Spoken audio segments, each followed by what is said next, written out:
Hey fellas, it's Goofy Harry. Today we are gonna see, what if Azkaban Harry Potter lost in the Chronicles of Narnia? Please like, share and drop so many comments. Also join Patreon for something very steamy and op. Link in the description. Also please go and support author for his wonderful creation. -1941. They had woken that morning to find themselves thrown back in time. Far beyond the game of cricket that had led them to the wardrobe. Back, into the murmurs of war on the radio and patter of water on leaded glass. Funnily enough, it was the future. The one they'd been most likely to predict that sunny day. Before. Oh, there you are. What were you all doing in the wardrobe? The wardrobe. But what? A lifetime's worth of memories slid back into place. And Peter couldn't hold back his smile. You wouldn't believe us if we told you, sir. A shaggy white brow hiked, mischief greeting the four children tumbled onto a dusty floor. The cricket ball arced between them. Try me. They had, Peter recalled, told a story so fantastic, it had to be true, and been met by one just as wondrous. He leant his hand on his chin, staring out the window. More rain. Again. Lucy and Edmund were just about climbing the walls, and even Susan's patient forbearance was strained. Turn that thing off, would you? The announcer's voice cut off in the middle of another report. Air attacks on London. Mum. They weren't there. But not knowing about it doesn't mean it's not happening, he cautioned himself. It just means that Lou and Ed can sleep without nightmares. He'd take it, even so. And take care to listen when they weren't about. It's not like this is a war you can do anything about. Narnia had been different that way, as well. There was little Cal, L for swordsmanship and armor now, not when there were more effective ways to dole out death. But the tension slipped from 11-year-old shoulders, and Ed visibly relaxed. Peter smiled to see it.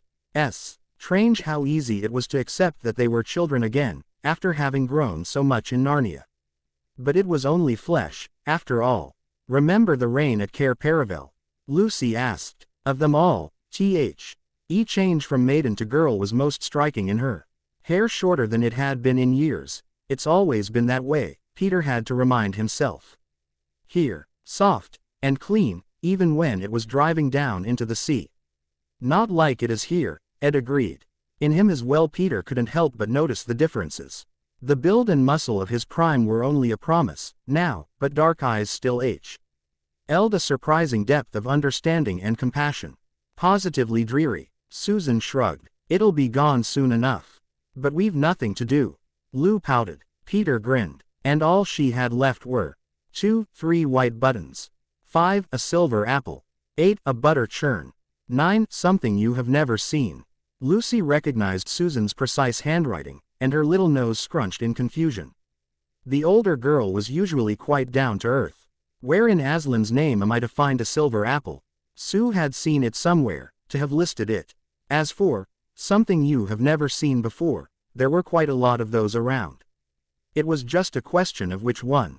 Juggling a fork with a twisted handle and a copy of Great Expectations, Lucy reached for the doorknob, stealing one last look around the kitchen. It was so much bigger than the one at home. Cabinets, an electric stove, even, oof.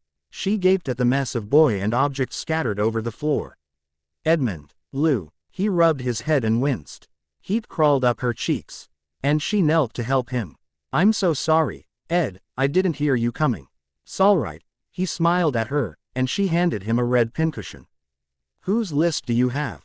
Peter's. An irritated grunt, as Edmund scanned the floor. Though where I'm to find a silver apple, I've no notion whatsoever. Lucy's face fell. Ah, Lou, don't tell me. Susan's, she said glumly, trading lists. Edmund scanned the paper for a moment, and she saw a familiar gleam in his eye. What say you we team up? Can we? She asked eagerly, instantly enamored of the plan. Her brother grinned at her, and she could see remnants of the just, plain as day, in his face. I don't see why not. We can't both have the same object, and it's not fair that one of us should lose out 'cause of it. I don't think Peter and Susan had any idea that they would choose the same thing, Lucy defended her older siblings instantly. After a short pause, scanning the hallways for any sign of the McReady, Edmund spoke. No, it had to be coincidence. He looked over her list one last time. Did you find the butter churn? I thought for certain it would be in the kitchen. He smiled at her sigh. No worries, Lou, I'm sure we'll spot it. But what about the apple? That one was hard. She'd been searching for ages, and the only apples she could find were sour green. Edmund's brow wrinkled, dark eyes deep in thought. Years of experience had taught her that it was best to let Edmund think in peace. While Peter was surprisingly insightful and attuned to the unsaid, Edmund was a logical thinker, relying more on outright actions and about as subtle as a knock to the head. But now dark eyes were thoughtful, and he began muttering lowly. Neither you nor I have seen it, but both Susan and Peter have. Which means that they've been someplace in this mansion we haven't. She shifted her load, frowning as the fork wobbled. Given that the likelihood of the siblings splitting up had dropped to almost zero in the past few days. That meant, it was before Narnia. But where have they been that we haven't? Edmund chewed his lip, musing. Unbidden, the memory came to her, wrapping arms around a red dressing gown, burying tears against velvet softness. The professor, she blurted. He had wanted to see Susan and Peter in his office, after that awful night. The professor's study, Edmund agreed, brightening. He hesitated. Did they really expect us to take something from his office? Lucy shook her head, though she felt twinges of her brother's uncertainty. They wouldn't possibly. We're only to find the stuff on the lists. She pointed out. I doubt I could carry a butter churn without help, anyway. It would be bigger than her, now. We have to put it all back, as well.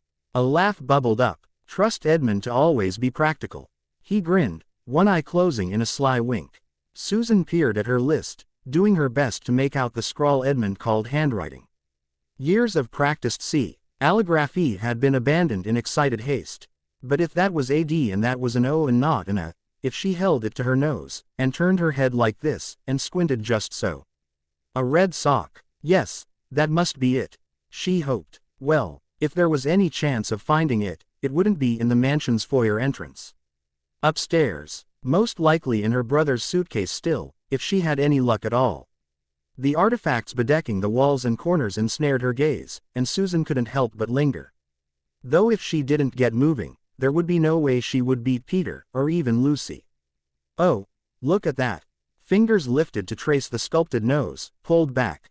No touching of the historical artifacts. Lips pursed at the memory of the McReady's scandalized gasp. She really should go. Her hand froze on the door. Foyer behind her. Blue eyes widened in delighted wonder. Oh, and one butter churn. A flash of humor from Peter, soothing as a spot of sunlight. His brother wasn't in the least surprised that he and Lou had joined forces. No more surprised than he had been to have to pry Susan out of the professor's library. As a result of spending the last hour nose deep in word-dusted paper. His older sister had only found 2 of the 10 items on her list. Sue would be the one to lose herself in books. She'd never lost her love for it, even when duty grew grim and difficult. Edmund spared a last glance for the brightly painted churn. This place almost was a museum, wondrously exotic in the jumble of stuff crowded into every corner. Though no doubt the system made sense, somehow. If only to the professor. An internal rumble caught his attention. What's for dinner, then? Hungry again, Ed? He grinned at Lucy. Always. It's almost 1, Susan observed, falling in behind the 2 youngsters. The McReady'll be in the kitchen. Though they might tire of the unchanging soup and sandwiches before they left. However long they ended up staying. But he didn't want to think about that. Narnia was close, here. Always only a door away. Even if that door was closed. He was learning to live with and without it. The professor hadn't tried to stop them from going back. It was just that every time they tried, they were met with solid oak paneling. And it had been only a week. Once a king or queen in Narnia, always a king or queen. He could hold to that, and his family, he knew. They're always there, and they always had been, and forever would be. He lived with his decisions, good and bad, and rarely now needed to visit old memories of their entrance to Narnia. Deep thoughts, Ed, Peter, dropping back to walk with him. Hands comfortably tucked into pockets, he looked strangely older than the 13-year-old Edmund remembered, despite rounded youthfulness in his features. Home, he managed a wry smile, and saw the High King understand. We'll get back. His brother's confident promise kindled a brighter smile. I know. Lunch. The McReady's call split the easy silence between them.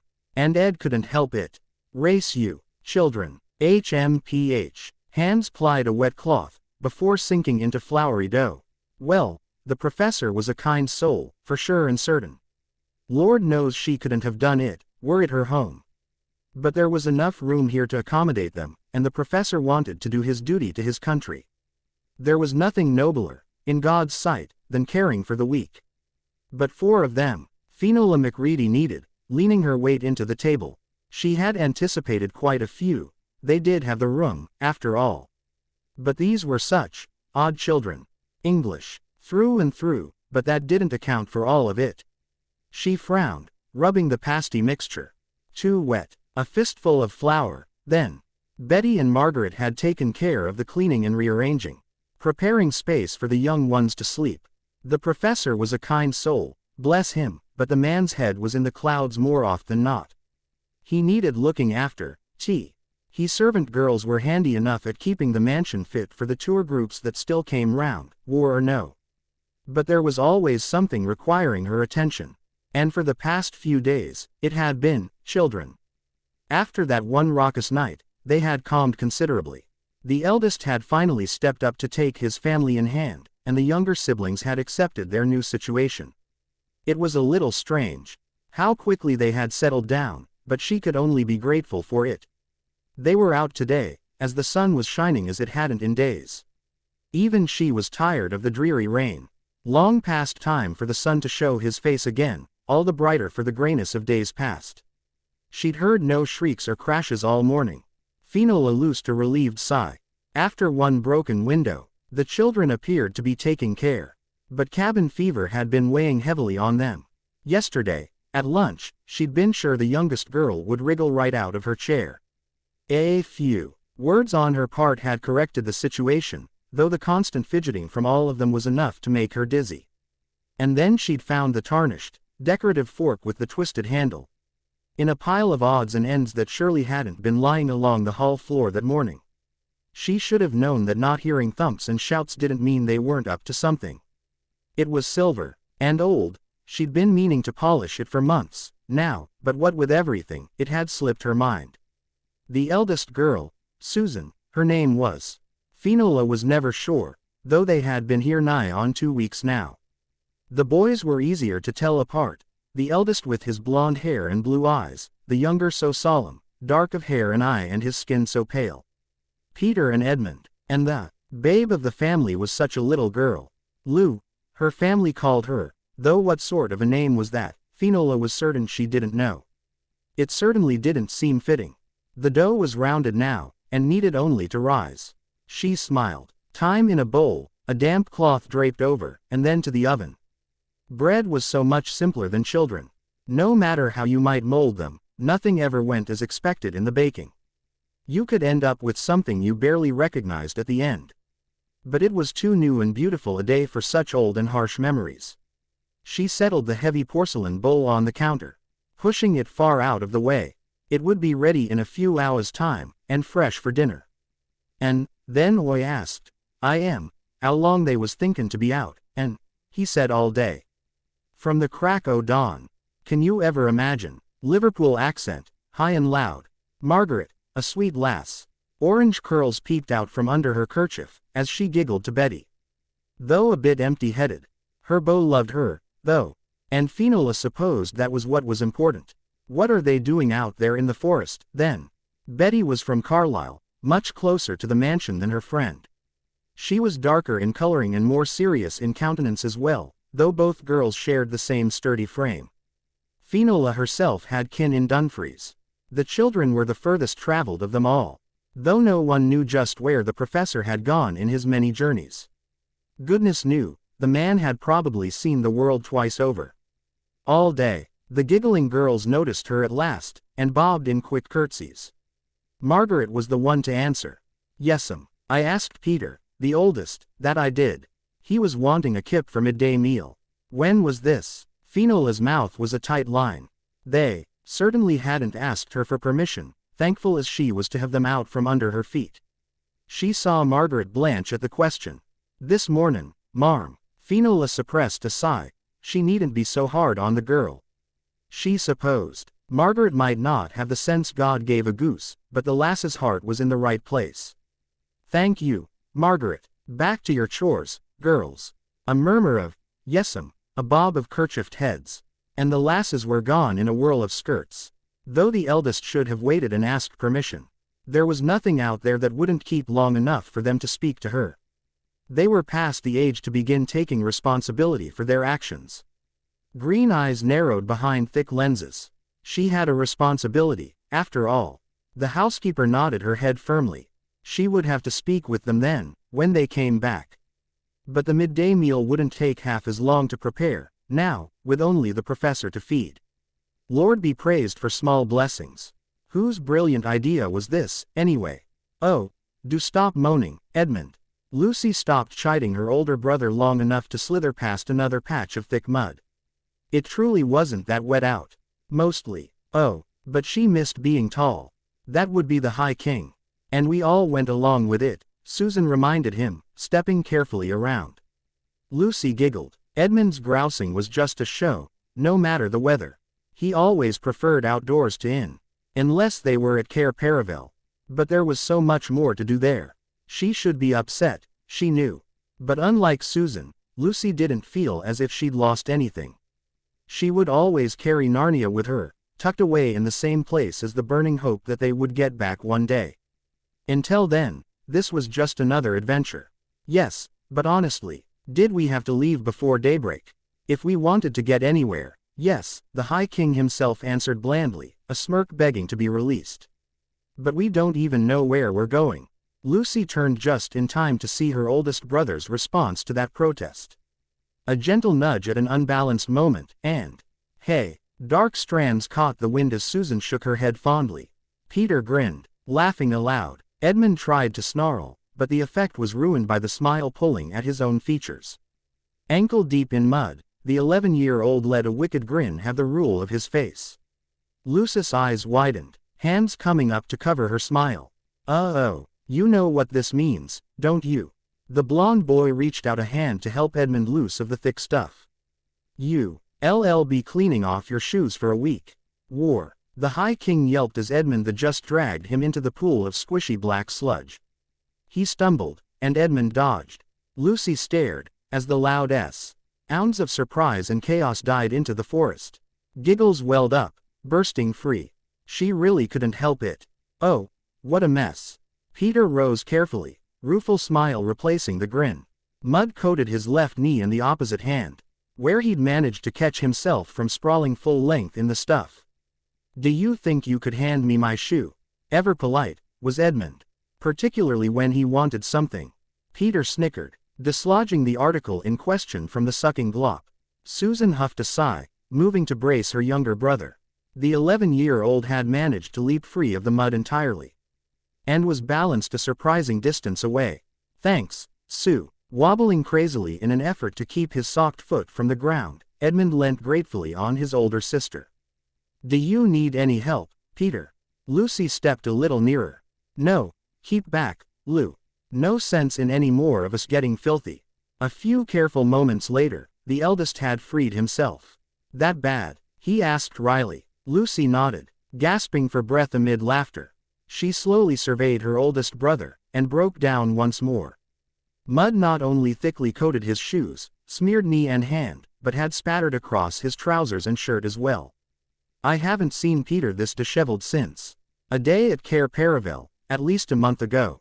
She'd decided that duty was light enough at the moment to persuade her family to cancel the court for a day, and declare holiday. They'd played along the seaside.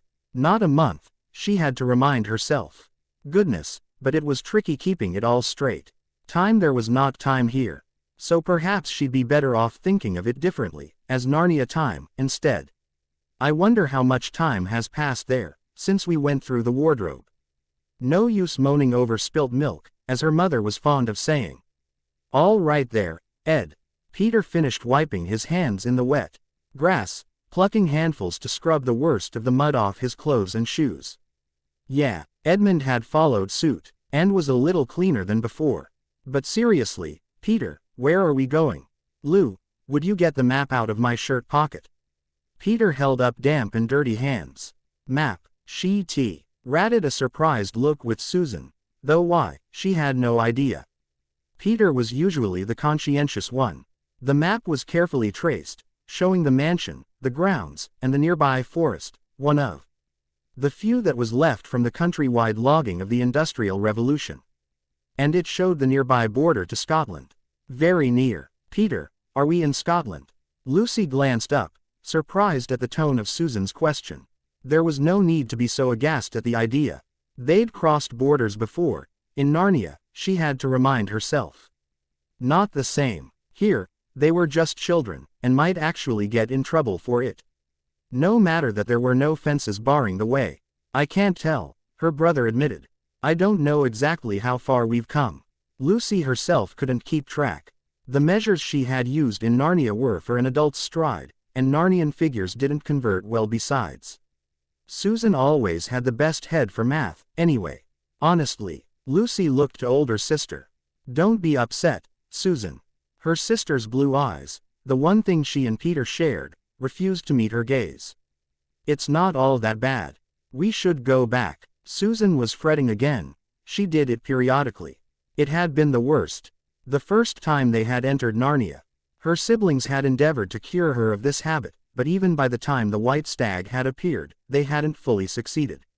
We don't even know if we've crossed the border or not, Edmund pointed out. Reason usually worked with Susan. It's not yet mid-morning, even. Likely we haven't. Even so, we shouldn't be here.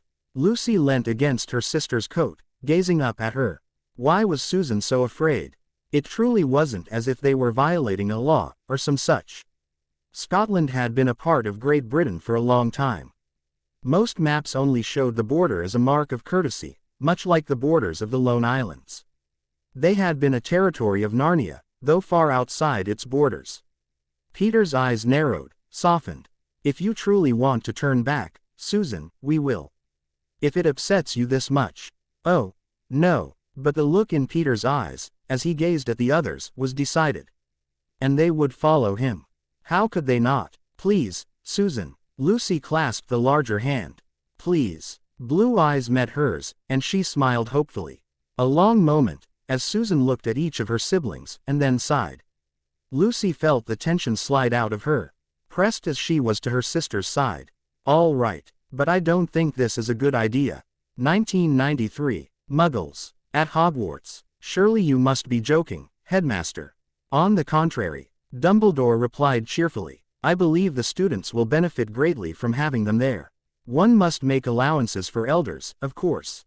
But the headmaster is more than a little eccentric. Harumph. Fudge cleared his throat, a little confused. And how so, Headmaster? They can't possibly be expected to teach. In fact, the youngest children at Hogwarts would know more about our world than they do. Quote, a preposterous idea. The school governors would never stand for it. How does Dumbledore think he'll ever allow this? Except in the Muggle Studies program. Fudge paused. The what? The Muggle Studies program. Dumbledore smiled at him. He frowned. I don't recall there being a Muggle Studies program when I attended Hogwarts. Oh, it's been in existence for quite some time. Unfortunately, it's sadly understaffed. Hogwarts has nothing to compare to Beauxbaton's Academy or even Durmstrang Institute. And what with the current political climate, Muggle studies is becoming even more important. Quote, the current political climate. What's that supposed to mean? Fudge asked gruffly. Old and strange, Dumbledore might be. But he had authority, and people liked him. If he should decide to run, it would be a fight. One that Cornelius was not sure he would win. Only that in times of peace, witches and wizards should try to learn as much as we can about those others that inhabit this planet. Our spells keep us safe from prying muggles, but should we not instead embrace the chance to learn more of them? That was an exceedingly good statement. Dumbledore. He could have no objection to his borrowing it in his next report on the state of the ministry. Well, we can't allow Hogwarts to be remiss in any area of study.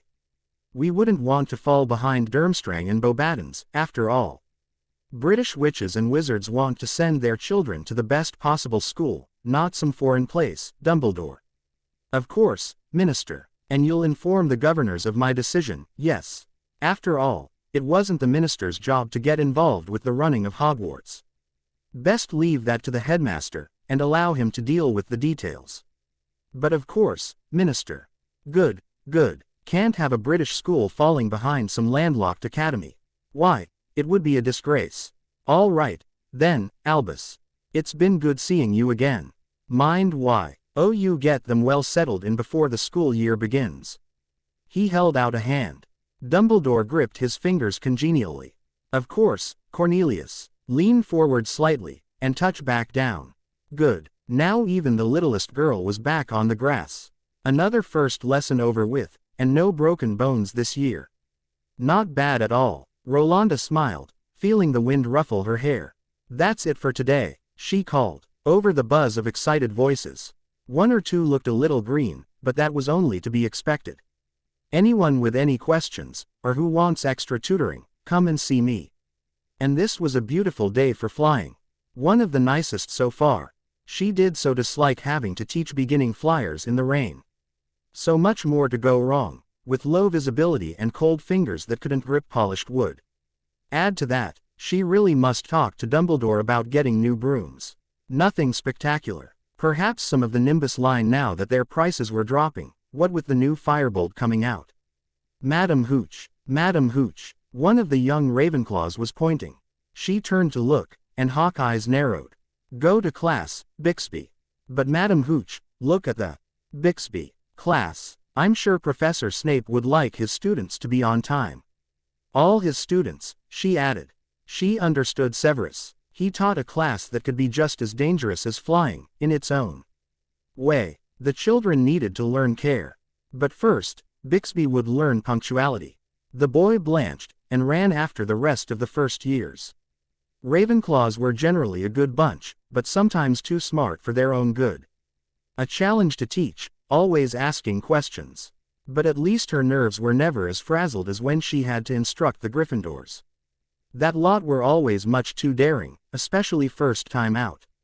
She waited until all the students had disappeared back into Hogwarts, before mounting her own broom to investigate.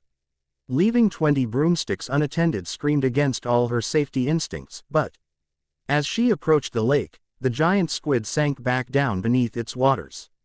Frightened away, most likely. The three individuals who had been playing with it seemed unperturbed by her approach. May I ask who you are, and what you're doing here? She kept one hand on her wand, just in case.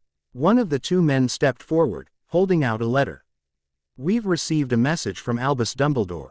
We would like to speak with him. It was the headmaster's handwriting, and she recognized the green ink. She eyed the blond man, but any expression hid behind a neat beard. The auburn-haired woman smiled at her, hands and arms still dripping from playing with the giant squid. You're muggles. They were dressed that way, not a wand or robes in sight. She was no willfully ignorant pureblood, after all. We would like to speak with Professor Dumbledore, if you please, the second man broke in. He was slightly taller than the blonde, dark eyes solemn. For the furs, tea time she noticed that both men had mud on their denim trousers and hiking boots. Wait here. 3. Yes, headmaster. He chewed thoughtfully on a lemon drop. No need to be concerned, Rolanda. I asked them to arrive. The young lady will be of great help to Hagrid this year, I believe, and all are part of the expansion of the Muggle Studies program, as well as assisting in various other capacities at Hogwarts. I hadn't believed they would respond to my letter. Headmaster. He traced a finger idly across the papers on his desk. It is quite a shock, Rolanda, for the youngest of our stud. Ents to go from living without magic to it being part of the very air they breathe. Pomfrey has mentioned occasionally needing someone to speak with them. One of those young men is a counselor for troubled teenagers in the Muggle world. He agreed to come work with some of our students. I see, headmaster. She didn't, but she would. The headmaster of Hogwarts School of Witchcraft and Wizardry stretched. Out by the lake, you say? Yes, but Albus. He twinkled at her. It will be quite fine, Rolanda. No need to be concerned.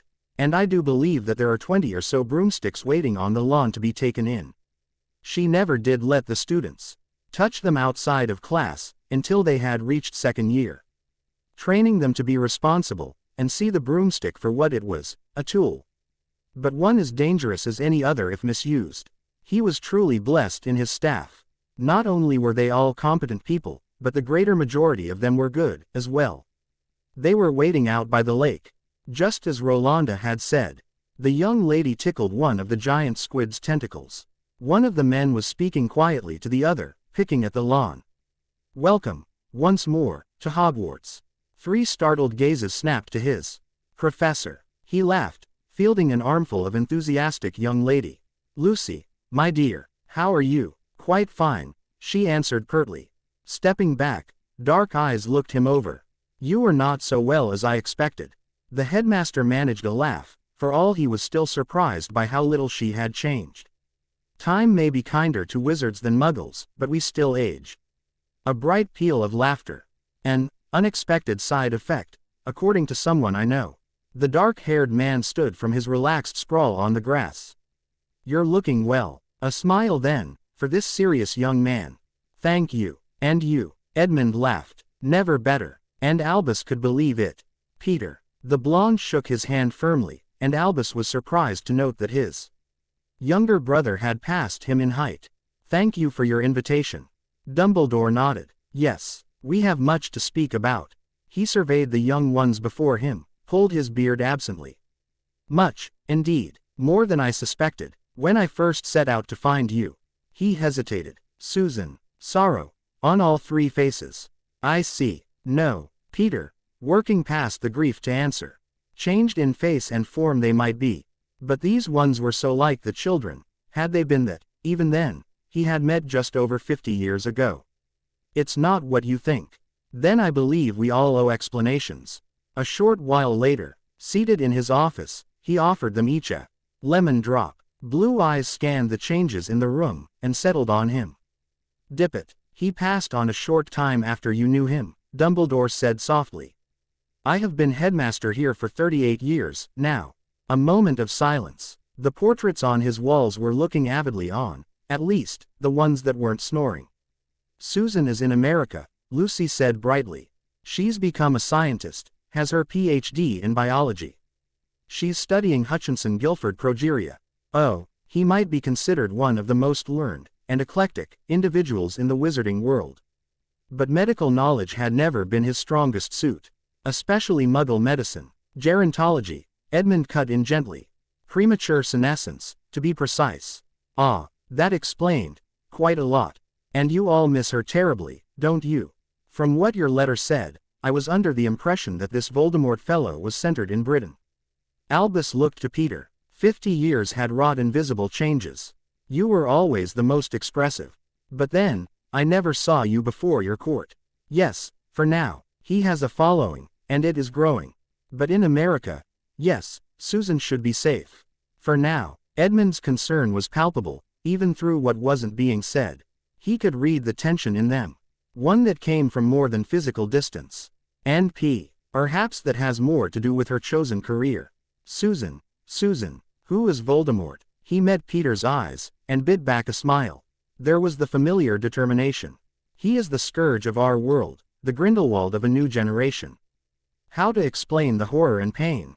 He looks to control the wizarding world through murder, and genocide of Muggle-borns such as yourself." He saw darkness in their eyes at the word. Regrets were vain, but he could not help but regret that they had been dragged into a nightmare not of their world. Either of them. He will plunge the world into darkness, should he succeed. But who is he? Dumbledore. And at last, the headmaster understood how a mere child had commanded legions, ruled as High King over his people, and cared for his family as well. Dumbledore sighed. He truly did not want to do this. When you knew him, he went by the name Tom Marvolo Riddle.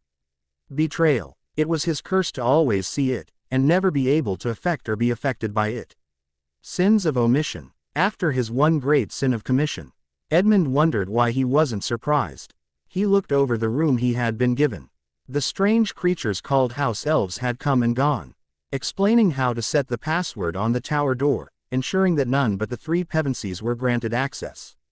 The tower itself was sequestered in an area of the castle reserved for members of Hogwarts faculty and staff. Meeting those men and women had been interesting. Flopped on his 4-poster, Edmund absently wriggled free of confining laces. Muddied boots hit the floor with a thud. By Oslon, if I ever grow stiff and sour as that potion's master, I'll ask Peter to dump me in the lake. What was his name? Snip, Snipe. Oh, well, Lucy would probably remember. Peter definitely would, if it came down to that. Or the High King would watch his brother flounder about in negotiations, talks, with the man, and let him suffer for winning the now traditional mud fight. Edmund twisted a little more. But the bed really was incredibly comfortable. And they had walked a fair distance, from the mansion. He had enjoyed going back, even with the changes. Professor Kirk had passed away many years ago, giving the mansion, with its artifacts and happy history, into the care of the Pevensies. It had managed to shock them right out of their grief, for a time. They went back only rarely. It was a sanctuary for all of them. Even Susan. Edmund had half expected her to disclaim all rights to her fourth of the mansion's estate value. He still didn't know why she hadn't, but it gave him hope, treacherous as that was. But they couldn't be permanently connected with the place, what with having to change homes and jobs every decade or so. Staying long enough for anyone to realize that they weren't aging, didn't happen. Though his brother was able to provide them a measure of security and protection, now. For all the government's security and background checks, they relied on the information in their computers and records. And who would notice the unobtrusive actions of one lowly criminal profiler? Edmund chuckled, rolling to his stomach. The view out his window, though it wasn't the highest room in the tower, was still amazing. I would never credit Peter with such deviousness, he thought admiringly. Granted, not many people did, which was what made him such a brilliant tactician. Another slight wiggle had him sinking into the luxurious mattress. His flat in London had nothing like it. He was nearly asleep. Edmund, something shrieked at him, sending him scrabbling for the knife under his pillow. Damn it, he never slept without a blade close to hand. Where was it? His whole body jounced as that same something landed on his bed. Wah, Lucy giggled, swiping red locks out of her face. Don't look so dazed, Ed, we do have to go to dinner in an hour or so. She made a face. Dumbledore has to introduce us to the students. You frightened me out of 10 years' growth. She snorted. Oh, well, you damn near gave me a heart attack, Lou. Then maybe you should answer when I knock. He rolled off the bed, and rolled his eyes. I was sleeping. Almost. Then it's a good thing I got you up before dinner. Wouldn't want to miss it. A younger sibling's logic. Do you like your room? Better to retreat from the battles he couldn't win, with his dignity still intact. It's lovely. From the top of the tower, you can see everything, Edmund. Thank you, by the way. He grunted, fiddling with the comb in front of the mirror. It looks adorable, dear, it told him. So ruffled and sweet, have the ladies' hearts pounding. Lucy stared. Edmund closed his mouth. As the ladies will be 11 to 17, I'd really rather avoid that, he told it dryly. Oh, it sounded distinctly disappointed. Well, do keep on combing, then. It looks much worse already. Thank you. He didn't even try to keep the sarcasm from his voice. Lovely. I wonder if I can convince Peter to switch mirrors with me. Run. Humans, shouting, pointing. Run. The dog ducked under a wildly waving net. The human cursed, spittle flying. Dog catcher, it heard. Animal control. Run. Black fur slipped free of grasping hands, and disappeared among the shadows. I still can't believe we missed the sorting, Hermione said quietly. It had only been 2 days ago, but she was still upset. Harry didn't really care. He'd missed the sorting last year as well. But those Dementors, he had to fight the urge to sock Malfoy one every time he passed the Slytherins and heard someone hiss, fainted. And, scared, and any of half a dozen more words that meant Malfoy wasn't going to let him forget the incident on the train. It wasn't his fault, according to Professor Lupin. The Slytherins weren't making it any easier to believe him. And the screaming, oh, come off it, Ron mumbled thickly, through a mouthful of chicken and rice. Hogwarts food was excellent. Harry felt like he was coming off a famine. Loading his plate with food and then piling high when no more would fit.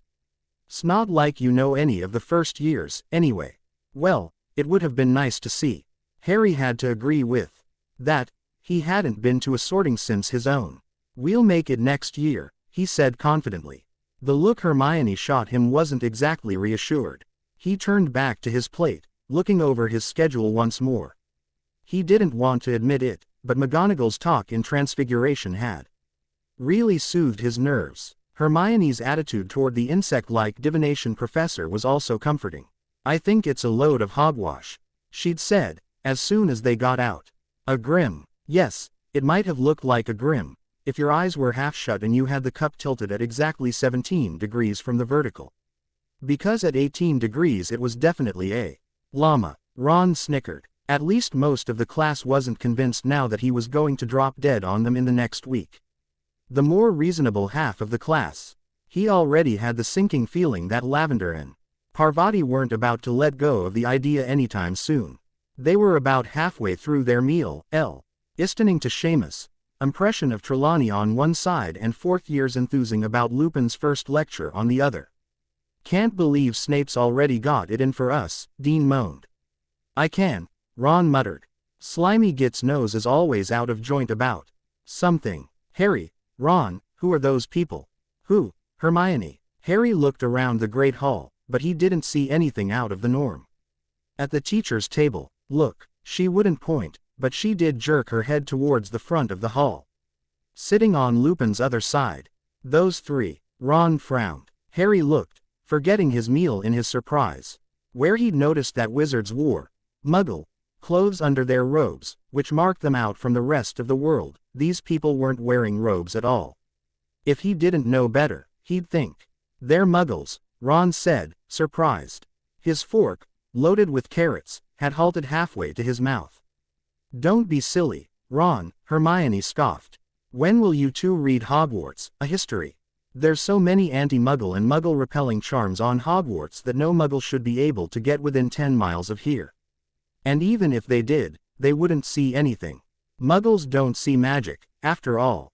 They can't even see Dementors, and those can kill Muggles, too." Harry suppressed a shiver. He'd decided that of all the things he'd seen in the magical world so far, he liked those the least. Even less than Professor Snape, if that were possible. "But what are they doing here?" he asked reasonably. Harry shrugged. "And why haven't we noticed them before now?" It was strange, seeing people in Muggle clothes conversing easily with the wizards. There couldn't be a lot to talk about. I mean, how much does the average Muggle really know about the wizarding world? Not a lot. Nothing at all, if the Ministry had their way. But that didn't really hold, because there were Muggle-borns out there whose families knew about wizards. "I'd like to know how they got here," Hermione frowned. "They weren't on the train, or we would have heard, or at least seen them before. And the Dementors are guarding the grounds, now. Can we not talk about that?" Harry asked tightly. Hermione and Ron stared. "All right, Harry." They looked back to the teacher's table, changing the subject by unspoken agreement. "They look weird," Ron said, after a moment. "Oh, Ron," Hermione huffed. "They're not weird. You've seen Muggles before." No, he said crossly. "I don't mean like that. Just, you'll see what I mean. Look at them." "What are you looking at?" Fred put in, his twin peering over his shoulder. "The teacher's table," Harry answered. "What's at the, whoa, Muggles?" George recovered his tongue before Fred. "Wait a minute, you're right," Hermione said decisively. Harry's attention jerked from the gaping twins to his friend. And jerked right back again. "Well, of course they're Muggles, Hermione. I'd have thought you'd recognize them."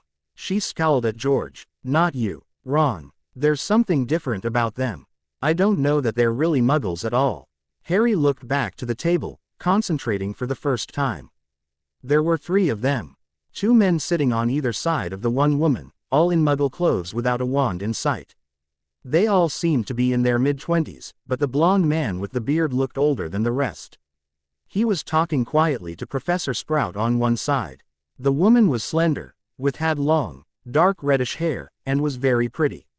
The last man was on her other side, sitting next to Professor Snape with a completely blank expression under a well-combed head of brown hair.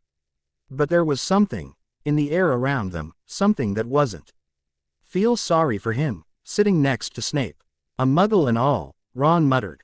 "Well, I bet dear Snape is just charmed to make his acquaintance," Fred drawled.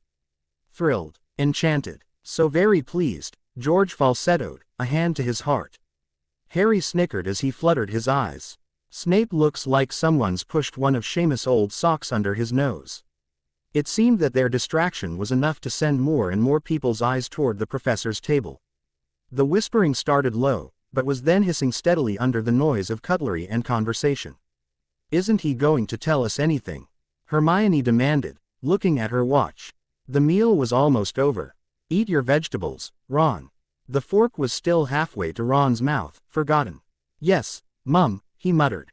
As soon as Hermione looked impatiently back to the front of the hall, he dropped the cold food onto his plate in disgust, and threw a napkin over it.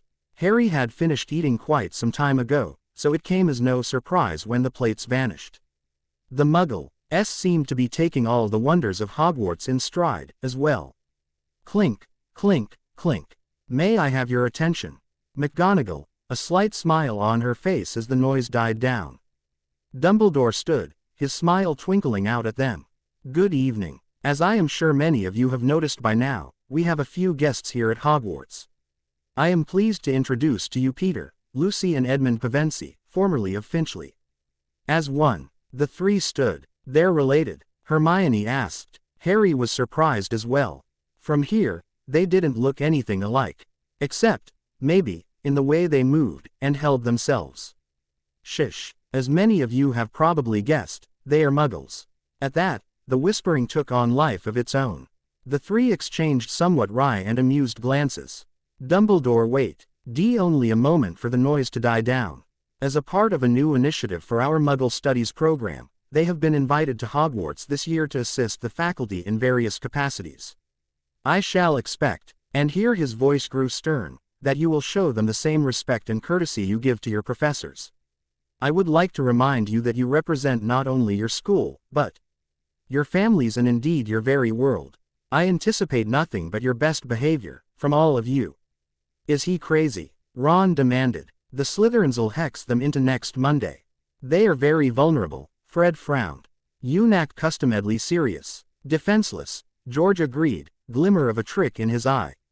"Oh, you two can't possibly be thinking of pranking them." Hermione was disgusted. "What's he fun of baiting someone who can't fight back?" Harry added, a little uncomfortable with the idea himself. He didn't think the twins would be that cruel. George was truly shocked. "Of course not, Hermione. It'd be like hurting a little kid." "No, Fred and I were just thinking.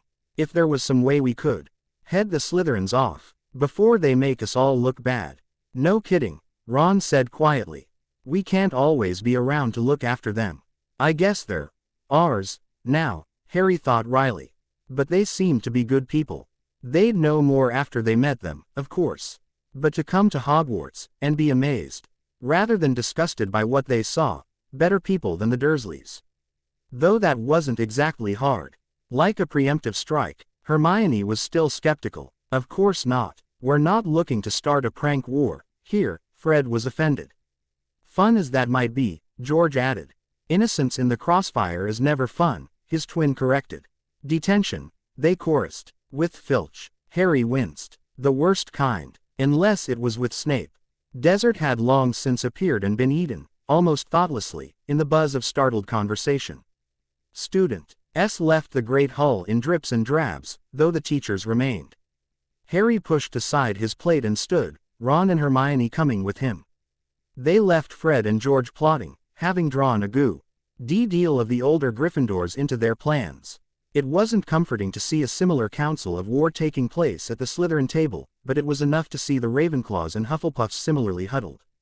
They could count on support from those quarters, at least, even if it was silent. "This isn't a war." Harry didn't realize that he had spoken aloud until he found Ron and Hermione staring at him. He waved a vague hand back at the Great Hall. It's not a war, between us and the Slytherins over the Muggles." "No, it's not," Hermione agreed. A crowd of excited Ravenclaw first years rushed past. One boy, in the middle of the crowd, was going on about the giant squid. "But just their being here is going to cause all sorts of problems. With the school governors, Lucius Malfoy in particular." The stairs began to shift, and with remembered ease they stood back, plotting their new path back to the dormitories. Some of the first-year Ravenclaws shrieked as stone grated under their feet. The stairs like to change. Remember, one of them shrilled, and Draco, and every other pureblood or muggle hater in this school, Hermione continued. The first years were fine, Traipsin. G back down the stairs to regroup on the landing. They can't even stand muggle-borns, most of the time. And you saw Malfoy on the train, he's worse than ever, this year. It must have been difficult for Dumbledore to get permission to have them here. Ron nodded. Yeah, you two wouldn't know, but even a lot of witches and wizards who don't hate muggles are afraid of them. I know it's crap, but that's because of my dad. Muggles can be annoying sometimes, and Harry, your relatives are really horrible. Harry grinned, but for the most part muggles are harmless. Well, Fred and George seem to have it in hand, Hermione added. Marshalling the combined forces of all the 5th, 6th and 7th year Gryffindors. If he didn't dislike them so much, Harry might feel sorry for the Slytherins. I thought you didn't trust them. Ron shot back, a little miffed. Fortuna Major, he added, and the fat lady swung forward. Changed my mind, but what I really want to know is why they're here in the first place, Hermione persisted. Dumbledore said it was for Muggle studies, Harry reminded her. The couch in front of the fire was deep red, and warm. He shifted further down into plush cushions. Hermione frowned. It's an awful lot of trouble to go to just to expose wizarding kids to muggles. There's got to be more to it. Well, we'll probably find out soon enough. We've got bigger problems, Ron reminded her. Snape, they groaned. So much homework already. 2 feet on some potion that they weren't even going to brew until almost the end of term. And another foot on specific potion-making techniques. And then there was some complicated-looking star chart they had to make for Trelawney, and McGonagall wanted a foot-long essay on Animagi. Even Lupin and Flitwick had assigned homework, though it was mostly reading. And Hermione must have even more, with arithmancy and Muggle studies added to the list. Harry pulled out Intermediate Transfiguration. It dropped to the table with a depressing thud. Ron already had out Unfogging the Future and the Standard Book of Spells, Grade 3. In our first year, did we ever notice that while we didn't have homework, older students did? Ron asked morosely. Hermione sniffed. You might not have, but I did. Thank you very much, Ron told her sourly. Harry looked at the assignment for Snape and groaned. Look, we have to reference this one book, it's in the library. And the assignment's due in 2 days. We'll never get it. Hermione glanced over. She was tackling Transfiguration first. Oh, I have that. It's up in the dorm. Want me to get it? Please, Harry smiled. Yes, count on Hermione to have the book already, and be planning on reading it. Just don't let that crazy cat out, Ron warned. Scabbers may be up in the dorm, but I don't trust it. He's been traumatized enough. Hermione rolled her eyes. Crookshanks isn't out to get Scabbers, she told him. Cats chase rats. It's what they do. And they were off again. Harry ignored the rest of the conversation, fixed on trying to figure out what in the world McGonagall was asking them to do. He thought he had it just about figured out. Crookshanks. Hermione. Harry opened one eye carefully. It was large, furry and orange. It was sitting contentedly on the table in front of him, flexing claws deep into wood. Threw the assignment on top of it, which had been inked and furred in the chaos. Oh, no. Part 2, 1941. Lichen. Deep green and reliable. Checking the map once more, Peter surveyed the forest a last time. The darkness that had fallen upon them, on an otherwise sunny day, made the decision for him. This way, east. I don't like the looks of that, he admitted. Edmund's lip caught between 2 teeth. Me either. We're closest to the eastern edge. From there we can cut back south to the mansion, or circle farther north. Edmund took the map. Do you think they'll want to go on? Laughter trailed like sunshine behind them. Peter turned his eyes from the shadows lurking ahead, checking on his sisters. We'll see. He didn't know how, but the forest ahead was wrong. Were there dryads here, they would be screaming warnings to turn away. He could feel it. Peter. Susan's hand on his arm. Why are we turning? Of course Lucy and Susan noticed the minute their bearing changed. Their wood skills were honed by years of travel with nothing but the earth and sky to guide them. I want to avoid that section of the wood, he told her. There is a darkness there too much like. It's creepy. Lucy put in, brown eyes wide. We're not far from the eastern edge. And then we can stop, eat, and decide what we want to do. Susan nodded slowly, blue eyes never leaving his. All right, then. The trust there would never stop humbling him. Hey, you coming? Edmund shouted back. Shorter legs or not, he was still faster than them. Sometimes. Go on, he urged his sisters, falling back as rearguard. The danger lay behind them now, and he wanted Edmund up ahead. Sunlight bathed them all, as the trees became sparse. They emerged into a bright meadow, and Peter held back a relieved sigh. You should know well enough that the sun was never enough to banish evil for good. They had been attacked in broad daylight by the witch, after all. Her grip on the land so strong, that she defied the traditions of every nightmare to walk in day. But for now, his instincts said they had not attracted the sight of whatever lived in the wood. And he had a feeling that those trees were rife with creatures of evil intent. But this is Britain. What could possibly be here? Nothing. Or at least, nothing that should spur raw instinct to life. But he had been king too long to ignore any warnings he might receive, intangible or not. The basket he had asked Susan to look after was opened, yielding sandwiches, cookies and fruit. They sprawled in the grass, sunning themselves like cats as they ate. That's one thing in her favor, Edmund managed through a mouthful of bread and cheese. The McReady sure can cook. Lucy's head tilted, considering. Are sandwiches cooking? Edmund was easy to please, though. Time enough in Narnia would cure anything. He'd been a bit of a fussy eater when they were younger, as had Susan, but that had vanished sometime after the Battle of Baruna. Or maybe even before. It must be their return to childhood that was dredging up all these memories. He chewed absently on a long piece of grass. Seeing each other the way they had been when they entered Narnia somehow made all his memories clearer. And he hadn't how the shadows falling over his little brother's face so easily recalled the bruises he'd gathered at the witch's hands. Pay attention. This place might look safe, but that was no guarantee. He wouldn't be caught off guard. But I have no weapons, he realized. Rindon was lost to him now. Narnia kept what it wrought. And he missed its shore, razored weight in his hand. Still, they were none of them completely defenseless. Peter. Susan was looking at him oddly. Were you asleep? No, he smiled, relief relaxing his limbs. They were fine. You just startled me, is all. Time to get a move on. Edmund was standing over him, shading his face from the sun. Peter folded his arms under his head. You're mighty cheerful for one who fell in a mud puddle, Ed. Edmund just smirked right back at him. And you're mighty confident for one who's lying on his back in a flower patch, Peter. He grinned. M'comfortable. Edmund flopped down at his side. So, are we going to go on, or what? Do you all want to? He looked to the others.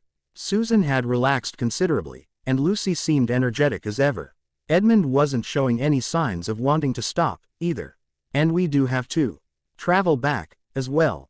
Nods and smiles decided it. All right then. What is that? Whatever it wasn't Narnian. And she didn't have words for how much that hurt. How her heart had leapt to the hope that Ey had fallen through an invisible door in the meadow. Fallen back home. But the lake was too like the locks she had seen in travel brochures. Too much of Earth. Are you seeing what I'm seeing? Peter, Sue, Lou, how did a castle like that get all the way out here without anyone noticing? Lucy looked up from a piece of crumpled paper. It's not on your map, Peter. Her older brother's eyes never left the massive construction. That's because it wasn't marked on the map I copied that from, Lou. We should go. She ignored the surprise on her siblings' faces. If it wasn't on the map, then people don't want anyone to know they're here. Which means they're doing something they shouldn't, or they want to be left alone. Let's go. It was Peter who turned to her, as ever. Sue, it's likely nothing of the sort. The only maps the professor had were very old. Older than that. Castles just don't appear out of thin air, Peter. I still think we should check it out. It's not Narnia, if that's what you're looking for. She didn't know why she felt she had to say the harsh words. But damn it, it wasn't home. And there was no magic in the real world. She should know. She'd looked. It's not. But she'd surprised them all. I know it's not, Peter said carefully. He stepped forward as if he were afraid that she would break if he moved too quickly. But whatever it is, it's not like anything we've ever seen before. Don't you think we should at least get a better look? We can turn back later. You always say that, she whispered, heat building behind her eyes. The wind was soothing, cool. But you never do. And look at what we've found, and done, and seen, because of it. Their voices were too low for the younger ones to hear, now, and she couldn't stand their concerned stares any longer. And look at where we've gotten ourselves. Hurt, almost killed, his face paled, and she felt a moment of regret. The Battle of Baruna Ford was the one thing that had the power to wake him, shivering with fierce sweat. In the depths of the night. In the middle of a war, again, only it's the same war, cut off from home. What if we never get back, Peter? What if we never get back? She buried her face against his shoulder, felt his arms encircle her. Soft murmured words, then, of understood pain and loss. She was vaguely aware of Lucy and Edmund moving in, of familiar warm bodies pressed against her as she sobbed, offering unquestioning understanding. Pain shared as pain lessened. But this ache defied the old maxim, using her tears to settle deeply into her heart, so far down that she knew. She'd never get it out. And the tears had not washed it away, they had let it in. 1993. Lou, you all right, Peter, leaning in the doorway to her room, to bid her goodnight. She managed a smile for him. Fine, just thinking back, you remember the first time we saw Hogwarts? He stilled. She winced. I'm sorry, Peter, I'm sorry. No, he said quietly. No, I remember. And it hurts him more than her or Edmund, even. He'd never told them what exactly had passed between Susan and him before her sister had begun to cry. Lucy sighed, but she'd opened this can of worms, now. And she couldn't stop until it was done. Susan was so upset. Yes, she was. She thought we were trying to replace Narnia. He sat on the edge of her bed, fingers running over the soft covers. What you have to understand about Susan, Lou, is that of us all, she never got past Narnia, if that makes any sense. She couldn't let go of the loss. Being told she was too old to come back, it shattered her. But why? She hoped he couldn't hear the raw plea in her voice. In the face of half a century of life unchanged, anyone would say that the 6-year difference between them was nothing. But Peter would always her older brother. And she still wanted him to be able to explain it to her, to make the confusion go away. Edmund teased her, and the two of them got into awful scrapes together. But Peter was always there to make it right. She was never able to believe deeply enough, was the answer he gave her. What? She frowned. What did he mean? Oh, Susan was able to believe in anything. Once it proved itself to her. Peter sighed. But she wasn't able to believe on her own, without that proof. She needed us there, to believe enough for her as well. By itself, it was never good enough. Because she could reason it away. Narnia never had the power to hold her. He found a smile somewhere, gave it to her.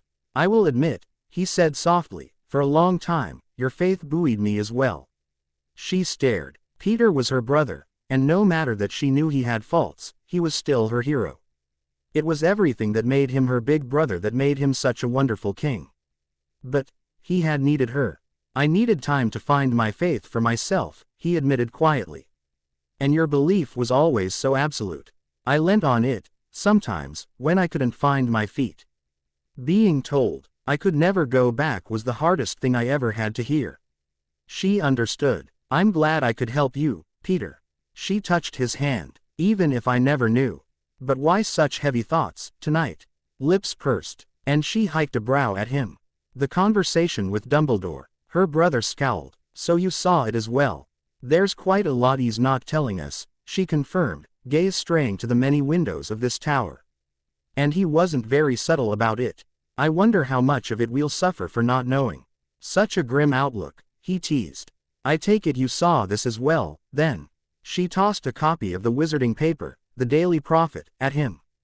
Ah, yes. He glanced at the feature article. Black still at large. She shook her finger at the page. And there's more we're not being told about this as well. I heard McGonagall talking to Lupin about it, though he really didn't seem to want to discuss it.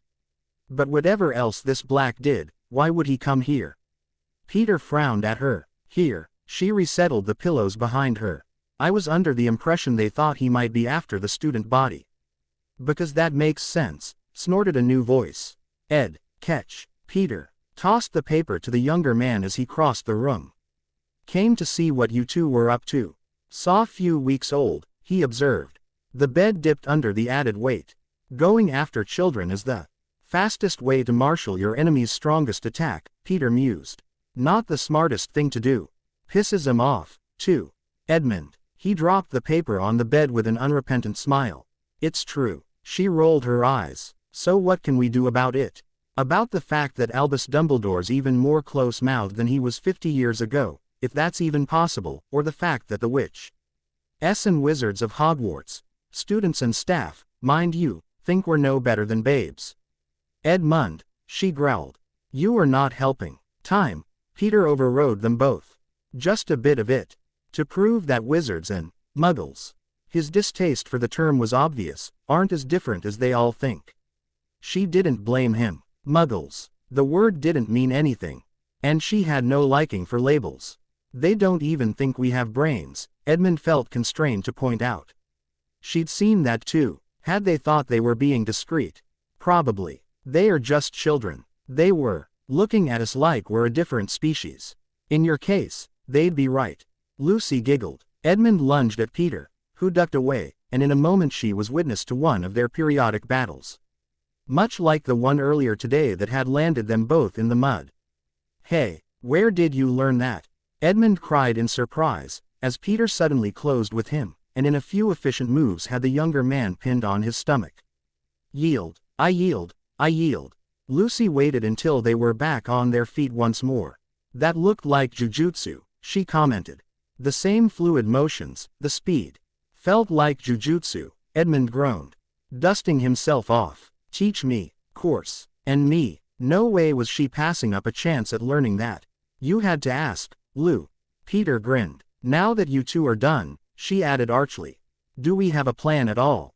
She kind of hoped so, but. Nope, Edmund said cheerfully. Not in the slightest. She flopped back onto the bed. Well, tomorrow, I'm going to help Hagrid with the care of magical creatures classes. Should be interesting. How is he? Edmund asked, suddenly serious. She knew the reason for the change, and smiled to see it. Edmund's choice to become a counselor for young, troubled children was something that she had rejoiced to see. He's come a long way from the White Witch. And now he can reach out to others, and help. The healing had been slow, but it was solid. He's grown. That was the best way to describe it, really. The Hagrid they had met had been an eager first-year student, as yet untouched by the darker sides of life. He was expelled, she murmured, in his third year, but neither he nor Dumbledore wants to talk about it, meaning that it probably had something to do with Tom, on top of being a horrid experience. Edmund's brows rose. I'll make some time to talk to him, then. She perked up. That would be wonderful, would you, Edmund? It would mean a lot to him. Then how can I refuse? She bore the hair, ruffling and smug grin with resigned acceptance. Oof. Good reflexes, Peter commented approvingly. Remind me not to get on your bad side. Lucy plumped the pillow smugly, before replacing it behind her back. Doing anything tomorrow? Peter prompted the man sprawled across the foot of the bed. Edmund opened one eye lazily. I'm to meet Madame Pomfrey, the nurse. She wants me to find and speak to several of her students. Some of the Muggle-borns are experiencing a bit of extreme culture shock on top of homesickness. There's also a few special cases she wants me to make time for.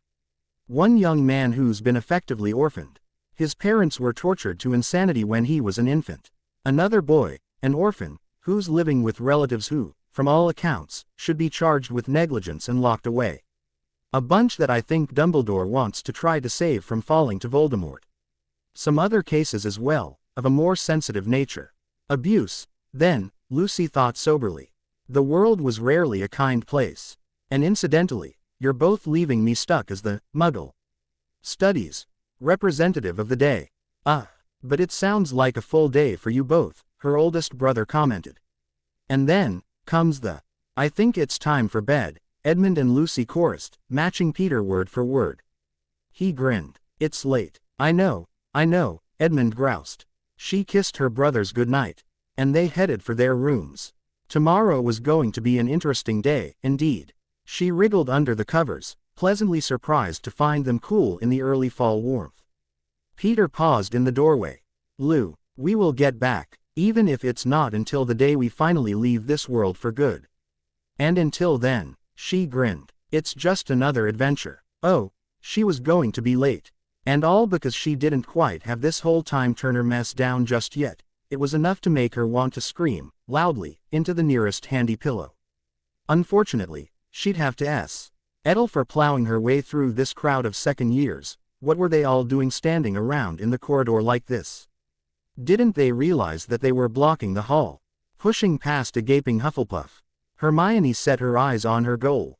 If she could just get past this last group to the arch, there'd like as not be a clear run to one of the stairwells. She liked arithmancy. She didn't want to be late. "Watch it," snapped a familiar voice. Draco Malfoy. But he wasn't talking to her. And then she managed to breach the ring of younger students who were waffling about in confusion. Hermione pulled up short. "Are you all right?" came an unfamiliar voice. The surprise wasn't that it was adult and male, but that it was actually speaking kindly to Malfoy. "Oh, no, it's one of the Muggles. And no students here past the third year.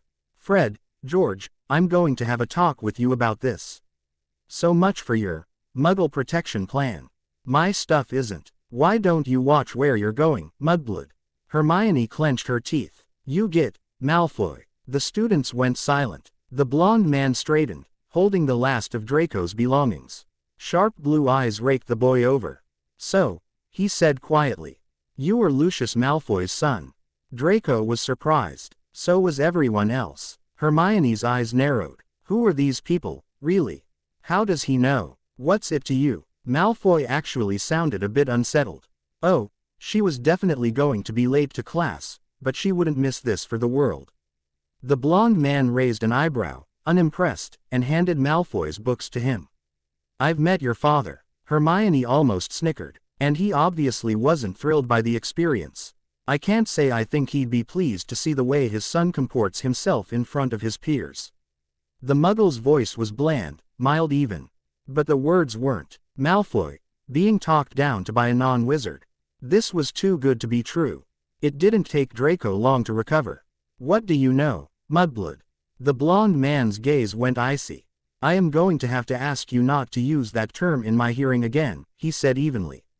"What are you going to do about it?" Draco pressed, toying with the handle of his wand. But he didn't quite meet the man's gaze. "I'm going to remind you," and the man's voice was very soft, "that I am not a professor at this school, or even another student. And thus there are no limits on the lengths I may take to uphold my honor, or that of my brother and sister. You are from a pureblood family, Draco. Surely you understand what that means." Hermione was intrigued. Is he actually threatening Malfoy? The man paused, re-evaluating the paling boy in front of him. "Despite the fact that you are just a child." She bit back a laugh. "Oh, this is good." Draco flushed horribly. "Harry and Ron will never believe this. I had no idea." Draco turned so bright red. The fair-skinned boy was fast working past the momentary embarrassment.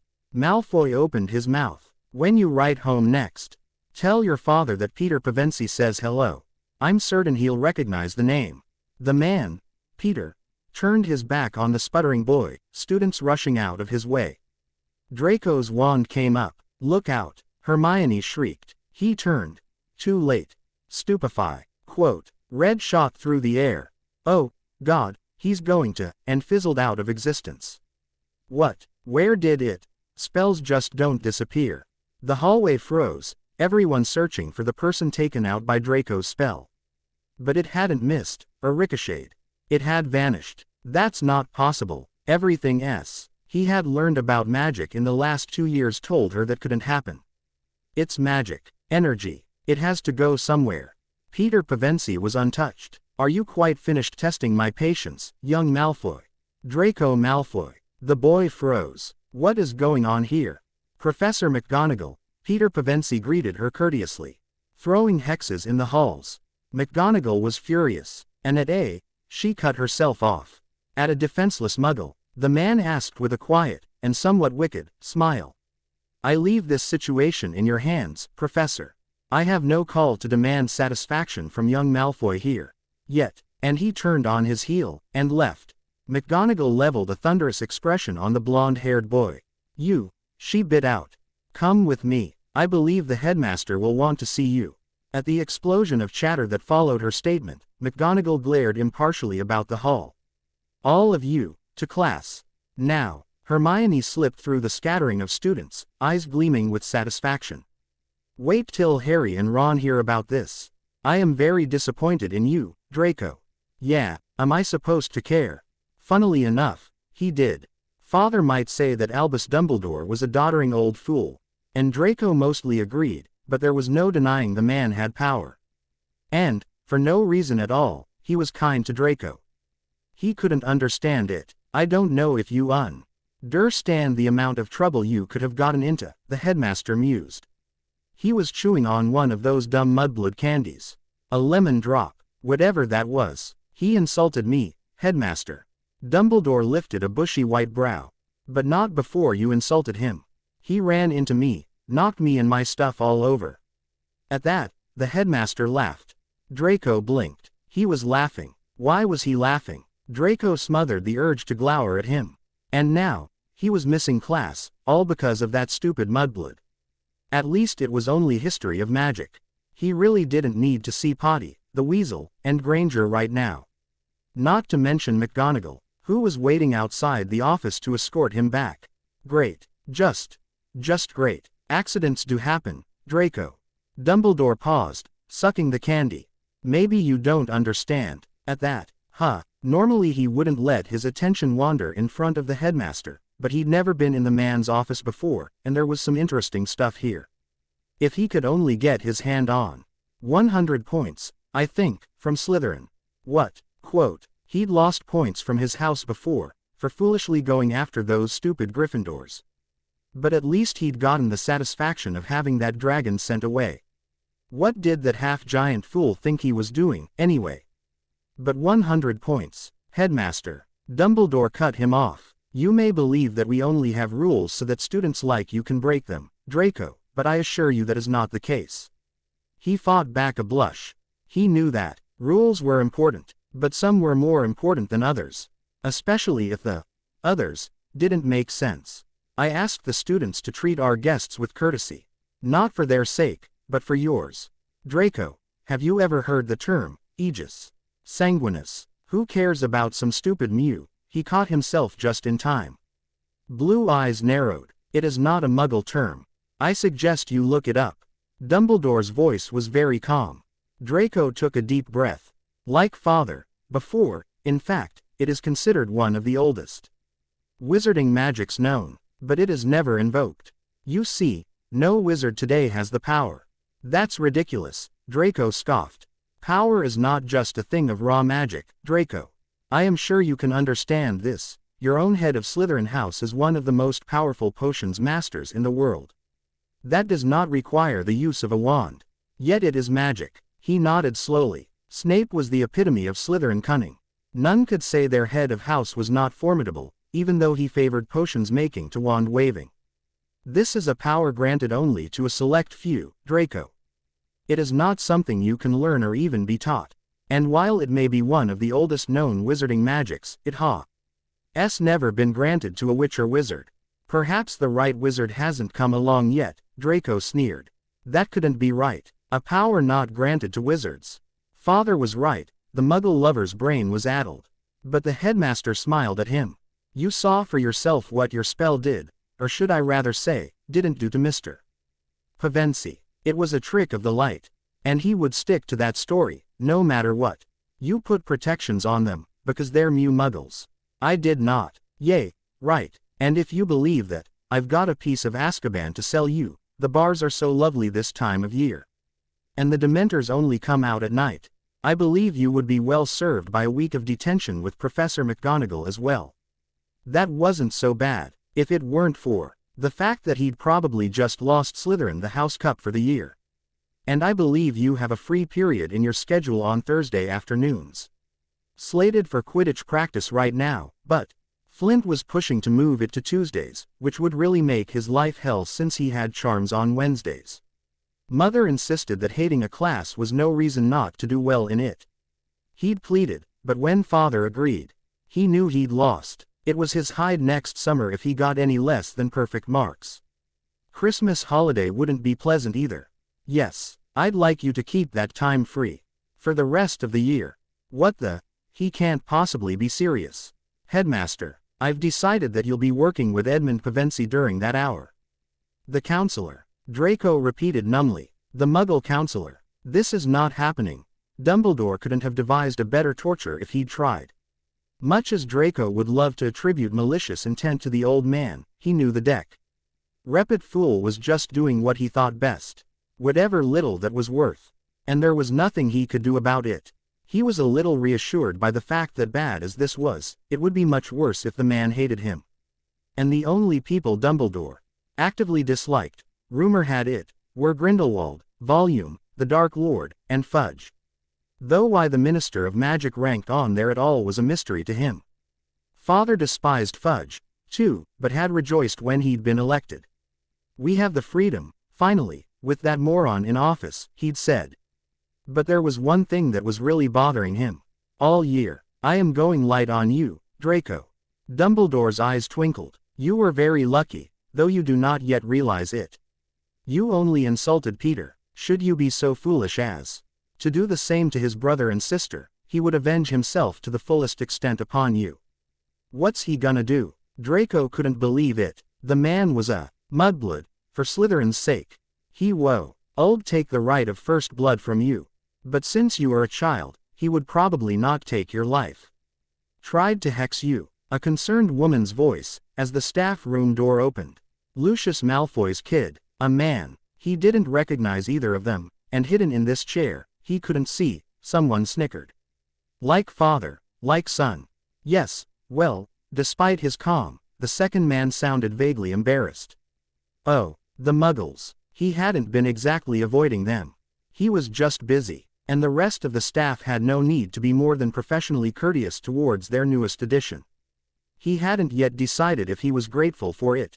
1 week. Just one. An exasperated huff. Some of the Ravenclaw second years said that you threatened to call him out.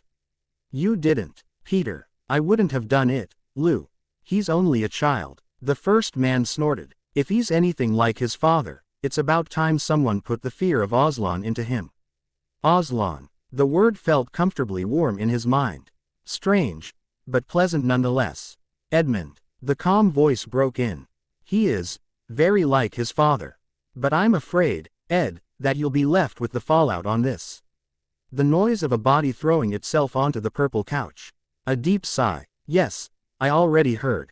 Dumbledore wants me to work with him weekly. All year. If you need my help. Or mine, the woman added. I know. Remus recognized the hard-won maturity in that voice. He felt very awkward. They obviously didn't know he was here, and they think they're alone. Why can't the floor open up and swallow me right now? Though at Hogwarts, it just might happen. But I'm not that lucky. Dumbledore wanted me to work with him anyway, the man continued thoughtfully. Cloth rustled against cushions, as they made themselves comfortable. His back was to the room. Chair pulled close to the banked fire. There's a list of high-risk students, compiled by their teachers. Because of his upbringing, his family, his house. A noise of feminine disgust. I don't see what that has to do with anything. A student's house is a reflection only of the most dominant aspect of their personality. It doesn't determine who they are, or what they will be. Because Slytherins are cunning and ambitious doesn't mean they're all doomed to be Death Eaters. Remus felt his eyes widen. What are these people? And it doesn't mean that no one from Hufflepuff, Ravenclaw or Gryffindor won't turn to Voldemort, she finished. He sucked in a breath. That hurt. They're children, the man named Peter objected. Edmund's voice was hard. That means nothing, Peter. Ed, the woman, almost whispering. Don't. He really shouldn't be hearing this. He shifted uncomfortably, and the chair squeaked. Oh, damn. Sudden silence behind him. Nothing for it. Excuse me, I'm sorry, but who? Remus grimaced, and assumed a polite expression. Remus Lupin. The woman stood, coming forward to shake his hand. I'm Lucy Pevensie. She was quite lovely, but he felt awkward. He couldn't remember the last time he had touched another person. 13 years. Werewolf. In the wizarding world, it was impossible to hide. And even more impossible to find a job. Edmund Pevensie. He shook Remus' hand as well. You're the werewolf. Yes. But Edmund didn't drop his hand like he was contaminated from just breathing the same air. Defense against the dark arts teacher. Oh, damn. He'd really forgotten how to interact with anyone but students. This was, well, he was used to being embarrassed. It happened irritatingly often. Yes. The third came forward. I'm Peter Pevensie. Pleased to meet you. So startlingly different from the last Peter he had known. He couldn't help but look the man over once more, unobtrusively. No, he wasn't reminded of Wormtail at all. But James had had something this man possessed. And Sirius as well, before. We've been trying to find you, the woman, Lucy, told him. I'm sorry. He was a little befuddled. Beginning of term is, hell, Edmund nodded. Remus smiled, a little. Close enough. Lucy grinned brightly back at him. So far, you're the only one of the staff we haven't managed to corner. Lou, Peter laughed. He probably saw the wary look on Lupin's face. The woman was a veterinarian, after all. He had a fair idea what that meant. No thank you. It's nothing like what you're probably thinking, he assured the other man. Remus found himself reflected in keen blue eyes, but the eldest of the Pevensies seemed to approve of what he saw. What that might be, Remus had no idea. Of course, whatever he was supposed to say to that. Edmund laughed, settling himself. Remus hesitantly turned his chair, and sat. Have you been teaching at Hogwarts long? Lucy. He shook his head. No, this is my first year, in fact. And probably my last. They were startled. What? Why? Edmund asked. Remus shrugged, fingers probing a weak seam. Stuffing poked out of the chair arm. The students have a rumor that the dark arts position is cursed. It is true that no one individual has held the position for more than a year since the 1950s. It would be amusing, actually, and the Marauders had found it so, if it didn't mean that he would be out on his ear after only a few months. Creepy. Lucy. Well, it is, Peter. Edmund backed her up. The blonde man rolled his eyes. Whatever it is that's put you two in this mood, I hope it goes away. Quickly. You started it, Edmund pointed out. How? You picked a fight with a 13-year-old. I did not. Remus stared. Draco Malfoy. He managed. They suddenly remembered their audience. Peter flushed. Ah, yes, we've met. A mischievous grin was turned on him, and Remus grew immediately wary. The last time I saw a smile like that, Sirius was trying to see. On Vince's to dip Filch's cat in peanut butter. The Muggle concoction had been in Zonkos, and James had discovered it. I think it's best to warn you now, half the students who were there will proba. Bly be clamoring at you on Monday to try to find out what protective spells Dumbledore put on us. What did he try to use? Malfoy. Remus couldn't help but gape. I'd thought the boy was more intelligent than that. Pride cometh before a fall. Stupefaction curse. He could think of several counters, easily. But not one that didn't require a wand to use, and could be placed as a shield on our person for an extensive period of time. What protections did Dumbledore put on you? He had a few ideas, but they were esoteric magic and he'd have to look them up to be sure. The three looked at one another for a long moment. Since you're the first to ask, Peter said quietly. Nothing. A few pieces slipped into place. You're not Muggles, are you? He was sure of it, didn't need the confirming nods. But you're not wizards either. No, Lucy said softly. But I think we should leave it at that for now. Whatever else they might be, they were family. And they followed Peter's lead. He needed some time to think about this. Anyway, Professor Lupin. Remus, he said firmly. Edmund grinned. Since you're the defense against the dark arts professor, we wanted to ask you something. He gave his siblings a wry look. I think we might have actually gotten lucky. You seem to be the only member of the faculty that doesn't have a problem talking to us. Ah, yes, he knew what that felt like. Edmund handed him a newspaper. And he caught a flash of the headline. Black still at large. It was an old article. He stifled a wince. God, Padfoot, he really thought he'd gotten over this. But T appeared it was easier to forget pain than deal with it. Even the anger had drained away, after a time, leaving him alone, with the hurt. Alone, and it hurts so much. Prongs, Wormtail, Padfoot, Remus, concerned blue eyes. Are you all right? I'm fine. He brushed it off. What did you want to know? Peter looked to Lucy. There's a lot we don't know about the wizarding world, the auburn-haired woman told him. That wasn't a surprise. Whatever they were, they'd passed as muggles all their lives. We want to know exactly who Sirius Black is. Why he's so feared, and not that rubbish about the curse and 13 people dead. We know there's more to it than that. And why does Dumbledore think he might come here? Hard questions. But he'd thought Albus would have answered them. And the headmaster hadn't. Why not? Whatever the reason, he was left to deal with it. Sirius Black, he said softly. The only place to start was at the beginning, he supposed.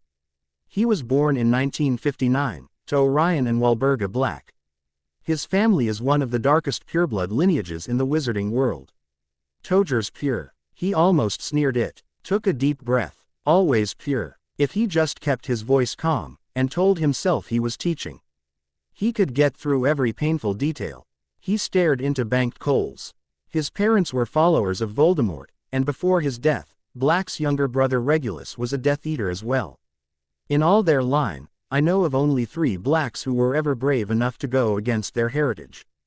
Alfred Black, Sirius Black's uncle, and his cousin, Andromeda Black Tonks. The world thought that Sirius had as well. He had to change the subject, only for a moment. Andromeda's sisters are Bellatrix Lestrange, who is insane, he said frankly. The weak seam gave under his fingers. Nails dug into soft padding. She is in Azkaban now, but has always been one of the most loyal of Voldemort's followers. And Narcissa Malfoy. He allowed himself a thin smile. Draco's mother. Andromeda herself married a muggle, Ted Tonks. As far as I know, she's been happily uninvolved in the wizarding world for years now. Alfred, Andromeda, and Sirius angered their family. Why so much that they were removed from the family tree, but that didn't happen until later. When Sirius came to Hogwarts in 1970, he was sorted into Gryffindor. It surprised a lot of people, his family not least of all, I imagine. The Blacks had been horrified, and later, disgusted. That seemed to be just the beginning. When he was 16, Black left his home and was disowned. He had become good friends with James Potter, and went to live there for the short time he had left before graduation. Knuckles clenched white on the chair arm. After that, he entered the Aurors, something akin to the Muggle police force. During this time, Voldemort was on the rise, and there were killings upon killings. We thought our world was at an end. It was a dark time, and there was little more he could say about that. Oh, but he wanted to be done with this. To oppose Voldemort, certain members of the wizarding world formed the Order of the Phoenix, of which Black was a member. It came to the attention of the Order, and Voldemort, that a prophecy had been made predicting Voldemort's downfall. He shook his head, eyes on smoldering heat. I've never put much faith in divination. But apparently Voldemort did. I never heard the prophecy, though Dumbledore probably has. But whatever it said led Voldemort to believe that a child born near the end of July in 1980, to parents who had thrice defied him, would bring about his ultimate destruction. He risked a glance up. Lucius' face was pale, and Edmund's eyes glittered. Peter's face was set. He looked back to the hearth. There were 2 boys who fit the description. Neville Longbottom, and Harry Potter. Just a moment, to collect himself. Just a moment. Ah, Edmund glanced at his brother, some understanding passing between them. Peter had settled an arm around Lucius' shoulders, gathering her close. His other hand was resting on Edmund's shoulder. I take it you know the fates of the Longbottoms and the Potters, he said softly. A coal sputtered to blackness at his foot. Dumbledore wants me to speak with Harry and Neville. Yes, Edmund answered. Yes, well, there's more, unfortunately. And now came the hardest part. The Potters knew that Voldemort was after their son. So they enacted an ancient enchantment, the Fidelius Charm. In essence, it hides a piece of information within the soul of someone chosen as secret keeper. Unless the secret keeper chooses to reveal that information, there is no way for it to be discovered. Sirius Black was the Potter's secret keeper. And he gave them over to Voldemort. His eyes slipped closed, and he heard a harsh gasp from the couch. Sirius. God, how could you? James, Lily, Peter, you destroyed everything and everyone who ever loved you. Including me. He was captured, after the incident referred to in that article. He couldn't stand to see the picture. Black was locked in Azkaban for 12 years, until he became the first individual to ever escape, this summer. McGonagall, LL and Dumbledore think that he's after Harry Potter. A new pain, when he'd thought he couldn't feel any more. Remus somehow managed a shrug. Being near Dementors too long robs witches and wizards of their power, and their sanity. He's definitely unbalanced. There were reports from the prison guards that he would mutter in his sleep, he's at Hogwarts.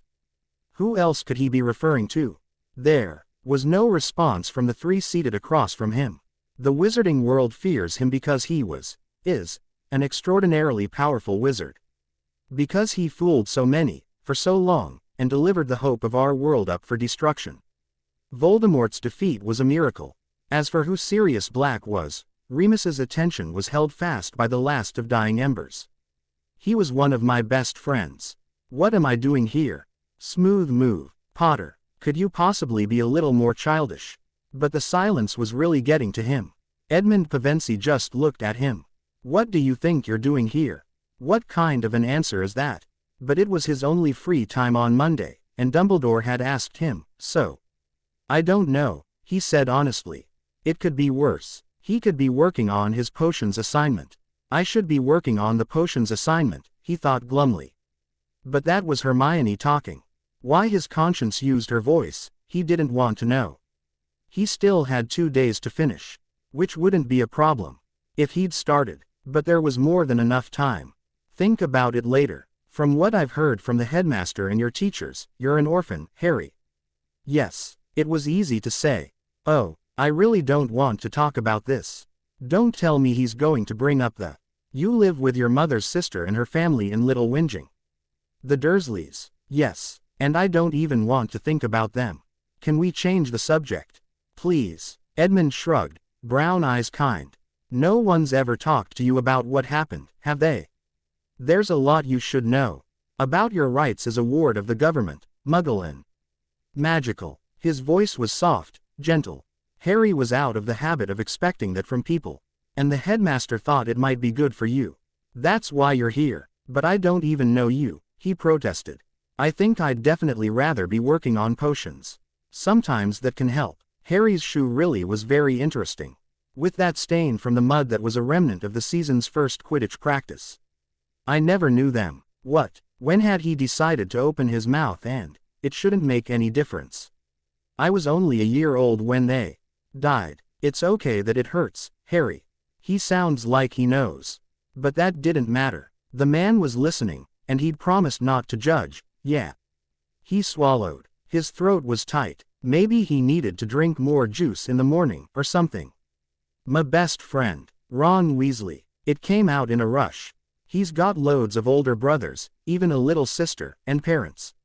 And they don't have a lot of money, but, he couldn't go on. They're happy, he whispered. You're jealous. And he really couldn't meet those kind eyes. Yes, I'm a flobberworm, stupid, and, he kicked out at the desk leg, angry. I mean, it's just life, right? These things happen. Some people get families, and some people don't. I'm not the only kid without parents, here. No, you're not. So kind. Like he actually cared. Harry talked to Hermione and Ron, but it wasn't the same as talking to an adult. There was the hope that if he just told someone, a grown-up, they could make it all right. They died protecting me. The shoe was blurry. Now, had he gotten hit by the conjunctivitis curse? His eyes were burning. They died to save me. Voldemort came after them because of me. And he's still out there. Somewhere. And everyone always looks at me like I'm supposed to save the whole world, and I don't know what to do. Quote, he looked out the window. What he wouldn't give for a broomstick. Now to just get out of here and up in the clouds. He blinked. His eyes were wet. A soft scraping noise. Edmund had stood, and was waiting by the door. Harry stared at him in confusion. What? I'm supposed to stay here for an hour.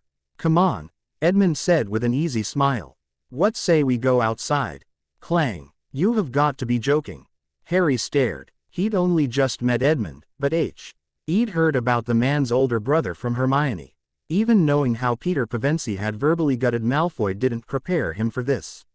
En garde, Edmund shouted, picking up a nearby broadsword. Is he crazy? The blond man had been quietly practicing, moving in what had looked like a dance. The blade whirled in a silver blur, too fast to see, and even more deadly. But at the cry, blue eyes snapped open, and he met his brother's controlled charge in a clash of metal. Harry picked his jaw off the grass. The two men were fighting in earnest, and he clapped hands over his ears. 3 yards away, the noise of steel on steel was loud. They're good. He didn't need to know anything about sword fighting to see that. In the midst of exchanging blows, Edmund's foot slipped. For a wild moment Harry was sure he would be impaled as he fell, but somehow the blades twisted out of the way. He raced over. Are you all right? The blond man placed the weapons on the grass. No, the ground, Ed. Accepting the hand, Edmund let his brother pull him up. I'm out of practice. It's not my fault a counselor doesn't get as much time off as a profiler. Peter snorted. I'll have to remedy that. Uh-oh, Edmund muttered. His brother smirked. Harry, I'd like you to meet my brother, Peter Pevensie. Edmund introduced them. Peter, this is Harry Potter. How do you do? The man had a very strong grip. Ow. Peter smiled at him. Quite well, thank you, Harry. And how are you? I'm fine. Edmund smiled at them both. Harry, I asked Peter if he had any time today. I think that he would be the best person to speak with you. What, was he just dumping him off, then? Harry's face flushed. Could this get any worse? A soothing hand found his shoulder, and he looked up into deep brown eyes. I'm not abandoning you here, Harry. Came the gentle voice. Edmund looked very concerned. Peter has gone through something like what you're experiencing right now, and I think he'd be the best person for you to talk to. But that's only for today, and only if you want to. What do you mean? Something like what I'm going through? I don't think so. Edmund's voice was low, and he glanced over his shoulder. Peter had moved away, giving them room. Peter found himself in a situation where everything he knew was turned inside out. A bit like getting your acceptance to Hogwarts. Harry had to smile. His whole world had been upturned. And all for the better. Except for Voldemort killing my parents because I'm supposed to be some hero. And the Death Eaters. And Snape. I could live without Malfoy, too. But other than that, yeah. Edmund nodded. People we didn't even know were looking to Peter to lead them, to fight against an enemy like nothing he'd ever encountered before. And we needed him to save us, as well. For a moment brown eyes turned dark. Really? Harry pushed up his glasses. It couldn't hurt, he supposed. All right. Fingers squeezed his shoulder. I'll see you next week, in my office, Harry. He nodded. He walked over to Peter so he wouldn't have to watch Edmund leave. Mr. Pevensie. The blonde looked up with a low chuckle. There are 2 of us, Harry. We'd all be better off if you just called me, Peter. All right. Harry stopped. Great. Now what do I hear? And Peter was handing him a broadsword. Harry gripped the handle uncertainly. The next thing he knew, the man was walking around him. Adjusting his stance with calloused hands and a few quiet words. Not bad, was the final pronouncement. A slight frown as Peter studied him. Take off those outer robes.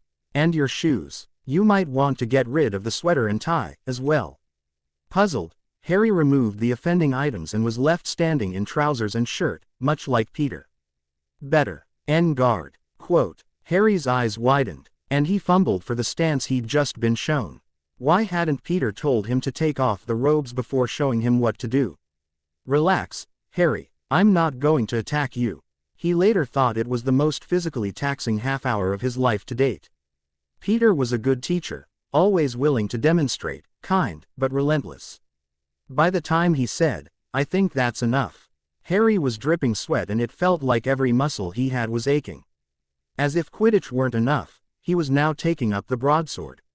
Proof, if Malfoy needed any, that Voldemort's curse messed more with my head than a scar could explain. Peter joined him on the grass, wiping down the blades with a soft cloth. Edmund said, that you know what I'm going through, Harry said hesitantly. Peter placed the weapon down and smiled. Edmund has a habit of exaggerating. Oh, his stomach plummeted. He should have known it was too good to be true. Harry. He lifted his eyes in automatic response to the firm command. Good. Peter smiled. I don't know what you're going through. No one in the world can know what you're going through, I think. I know that doesn't help you to hear. Peter looked away. But I have been through something similar to what you face, yes. Would you tell me? Peter smiled. You grew up with your Muggle relatives, so I believe you'll understand when I talk about World War II. Harry nodded, the sun hot on his back. The blond man settled back, and began. When the bombing of London began in 1941, our mother was afraid for us. There was a government initiative that shipped children from the city out of the immediate danger zones, off to the country, for however long the bombing was to last. She didn't want to break up our family, but one night, the bombs fell too close. So she registered us, and less than a week later we took a train to stay with Professor Diggory Kirk, in a mansion not far from here. Part 3. 1941. She should have known he'd find her. Peter was always the one who came looking. Sometimes Edmund or Lucy would get curious, but she was supposed to look after them, not the other way around. She'd long ago figured how to hide so that they wouldn't find her. But she hadn't yet managed to outwit Peter. How does he always know? It was the deepest comfort Susan had, knowing that there was nowhere on this earth she could go without her big brother discovering where she was. So when the door to the spare room opened, she looked up from her curl on the window seat, and the book she'd made off with. Here you are. There was no disguising the relief in his face. Remorse clawed at her. You didn't need to worry, Peter. But I suppose you always will. He didn't answer, crossing the room to lean beside her. The blonde head turned, eyes lingering on the wardrobe. She kept her back to it. Whatever possessed us to go after that white stag in the first place? No longer kings and queens. But Aslan said, she wasn't going to think about it. What are you doing here? Reading. Great Expectations. She handed it over. It's not as bad as it sounds, really. I know you don't care much for Dickens, but... Susan. Dark hair hid her flinch. Before fingers gently pushed it behind her ear. She knew her tears had the power to move him, and so she never let him see her cry. Sue. Gulped back a sob. I want to go home. I miss it. So much, Peter. Quote. Strong arms curled around her, but she didn't feel safe. Stranded. But at least I'm not alone. She had her family. She was never alone. But oh, it felt like it sometimes. How do they not feel what I feel? We'll get back one day. I know it. But how? She protested. She wanted to believe. How? How could he be so sure? Tell me, please. Tell me how to stop it hurting. Peter gave her a rare, sweet smile. How do you know the sun will rise? Startled from weeping, she stared at him. But what does that have to do with faith? Susan, you must believe it. Compassionate blue eyes, the only thing they shared, pierced her. The only thing they would ever share, it seemed. A chill swept over her then, as she finally, understood. Disinta. Ngling herself from her brother's embrace, Susan stepped back. Wiped off the tears that would not go away, no matter how hard she tried, and let the chill into her heart. But you see, that's the problem, Peter. I can't. The door closed gently on the wardrobe. She didn't look back to see a pain echoing her own flare in her brother's heart. Unbelievable. Wow. It's not Narnian, but, wow. Come on. Impatient glances, pleading, badgering, even pushing wouldn't get them to go any faster. He was careful not to push too hard, though. He'd seen the way Sue hesitated, before finally deciding to go with them this morning. Something had happened, he could see that plain as day. But Peter and Sue aren't telling. Yet, and she agreed to take a closer look. Look at the lake, Lucy cried, running forward to dip her hand in its waters. Oh, cold, Lou. Peter teased. The littlest stuck her tongue out, and splashed. Ah, that's cold. A Cheshire grin. His damp brother gave the woods. And there was something obviously wrong about the forest from this side, a last measuring look. We came to see the castle, Susan said. Let's go. Edmund sobered. I wish Peter would tell me what was wrong. Susan had been like that all day. Abrupt, cold even, though she would talk with them easily enough. There was a distance to her when they spoke about Narnia. But he couldn't figure out what it meant. They came across the path soon enough, circling around past the lock toward the castle. Hoof prints, he murmured, staring at the dirt. Sometime since the last rain. A week or more of leeway, then. But they hadn't passed by today. Peter crouched at his side. Not a horse, nor centaur. Then, fingers flitted over the dirt. Strides too long for a pony. Mule, maybe. Edmund frowned. But, shape's wrong. It's not just fancy smithing with the shoes, it's the hoof itself. Blonde hair bobbed in the sun. Look, the toe tapered to a point, sides sleek and narrow. It had driven deeply into the ground, the edges slicing through grass and dirt. Wheel tracks smoothed the sides of the road, and there were a lot of them. What made it? Peter hauled him upward, and two hands rested near where swords had once been carried. I guess we'll find out. Edmund sighed. I don't know that I like this. But they still had a fair distance to go. He moved forward to talk to Sue, and Peter swung Lucy on to his back, walking ahead. Are you all right? Troubled eyes turned to meet his, and he ignored the fake smile beneath. Course, Edmund. Why wouldn't I be? You didn't want to come here, he said flatly. You didn't want us to have anything to do with this place. Changed my mind, and you're tense enough for even Lou to notice. I wish you could tell me what's wrong, Susan. But she wouldn't. The day was warm, but summer was already fading into fall. Soon the leaves would turn, plunging them into winter snows. It had never been bad in London that he could recall, but the mansion was much farther north. But not so far north as. It's big, Edmund breathed. For a stock-still moment, the Pevensies just stared. It wasn't big, it was enormous. Dizzying towers scratched the clouds as stone bulk of the castle sprawled out in front of them. It was ancient, browned and weathered by time. The flags flying from soaring spires were like nothing he had ever seen. Silver snakes on green fields. Badgers roaring challenge from golden cloth. Eagles screamed out of blue sky, and most familiar of all, a lion rampant on red. What does it mean? He'd found himself learning heraldry in Narnia. But these symbols made no sense to him. Nearby motion snared his gaze. Who's that? Susan murmured. A boy, no more than 14, was sweeping across the grass. Headed their way, Edmund braced himself. What kind of clothes are those? Lucy whispered. Shish. They were odd, Edmund decided. Sweeping lengths of cloth, almost Arabic, but made of black silk and open in the front, revealing what looked like nothing so much as a school uniform. Weird. Really weird. I did get off the train in England, right? Who are you? The boy demanded. Dark hair and blue eyes, with a face that might be handsome one day. And fear and cocksure arrogance in his gaze. Edmund blinked. And where did you leave your manners? Best to trust this one to the High King's diplomacy. He'd probably make a hash of it. He already wanted to punch the kid.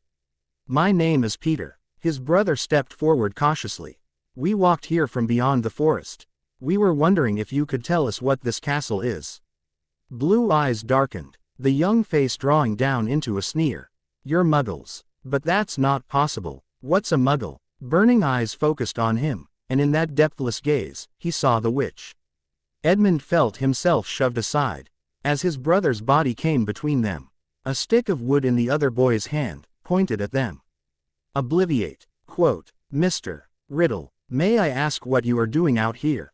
The boy shifted, and then he caught sight of something that shouldn't be, and realized why Tom Riddle was standing, back to the school, with his arms stretched carefully out to his sides. And here I thought the boy had been taken by a fit. Though that glimpse from the threshold had been very misleading. Albus chided himself. Nonsense. Tom's much too focused to spare time for a little thing like insanity. Though his focus might one day lead him to it, arrogance notwithstanding. He raised his own hands carefully. My name is Albus Dumbledore, he introduced himself to the young muggle with the wand trained unerringly on his student. I'm the professor of transfiguration at Hogwarts School of Witchcraft and Wizardry. Pleasure, the blond boy replied shortly. His aim never wavered, though blue eyes flickered between them both. Ed, you all right? A smaller, dark-haired boy was at his shoulder. Two others, bodies completely blocked, crouched behind them both. He caught a glimpse of skirts. Fine, Peter. Good. You cannot use that wand, Peter, Albus said carefully. But wands were somewhat like loaded muggle guns. Apparently the boy recognized that. Doesn't matter, was the short response. As long as I have it. He doesn't. Clever. And Albus felt himself pinned by a gaze much too old for the face around it.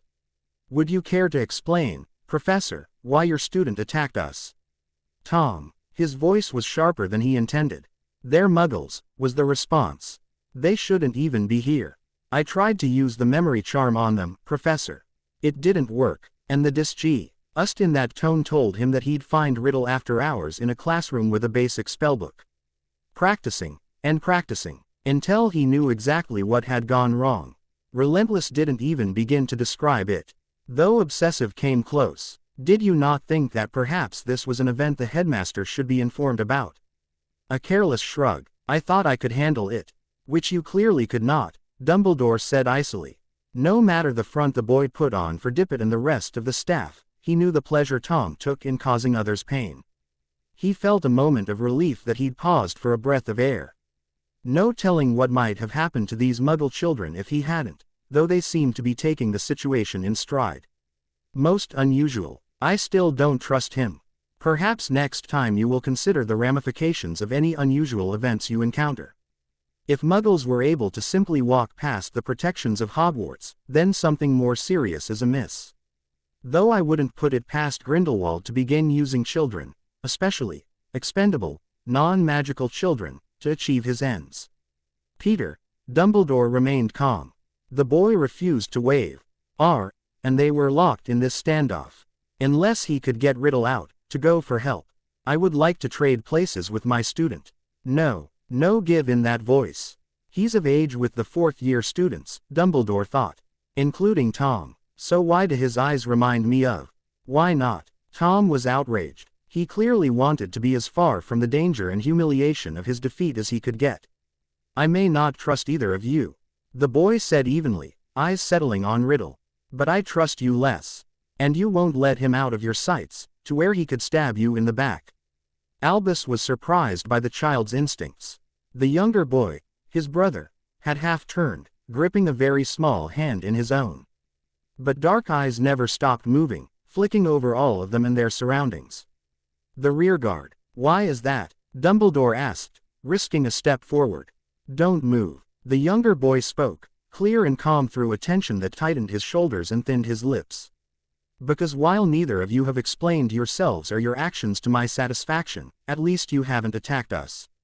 Yet, and Dumbledore was surprised by the lack of fear there. Most unusual. And for a muggle, yes. Very unusual indeed. What if I gave you my word you will not be harmed? Blue eyes considered, weighing them both against some internal balance of factors. Your word, he agreed. Sworn on whatever you hold most precious in this world. He blinked, surprised. Not a usual request, but one that would bind even a wizard. And in return, I will return your student's wand. And you will have my word that unless I or my family are provoked, I will harm no one from the castle. Very clever. But there was a way to end this impasse at last. Good thing, because his arms were getting tired. And from the iron in those azure eyes, he doubted the excuse would hold up against the boy's scrutiny. Albus nodded. You have my word. On the life of my brother, neither you nor any of those with you will be harmed on the grounds of Hogwarts School. Not while it is in my power to prevent it. The boy tilted his head in acknowledgement, eyes never leaving the boy in front of him. His free fist settled over his heart. And I swear, that unless I or my family are in danger, I will commit no violent act against a person from Hogwarts School. In Aslan's name, Aslan. The word seemed to roll through the air, ringing in his soul. Riddle flinched back. Peter lowered the wand slowly. Dumbledore held out a hand, their peace still new and tenuous, but the wood was yielded to his grasp without hesitation. He tucked the wand into his robes. Tom would get this back later. After a few hours of detention, Filch had recently been complaining about the state of the trophy room. Peter stood straighter, relaxing from what Albus now knew to be a fighter's crouch. His brother stood next to him, moving out. A flanking maneuver. At least those years playing chess were good for something. A little girl, much too young to attend Hogwarts, slipped between them. And holding her hand, an older girl. He heard Tom's breath catch, and looked more closely. Long, dark hair, blue eyes, and a sweet face. For all she couldn't be 13 yet, there was a strange age in her eyes as well. "I'm Peter," the blonde boy said neutrally. "My sisters, Susan and Lucy. My brother, Edmund." But he had marked Tom's sudden attention to the elder girl, and Dumbledore caught the unspoken message that flew between the two brothers. "Danger. Watch this one. No surname." Tom spoke up, his voice milder than Albus had heard it in years. Especially given the past few minutes. He kept the shock off his face. "Names have power," Peter said softly. "You have not yet earned the right to ours." Tom stiffened. "Well, we're off to a wonderful start." Hands free at last, one drifted to tug absently at his neck-long brown beard. "Welcome," he said cheerfully, "to Hogwarts School of Witchcraft and Wizardry. 1993, cool, not cold, not like the ocean sucking at Azkaban had been. Bone-chilling, breath-stealing cold of that water.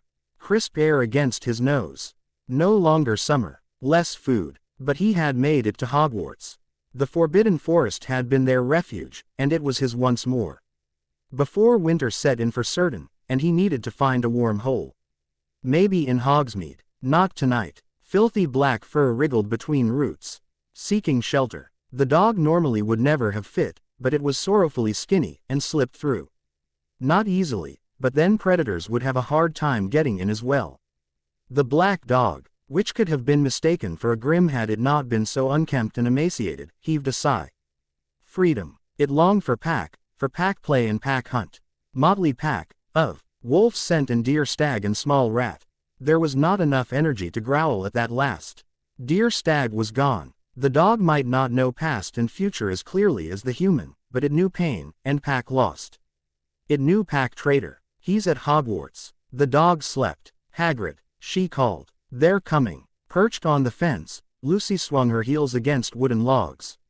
Students were arriving for their fourth care of magical creatures class, and Hagrid had finally persuaded her to let him introduce them to the fantastic creatures he called hippogriffs. "I know you want the first class to be a success. But Hagrid, you want these children to love and respect the creatures you teach them about, correct?" The great shaggy head nodded over a cup of strong tea. "Respect has to be earned, Hagrid. Start them out small. Give yourself and them a chance to get used to the class." "All right, Miss Lucy. If ye think that'd be best. I done want to be a bad teacher. It's the best thing, Hagrid. And you could never be a bad teacher. You just need some experience at it. You wouldn't expect Fang to be able to catch a nogtail on the first try, would you?" Startled, Hagrid jerked up. "Tea sloshed. O' course not. Why, they're fast and canny, that they are. Fang'd never catch one first time out, not until he'd practiced some." He trailed off, brow furrowed in realization. Lucy nodded. "Do you understand, then, Hagrid? Give yourself time to practice as well." A gigantic smile was her reward. Thank goodness she'd kept her diplomacy skills fresh. She was going to need them to deal with rock hard fudge still sitting on her saucer. As the Slytherins approached, she saw Draco Malfoy in their midst.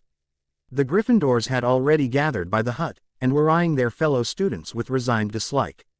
"It's really strange," she heard Hermione Granger mutter to her friends, Harry and Ron Weasley.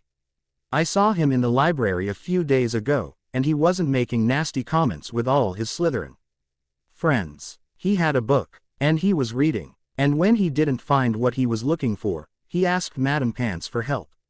Politely. Maybe he's sick," Ron offered.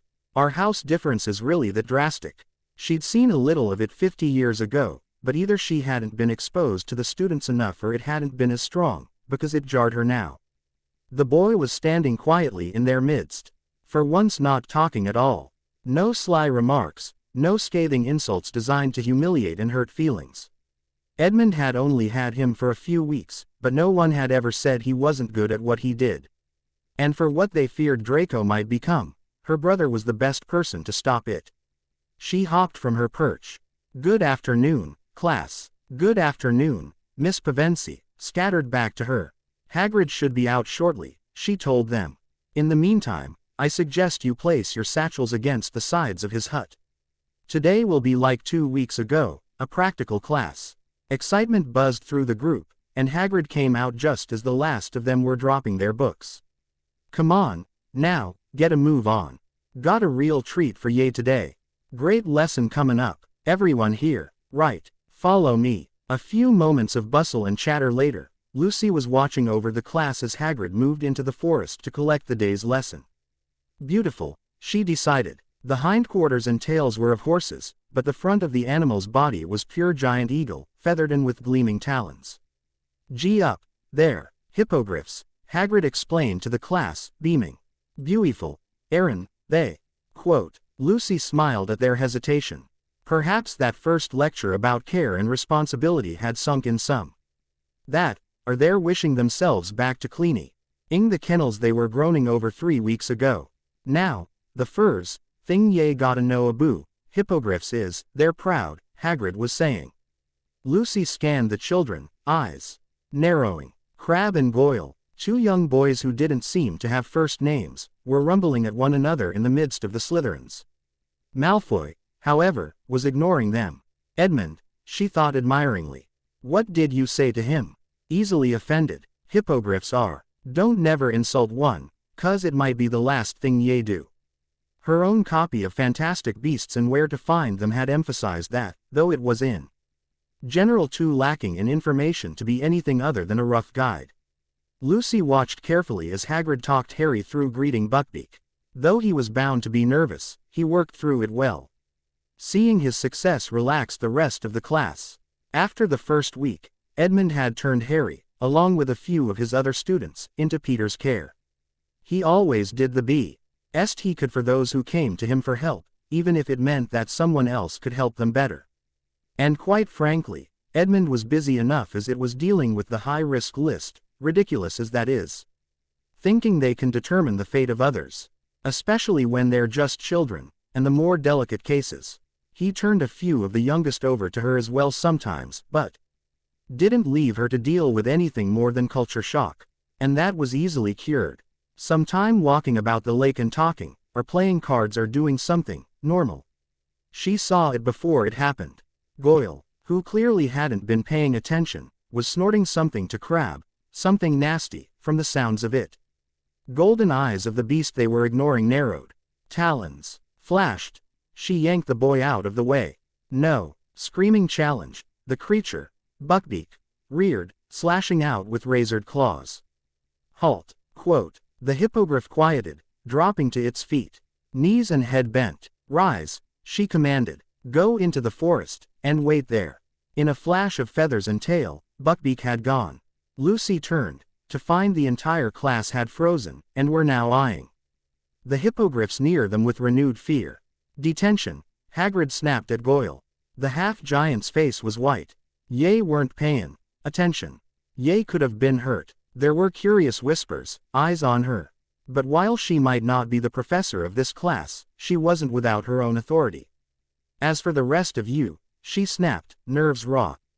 If I ever catch you insulting a hippogriff, or trying to command one, I'll make Professor Snape's detentions look like fun. I've been working with these creatures far longer than you will. So don't try it. There's a new fair today, Hagrid called. Class dismissed. Dawn, Ferget to Bow. Now, when ye take or leave o the hippogriff ye've been workin' with. Careful, precise bows. They even held off running for the castle until they had all gotten out of the pen.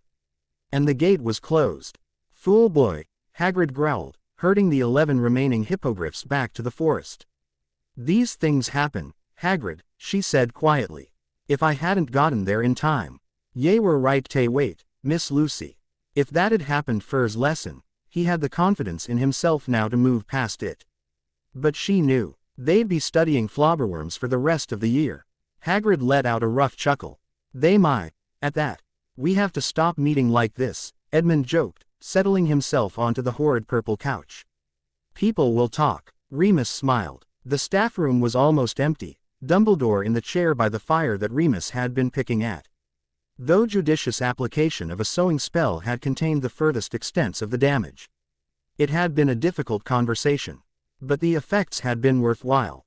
Taking advantage of the empty staff room, Edmund had bundled Lucy out to the hallway.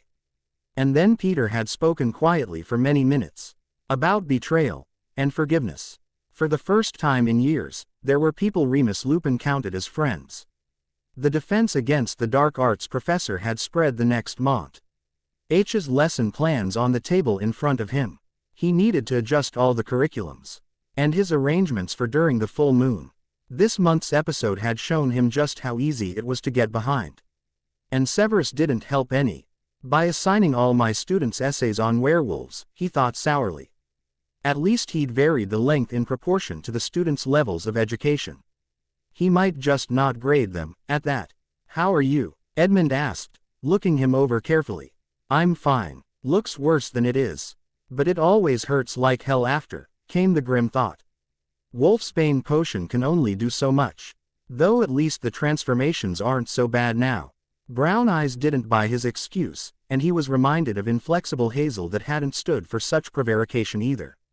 Unaccustomed warmth washed his soul. I'll be fine. Edmund could accept that. There were a few moments of comfortable silence, before it was broken by the door opening once more. Not working. Old hear the frown in that familiar voice. Lucy shrugged, settling down on purple cushions. I watched some of the students, before I tried, but the silly thing didn't move. Short of shoving it off the perch. And none of the other owls would deliver the letter, either. Peter rubbed his forehead. Remus didn't know whether to laugh or sigh. The Pevensies had slipped quite easily into the wizarding world.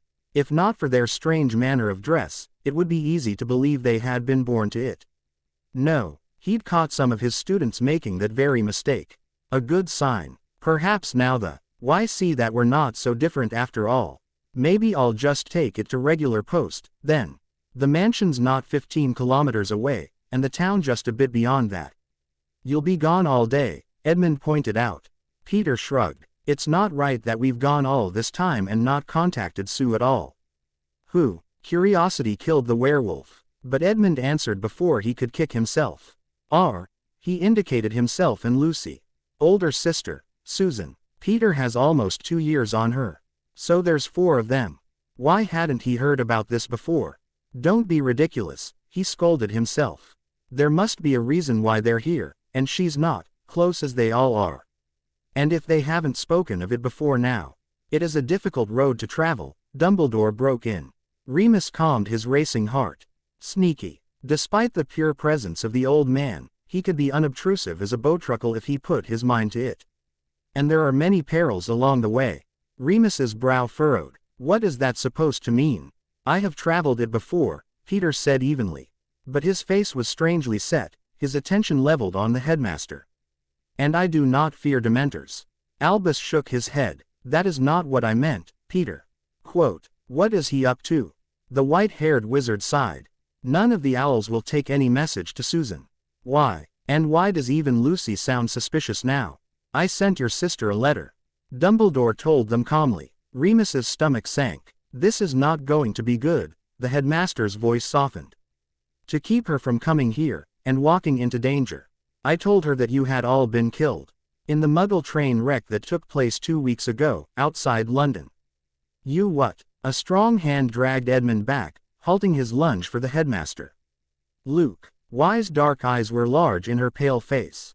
Do not make the mistake of thinking you know us, headmaster, Edmund spat. You have probably just hit upon the one thing that would drag Susan back to the mansion, and into danger. He struggled uselessly against the iron grip, swore. Let me go, Peter. Edmund. The dark-haired man froze, but infuriated eyes never left Dumbledore. Stand down. Quote. Incredibly, he did. Remus blinked. Peter, you tread a very thin line, headmaster. He hadn't known the eldest Pevensie could get so angry. But unlike Edmund's burning fury, this was a cold rage. And all the more dangerous for it. Do not force me to break my oath. You would not like the results. Even Fudge would not confuse that flash of teeth with a smile. And they were gone. What just happened here? I'm going to kill him. The only thing stopping him was his oath. The only thing.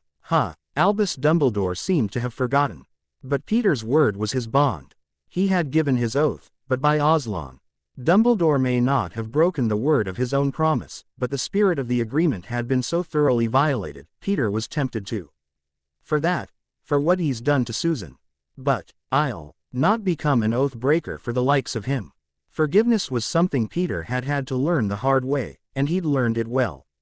But he never forgot, because if I do, it'll only come back to hurt us. At this point, killing Dumbledore would only cause far more problems than it would solve. Lucius' blunt statement startled a laugh out of him. She wasn't named the Valiant for nothing, he reminded himself. Edmund only snarled. Peter packed away his anger, to be dealt with later. For all his gentleness and ability to help and forgive others, Edmund had no tolerance for those who broke the trust granted to them. Peter pulled his thoughts away from why that might be. But add to that his quick temper, and a stream of profanity spouted from his brother. Good thing Lu'd taken them out by the lake. He didn't need any students hearing this. Peter rubbed at the headache building up in his temples.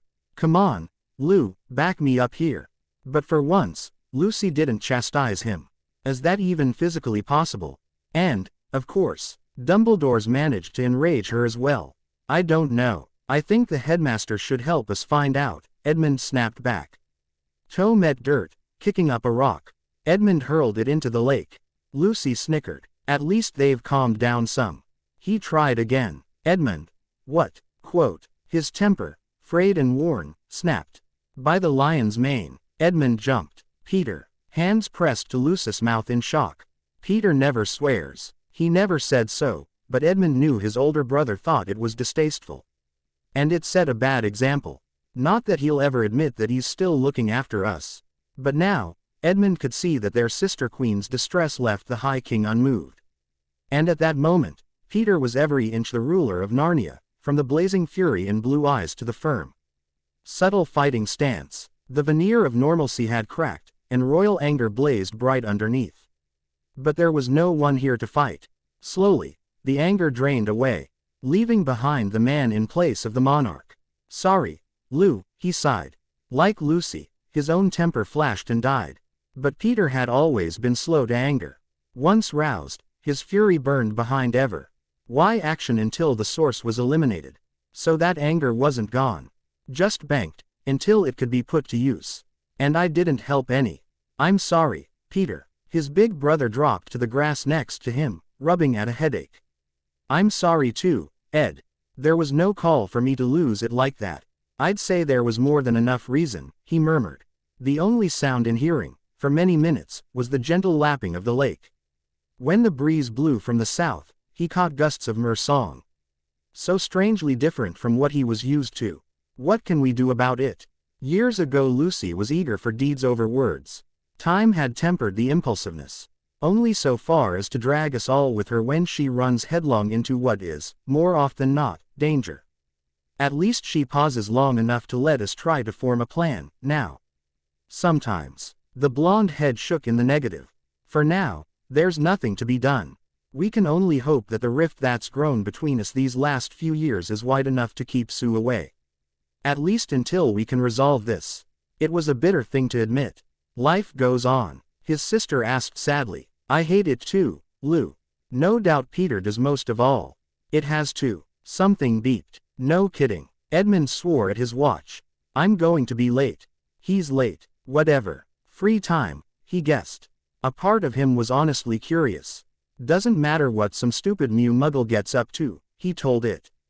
He's late. I'm outta here. Going somewhere, Mr. Malfoy. Not. No, he muttered. The man checked the strange watch strapped to his wrist, and raised a brow.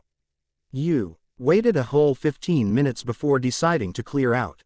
I am impressed. Yeah, well, he shifted uncomfortably. It's not like Dumbledore wouldn't find out, and then Father would be really angry.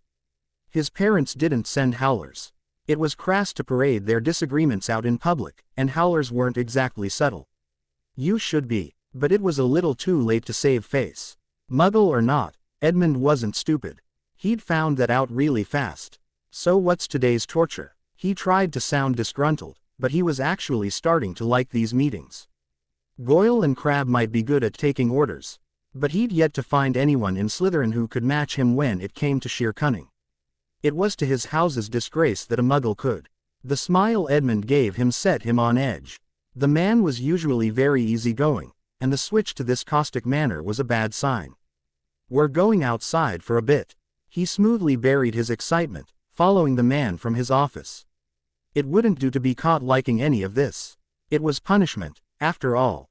But the last of the good weather was almost gone, and he saw what lay ahead of them, and his feet refused to carry him any further. "Draco, you've met my brother, Peter." That sword was sharp. Draco swallowed. "I'm dead." His father's latest letter had been one admonishing him to steer completely clear of these people. Not that I can. But the story he'd told his son, of hurling every dark curse a 13-year-old Lucius could think of at the irritating, and in the way, mudblood, and watching them all die before even reaching the target. If that wasn't enough, from what the elder and younger Malfoy could piece together, the Pevensies hadn't aged. No charms are that good. To completely hide the effects of almost 20 years. Impossible. And he'd read about Aegis Sanguinis. Taken him a damn long time to find the books. It was magic even older than Dumbledore had hinted. Figures. From a time when there hadn't even been a division between normal and dark magic. But if these people had it, and the way his curse had been swallowed up closely matched the description in the books, only a complete idiot would make an enemy of one of the Pevensies. Draco might just be a kid, but he knew danger when he landed knee-deep in it. That last little comment of Dumbledore's hadn't helped, either. "I am so dead." Scent on wind. Warm. Meaty. Food. Pale eyes shone in the sun's last rays. The dog blinked, padded nearer in the brush. Ears perked. Noise. Human. Not pack. Not hunter. Leaving. Food. It knew the hut, from days when Pack was young. It knew the man that lived there. Too large for human, too small for giant, with mixed scent. But the man was always kind to those of fur and claw. Food. The dog gulped at the meat. Chopped small and cooked. Pale eyes never stopped roving. Savory scents were thick in the air. Always cold and tired, now. Hard to hunt. Shaking legs, no will to run. Sleeping meant no pangs from an empty belly. But so hard to wake up. He had smelled the food, left close to the tree line for something else. A pink tongue licked the metal plate. Food. Gone. But so was hunger, pain, noise. Human. Female. Young. Humming a gentle tune, carrying a bowl. Liquid sloshed. It stopped. Soft music froze. "Seize me." The black scrap of life fled. He drank it. I wouldn't trust Snape not to poison it. "Harry." She caught him coming out of Lupin's office. "What are you still doing here? All the other students are at Hogsmeade." "I know." She didn't have to say it. The Dursleys didn't sign my permission form. Miss Pevensey." "Oh." The auburn head tilted. Dark eyes looked him over searchingly. "And it'll be a bit before Ron and Hermione are back. Would you mind coming with me?" She smiled at him. "I promise it has nothing to do with class. I need some help, and I think you might be just the person I'm looking for." "What else do I have to do?" "Okay. All right then. Come on." She led him outside, and the windows of Hagrid's hut were bright in the light of the setting sun. "Are we going to see Hagrid?" "Not exactly." He followed as she went to Hagrid's door, and knocked. Wooden hinges creaked. "A boo. That time, Miss Pevensey." "Ah. Harry. Come to help us." He eyed the large plate, laden with browned meat. It steamed faintly in the chill evening air. "Sure, Hagrid." "All right. Then, Yetu. I'll G back inside." "Dawn. 1. Te startle, I am none." "Harry, you be in before dark, now, ye here." He nodded, grinning. "Sure, Hagrid." Lucy smiled at the half-giant. "I'll leave the plate with Fang before I go, as usual." Hagrid's shaggy head nodded, eyes twinkling. "Night, then, Harry." "Good-night, Hagrid." "What are we going to do with that?" Harry asked as soon as the latch fell. He scurried after her in the last of the sun's light. She wasn't especially tall, but, boy, she's fast. "Feeding a guest." Lucy set the plate down, and got busy crushing several pills in her handkerchief. The powder was buried in the meat. "Nothing harmful," she said at his wide eyes. "Essential vitamins, deworming pills. A few extras for malnutrition." She hefted the plate. "Stay here," and crouched down behind the pumpkins. She deposited the food much closer to the forbidden forest than Harry was usually willing to go. Be very quiet, she told him. He has very good ears. Who? A hand slipped over his mouth. Shish. He followed the pointed nod. What's? Oh. A shadow slipped free from the darkness enveloping the trees, and crept toward them. Paws hesitated, and a doggy muzzle lifted. Sniffed. Ventured closer. He's a stray, breathed Lucy. Maybe from Hogsmeade, maybe from further away. He might even have been abandoned by some upstanding wizard, but his owner is long gone.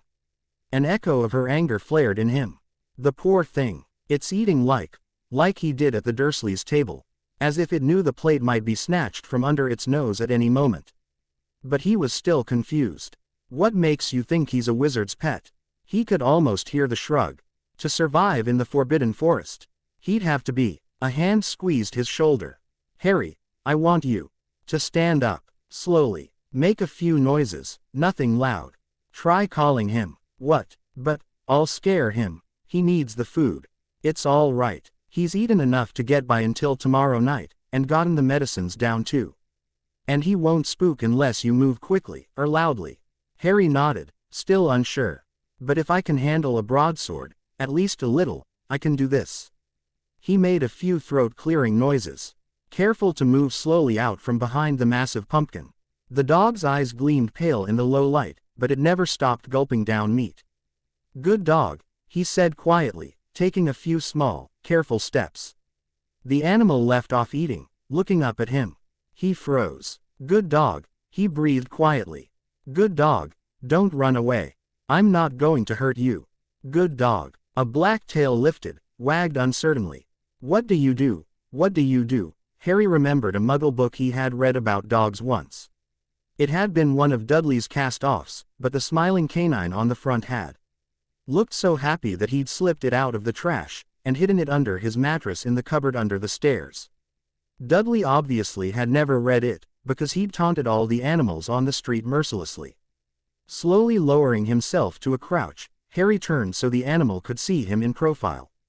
He felt incredibly stupid, but if it worked. Good dog, he crooned, holding out a careful hand.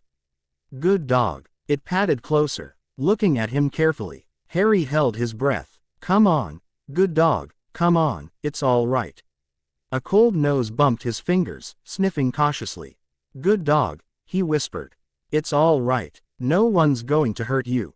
Black Fur crept closer, sniffing and sniffing. He was suddenly aware that the dog was quite big. And teeth.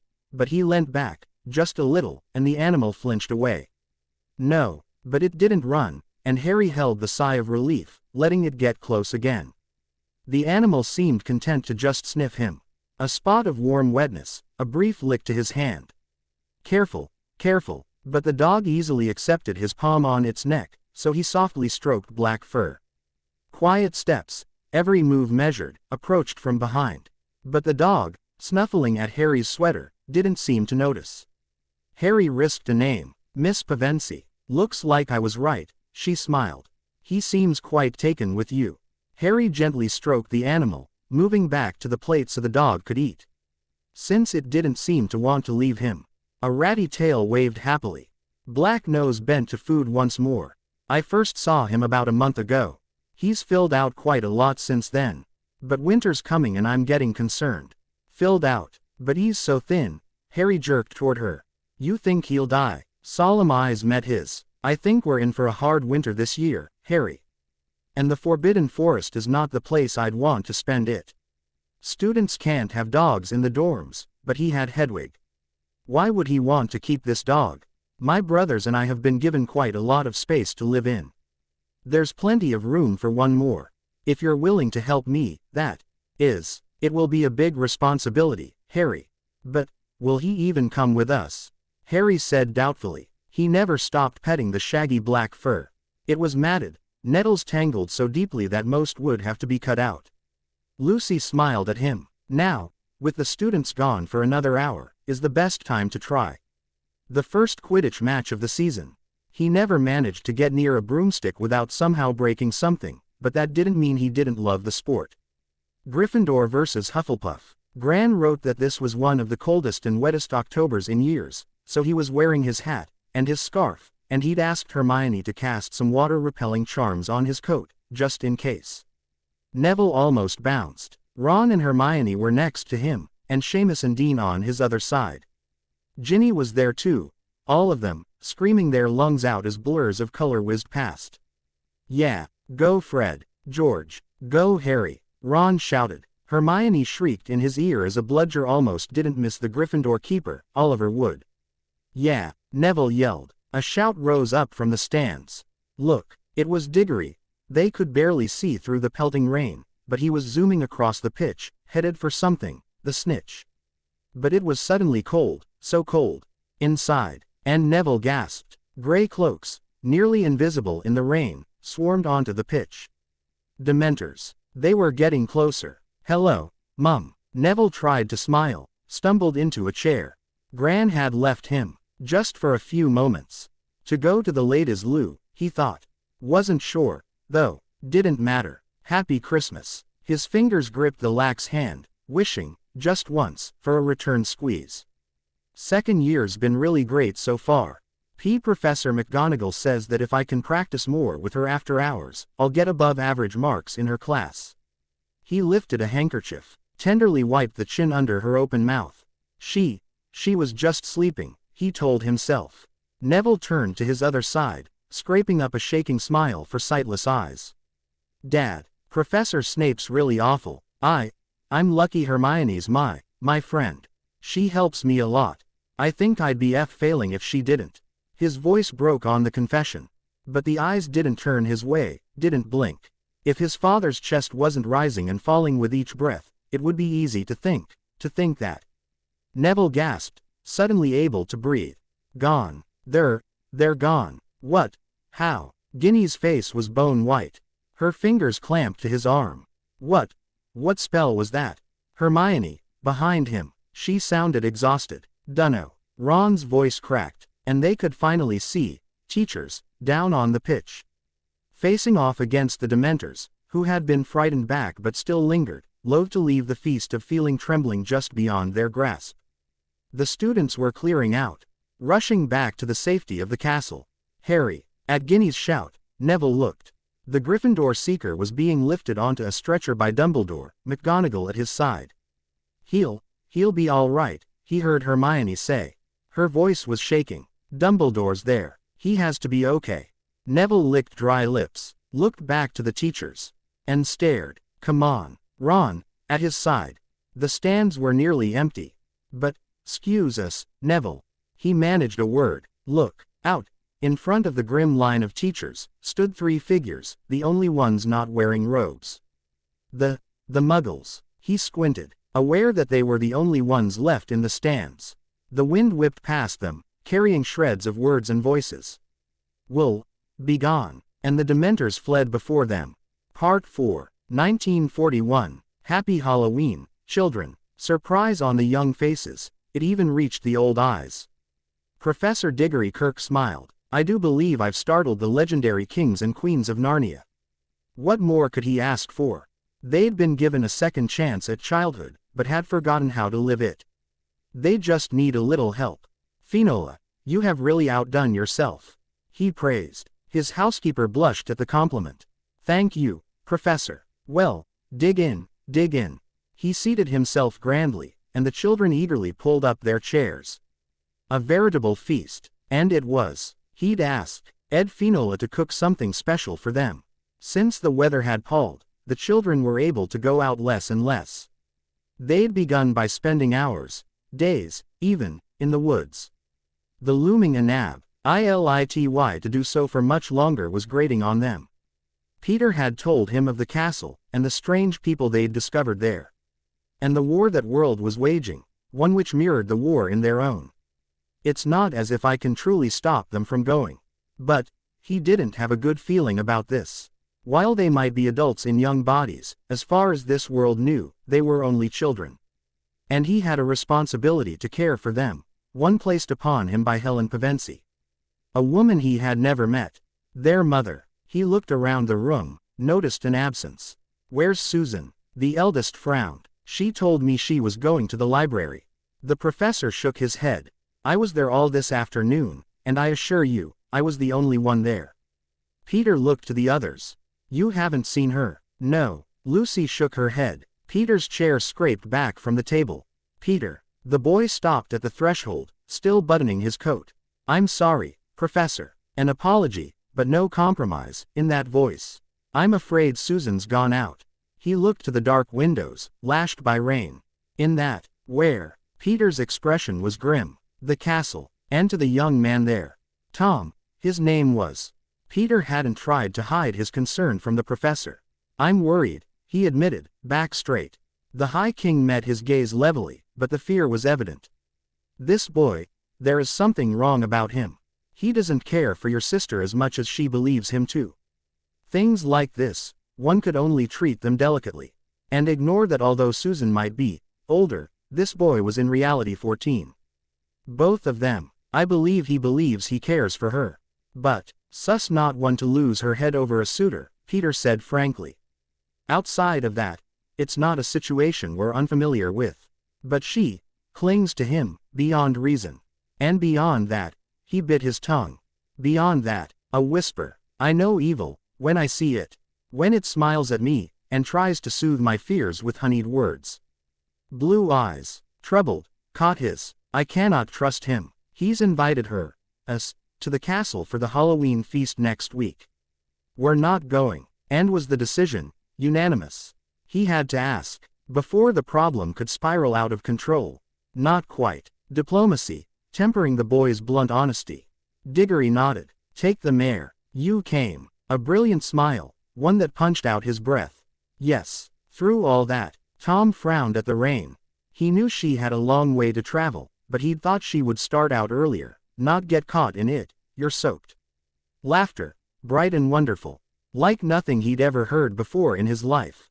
Just a bit. Here, let me help. You don't have magic, after all, he scolded lightly. A few spoken words, and arc hair curled invitingly over his fingers. The slender figure beneath the muggle garments was no longer so fetchingly outlined, but Susan wasn't that kind of girl. Where's the rest of your family? He looked around, trying to hide his irritation. Tom might hate them, but they were good for one thing. Traveling so far alone was dangerous. They didn't want to come. She said it lightly, but he couldn't believe his ears. What? Deep breath, to calm the rage. Hell's with that, Susan, I've told you what lives in the forest. Didn't that lunk of a brother of yours think that you needed protection? You should not have traveled through the forbidden forest alone. The thought of what might have happened to her, to his sweet, gentle Susan, made him shiver. He hated being afraid for her. She stared at him, and he forced the scowl off his face. They didn't want to come, Tom. I couldn't have come at all if I didn't sneak off on my own. What? I should have known. You came by yourself. It staggered him, that she would show such bravery. For me, to see me, he was rewarded with another beautiful laugh. Of course I came to see you, Tom. There's no one else here I care about. She wrinkled her nose at the storm. Not enough to go through that, at any rate. But they were inside now, under the protection of Hogwarts, archways and slate roofs. Tom pressed a chaste kiss to her lips, gathering her close. Wait until you see the Great Hall, he whispered. He was able to see it again through her sparkling eyes, her soft, oh, of wonderment. Gigantic pumpkins and streamers of orange and black festooned every corner. Enchantments in the shape of bats had her eyes wide, and he used the excuse to wrap his arms around her, and whisper protective words of reassurance. She smiled bravely back at him. It's lovely. You're much lovelier. Another laugh, and a delighted flush.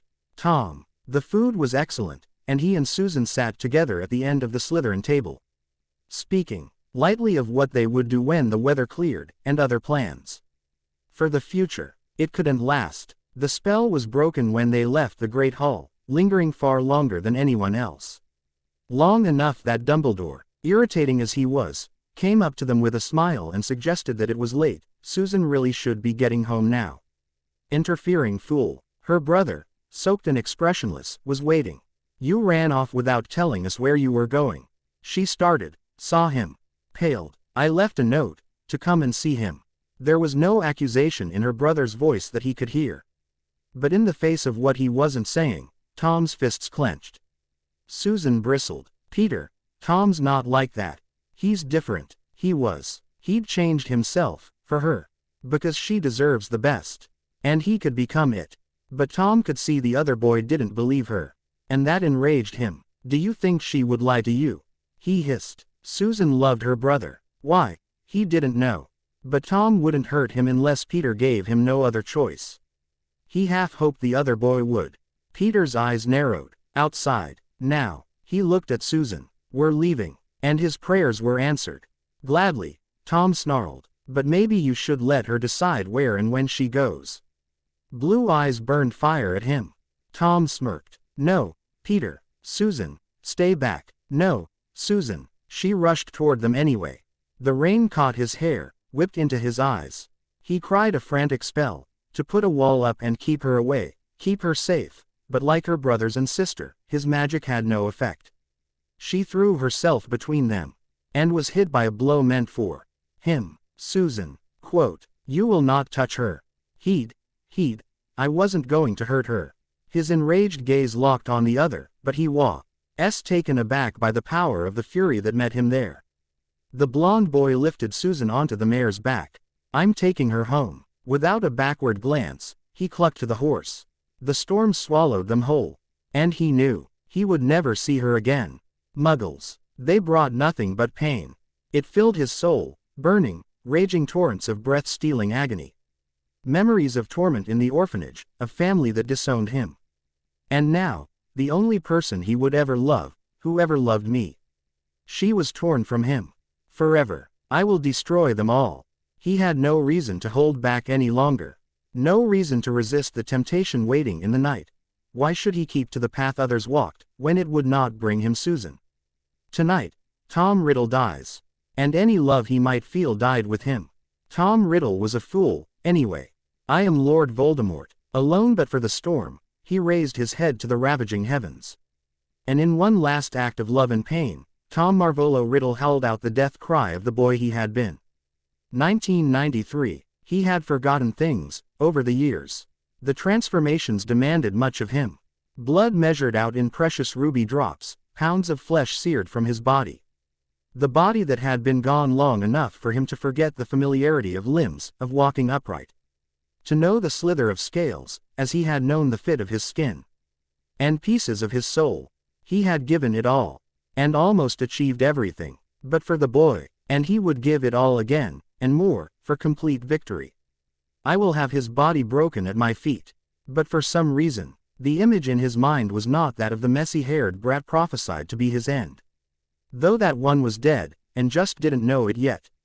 The face was overlaid by a memory of blonde hair, furious blue eyes, and a strange, shivering fear that couldn't be, his own. Impossible. And then the memory was gone. He prodded at the simple mind bolstering his. It was reduced to mere instinct, now, crumbling away under the burden of his soul. The last, remaining piece that contained all he was. It was more than enough. He had been reduced to this, living and feeding off others. It was disgusting, that he, Lord Voldemort, should be no better than a mere parasite. But all he needed was one chance. Just one. And then, revenge was sweet sustenance, indeed. A darting memory, of storm and pain. I will destroy them all. And he would, no matter if he could no longer remember why. Forked tongue hissed, tasting the air. Familiar sense, lacking any sense of threat. He probed again at the mind beneath his. Pushing hard, weakened, cracks spread across its surface. It gave, just a little. He would need a new host, soon. Just one chance. It would come to him. He knew it. Until then, no matter. There were plenty of snakes in the forest. Good dog, Lucy breathed, gently pouring another warm pail of water over black fur. Good dog. No one's going to hurt you. You'll feel much better when we're done. He surveyed the quaking animal in the overlarge tub, and was only grateful that they didn't have to do this outside. The house elves were enormously helpful, and if their servile attitudes made him cringe. How did I get roped into this, again? But he kept his voice low, not wanting to startle. Because Peter said that after 2 weeks, if the dog was recovered enough to stay inside. It was recovered enough to get clean. And because you laughed at the mess he made in Peter's room. Ah, Edmund murmured, tongue in cheek. Soap. I think we're going to have to cut some of these out. Lucy fussed. I'll snip, you soap. Yes, my lady. A gentle wave traversed the tub, hit the metal side, and splashed up into his face.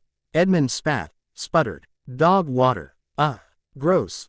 Lucy. He glared. Lucy the Valiant laughed at him. Shouldn't have tried, he sighed, working up a good lather in black fur. It only works when Peter does it. But he let Lucy work with the dog, trying to ignore the constant shivering under his fingers. The room was very warm. Why so afraid? He didn't like having to watch any creature suffer. But there's nothing I can do about it. He needs time, to trust, to heal. All animals were able to speak.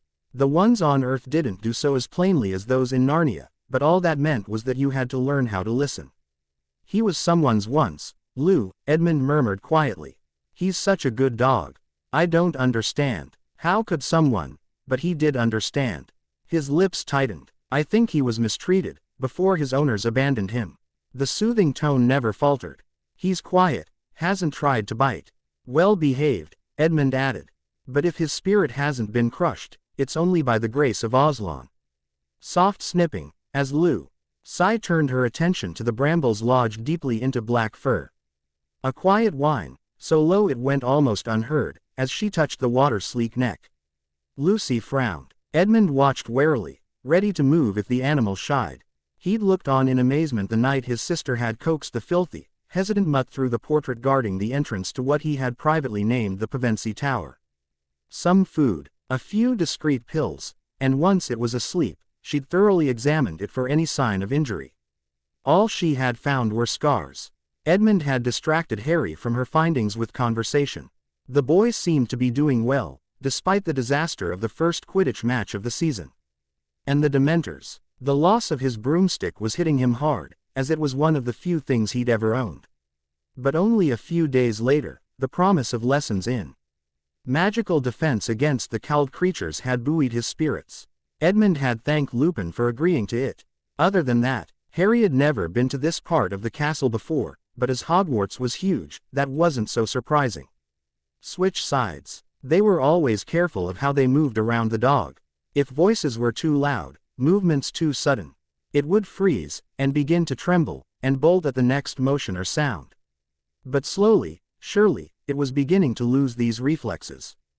Beginning to trust, at least that they wouldn't hurt it. There, Lucy sighed. A good rinse, now, and a drying, and we should be set. The animal stood stock still, head lowered, as it was doused once more. Resigned to getting soaked. Like I'm not already.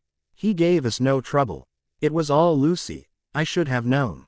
Edmund gathered the animal up and out of the tub. Towels warm from the hearth rubbed briskly over black fur, not giving the dog the chance to balk. There, his sister breathed, pleased. Edmund blinked. The change from the mangy creature of before was stunning. The dog was still thin and haunted, but no longer tearfully gaunt. A doggy sigh, then, and the animal roused. Lucy's eyes widened. Take cover, she murmured, raising a towel in defense. What? Black fur flew, a few drops of water whipping through the air as the dog shook itself. Edmund opened his eyes, felt his face pulled up into a grimace. Better. A soft wuffle answered him. Lucy grinned, translating. Much better. Where are you off to, Harry? Hermione. Packing away her Muggle studies homework. Ron would have traded with her in a heartbeat. Divination might be easy and a complete crock, but he bet that Muggle studies this year was interesting. Mostly because of those Muggles. But Hermione didn't think they were. He guessed she might have a point. Regular Muggles weren't anywhere near as, well, normal as the Pevensies. Though that was weird too. Harry slammed his books shut, dumping them in his bag. Pevensie Tower, he shrugged. Someone had started using the name for the area the Muggles were in when they weren't Oing. Whatever it was they were here to do. Aside from Lucy, helping Hagrid with care of magical creatures. Ron had never really seen her brothers. Though he would treasure the story of how the older one had taken out Malfoy for, the next 5 years or so. What for? There was a trip to Hogsmeade coming up. The last for the year, as Christmas break was coming up soon. Oops. Bloody hell. Isn't that in the teacher's wing? Harry grinned at her. Yes, but I'm helping Miss Pevensie with something. And her brothers are really nice. With what? Geez, Hermione. Ron couldn't help it. Suspicious much. Hermione pinked. It wasn't that she distrusted them, Ron knew. But she doesn't trust them, either. And knowing Hermione, she was on to something. But not necessarily something sinister. Though with our record, look, Hermione, it's no big deal, Harry shrugged. She found a stray dog in the Forbidden Forest, and is helping it get better. Its owner was probably a wizard, in Hogsmeade, and she asked me to help. It seems to like wizards more than muggles. I'd take you and Ron to see it, but, Ron rolled his eyes. But it's been mistreated, Harry said bluntly. Miss Pevensie doesn't want to expose it to a lot of different people yet. It's well behaved, but still afraid of stuff like loud noises. She doesn't want to stress it. Oh, that makes sense. Of course it does, Hermione. You'd think she didn't have a pet of her own. Though that mad cat is more like a wild tiger than a pet. A mental check confirmed that he'd left Scabbers curled on his bed, safe in the boys' dormitory. He narrowed his eyes at the two approaching figures. When Fred and George were skulking like that, something was about to bite someone, hard. It had better not be me, though there wasn't much he could do if it was. At least it won't be Ginny. Mum'll kill them, and after what she had gone through her first year, the whole family had spent last summer picking up the pieces.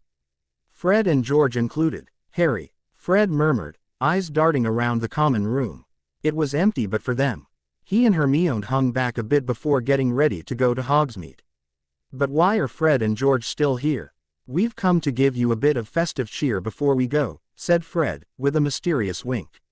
Ron caught the glance his brother gave him and Hermione, and had the sudden urge to bang his head on the table. Here it comes. I guess there's no help for it, Fred sighed. Early Christmas present for you, Harry, George said. And he handed over a ratty bit of parchment that had definitely seen better days. We wanted to wait until you were alone to give it to you. But then we figured you'd probably tell them anyway, so, Happy Christmas, Harry. Clearly puzzled, Harry took it. I wouldn't. The secret to our success, George proclaimed fondly. And what does Harry need with a bit of old parchment? Hermione was looking for the trick, too. At least I'm not the only one who thinks that's going to explode in our faces. A bit of old parchment. Fred was wounded, and the twins proceeded to tell their tale of the acquisition of the Marauders map, complete with sound effects. Ron stared. They've gotten good. You're winding me up, Harry decided. No, really. Oh, really? George grinned. Ron's eyes widened. Oh, they can't possibly be. A wand flicked out, touched paper. I solemnly swear I am up to no good. Lines of ink spread out, and Ron peered over Harry's shoulder.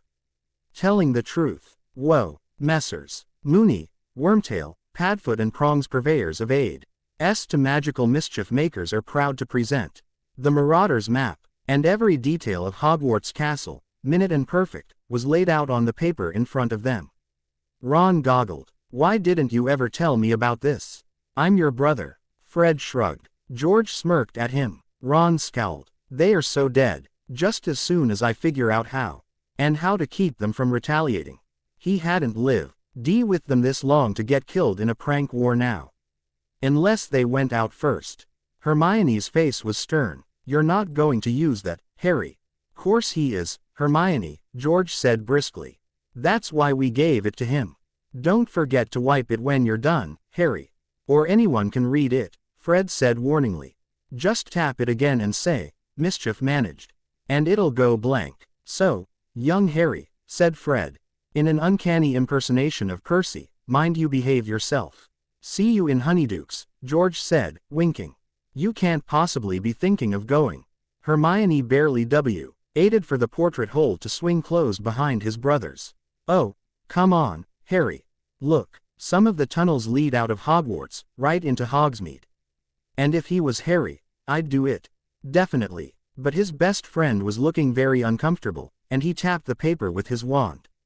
Mischief managed. Ink lines disappeared, and Ron blinked. But Harry, I can't. Harry looked so miserable. Ron didn't push him. I made a promise. Hermione looked relieved. All right, Ron said, Having Hermione around was great, really, but sometimes she could be so, well. We'll bring you loads of stuff, from Zonko's. And some butterbeer from Madame Rosmerta's, and everything. It's not so bad, said Harry. He stuffed the parchment into his pocket. I gotta go. Bye, Harry, said Hermione quietly. See you later. Bye. Happy Christmas, Lucy, Edmund. Happy Christmas, Peter. Happy Christmas, Ed. Happy Christmas, Edmund agreed. Still in their pajamas, the three Pevensies had gathered in their common room. The dog lay by the fire, which he'd just fanned to life. The house elves had decorated in here, a little, but Peter had firmly insisted that they not put up a tree. The Pevensies had their own Christmas tradition to uphold. But there was food, waiting for them. Hot cereal, pastries, juice and fruit. Something for the dog, as well. Though only remnants and plates were left. It was just about time. What do you think? Peter asked, looking to his brother and sister. Get ready to go. Lucy scrambled to her feet as Edmund nodded. Moments later, they were all dressed and hurrying into their winter clothes. Peter, he hadn't heard Edmund sound so hesitant in quite a while. Yeah, Ed, I'd like to invite some of the children to come with us. I think it's a great idea. And he did. We'll stop by the common rooms on our way out, then. Brown eyes shone. Thanks, Peter. He shook his head. It's a wonderful idea, Edmund. He grabbed his scarf, and looked to Lucy. Ready. She had coaxed the dog into a collar she had found somewhere. Hogsmeade, probably. Running her fingers through his coat, she nodded. They hadn't been sure if the animal had enough fat stores to weather a long stay outdoors. But it had been eating voraciously. Lou gave it several small meals a day, and the dog was steadily putting back weight. Yes, I think so. Right then. Lou, go to Gryffindor. Ed, check out the Slytherin common room. I'll go to Hufflepuff and Ravenclaw. Meet you in the courtyard in half an hour. That should give them enough time to get ready, if they want to come. Henry met up with them in the courtyard some time later. He had with him 1 first-year and 2 sixth-year Hufflepuffs, and 3 sisters from Ravenclaw, of various years. Behind Lucy, Harry grinned at him. Then turned to mutter to his friends. Peter raised a brow. And only 1 Slytherin. Well, 10 children shouldn't be too much for them to keep track of. 12 children, he corrected himself, dodging a snowball. Edmund smirked at him. And 1 dog, which, he smiled to see, had jumped happily up on Harry, and was wagging its tail. He cleared his throat, and waited. To his surprise, all eyes turned his way. That was easier than I thought it would be. Happy Christmas, he smiled. Happy Christmas. A joyous roar reached him. My family and I have a bit of a tradition for this time of year. We're happy that you decided to join us. He grinned, but grew serious. We're going to take you on a pretty long walk, and it will be off school grounds. Don't worry, we won't be going anywhere near Dementors, or the Forbidden Forest. Though it may look that way. So if you've changed your mind, that's fine. No one here has to come. If you want to go back inside, just let us know now. He looked around, and though a few of the younger ones looked to the older children, no one went back to the castle. Nice try, Peter, but you're not getting rid of us, Edmund joked. He lobbed a snowball at his brother. The children laughed as Peter ducked, slipped, and landed in a snowdrift. Revenge will be mine, he threatened, working his way out. Cold, yikes. Save it for someone who's scared of you, Peter, Edmund stuck out his tongue. Just in time to catch a snowball. Lucy grinned at them both. Save it, oh brothers mine. We have somewhere to be. Later, Peter promised. You're on. Their sister shut them up the surest way she knew. Ding dong merrily on high, in heaven the bells are ringing. Ding dong verily the sky is riven with angels singing. Trading smiles, Peter and Edmund joined in on the Gloria. Hosanna in excelsis. A few new voices, wavering, added themselves the second round. Peter smiled at Hermione, Harry, and the few others familiar with the Muggle carol. E'en so here below, below. Let steeple bells be rungen. And Eo, Eo, Eo, by priest and people sungen. Harmony bounced off the stone walls behind them, echoing out onto the snow-covered lawns of Hogwarts. Voices threaded music and words together, cocooning them all in the glorious sound. That's pretty, commented one of the Ravenclaws when the carol drew to a close. That's only the beginning, Edmund grinned. What Christmas music do wizards sing? An hour and a half of trading carols and traditions brought them to the grove, deep within the forest, that the Pevensies had chosen for this year. Boisterous laughter rang through snow-covered pines, accompanied by a few happy barks. Peter smiled. Yes, this was a wonderful idea, Ed. And he took Lucy's small satchel from her. All right there, Lou. He and Edmund were carrying emergency supplies. But Lucy always carried the parts of their tradition they couldn't find or make from the forest. Yes, she smiled, looking to see the 10 children, merrily involved in a snowball fight throughout the clearing. She raised her voice. We're stopping here. Don't leave the clearing. Yes, Miss Pevensey. He grinned. But the mock battle dissolved on its own, as curiosity overcame various members of each side. Peter, what's that? Have you truly never seen something like this before, Harry? Would you like to help? He asked the teenager. The BL. Dog had left off playing in the snow, sticking close to the teen's side. At the nod, he handed over one end of the string of cranberries, and indicated the tall, bushy pine that had been singled out by Ed and Lou. This one, I think.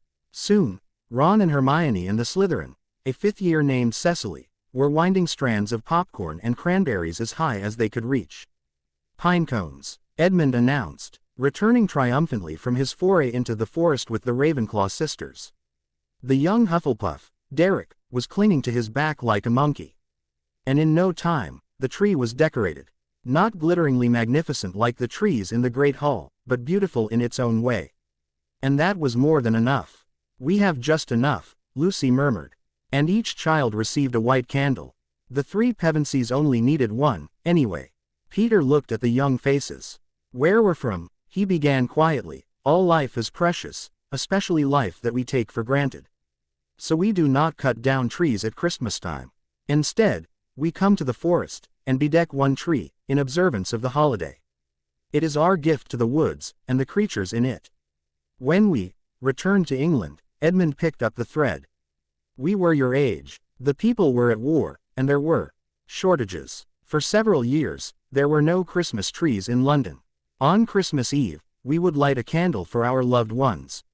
Lucy explained. For Father, in the trenches. For the Professor, and the Macready.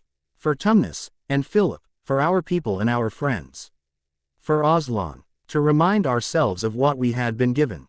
She smiled, and the gentle expression reminded him of their sister, Susan. They had been lighting candles for her for, don't think of it.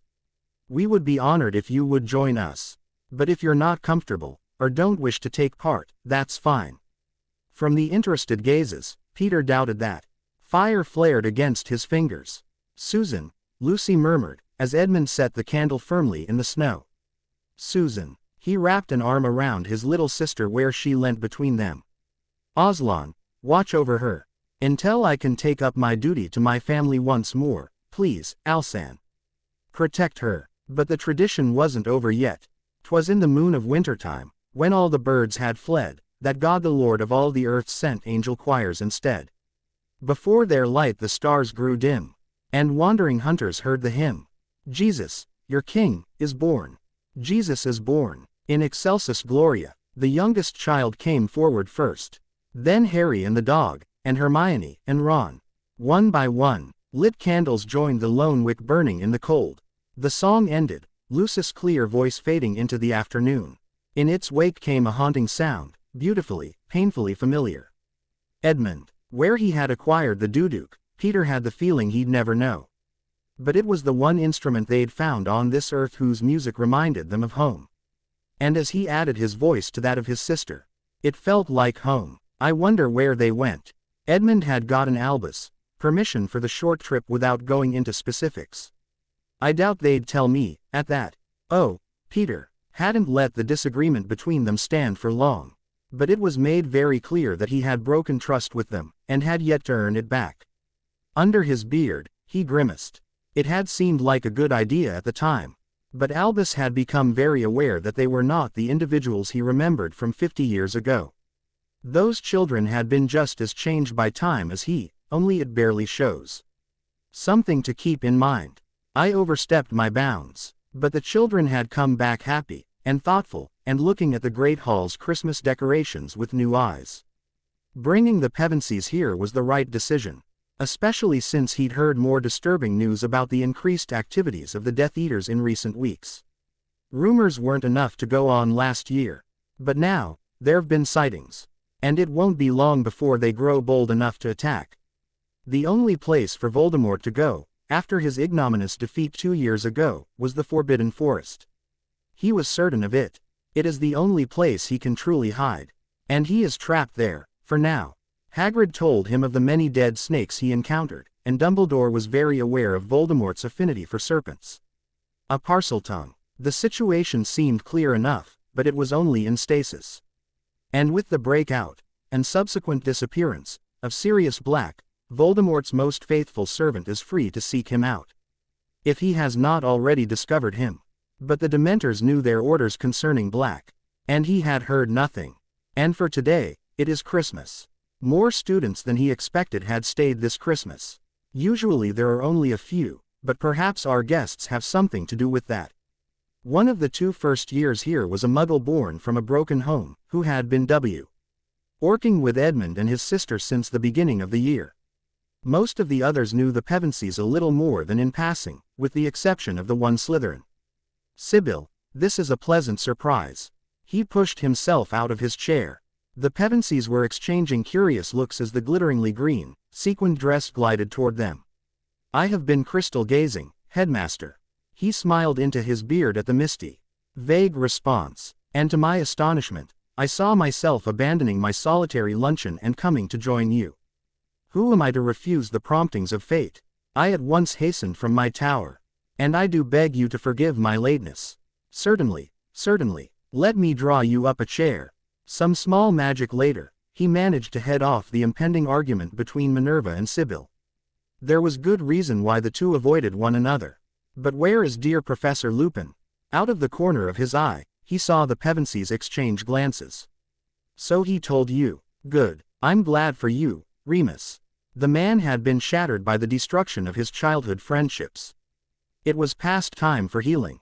I'm afraid the poor fellow is ill again. He indicated that they should start serving themselves. Most unfortunate that it should happen on Christmas Day. He saw Hermione's eyes narrow. Swallowed a spoonful of soup. Clever girl. I should probably speak with her. Ah, thank you, Lucy. She ensnared Minerva in conversation, heading off any incipient battles between the two professors. And there are many of those. It is Christmas, after all. And incidentally leaving Peter at the mercy of Sybil's attention. Ah, yes, and who might you be? You are far too old to be a student here.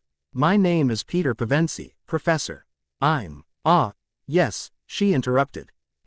My inner eye tells me that you are not a wizard, a muggle. Most unusual, here at Hogwarts. But then, are you here for a more hidden reason? Actually, no, political smoothness, in that voice. A lie. Peter dislikes telling them. But Lucy and Edmund were too busy dealing with his transfiguration and potions teachers, respectively, to come to his aid. The headmaster requested that my family and I attend Hogwarts this semester. To expand the Muggle Studies program. Sybil tutted morosely. But then, the inner eye is rarely mistaken. I foresee a great many unusual occurrences looming on the future. Peter stared. A whisper. Down the table. What is she smoking? Several nearby students. Just the Muggle-borns, he noticed, snorted into their tripe. A thump. Edmund. Sybil. Dumbledore let Peter off the hook. The eldest Pevensie glared at his younger brother. I wonder if you could tell me the state of the tower.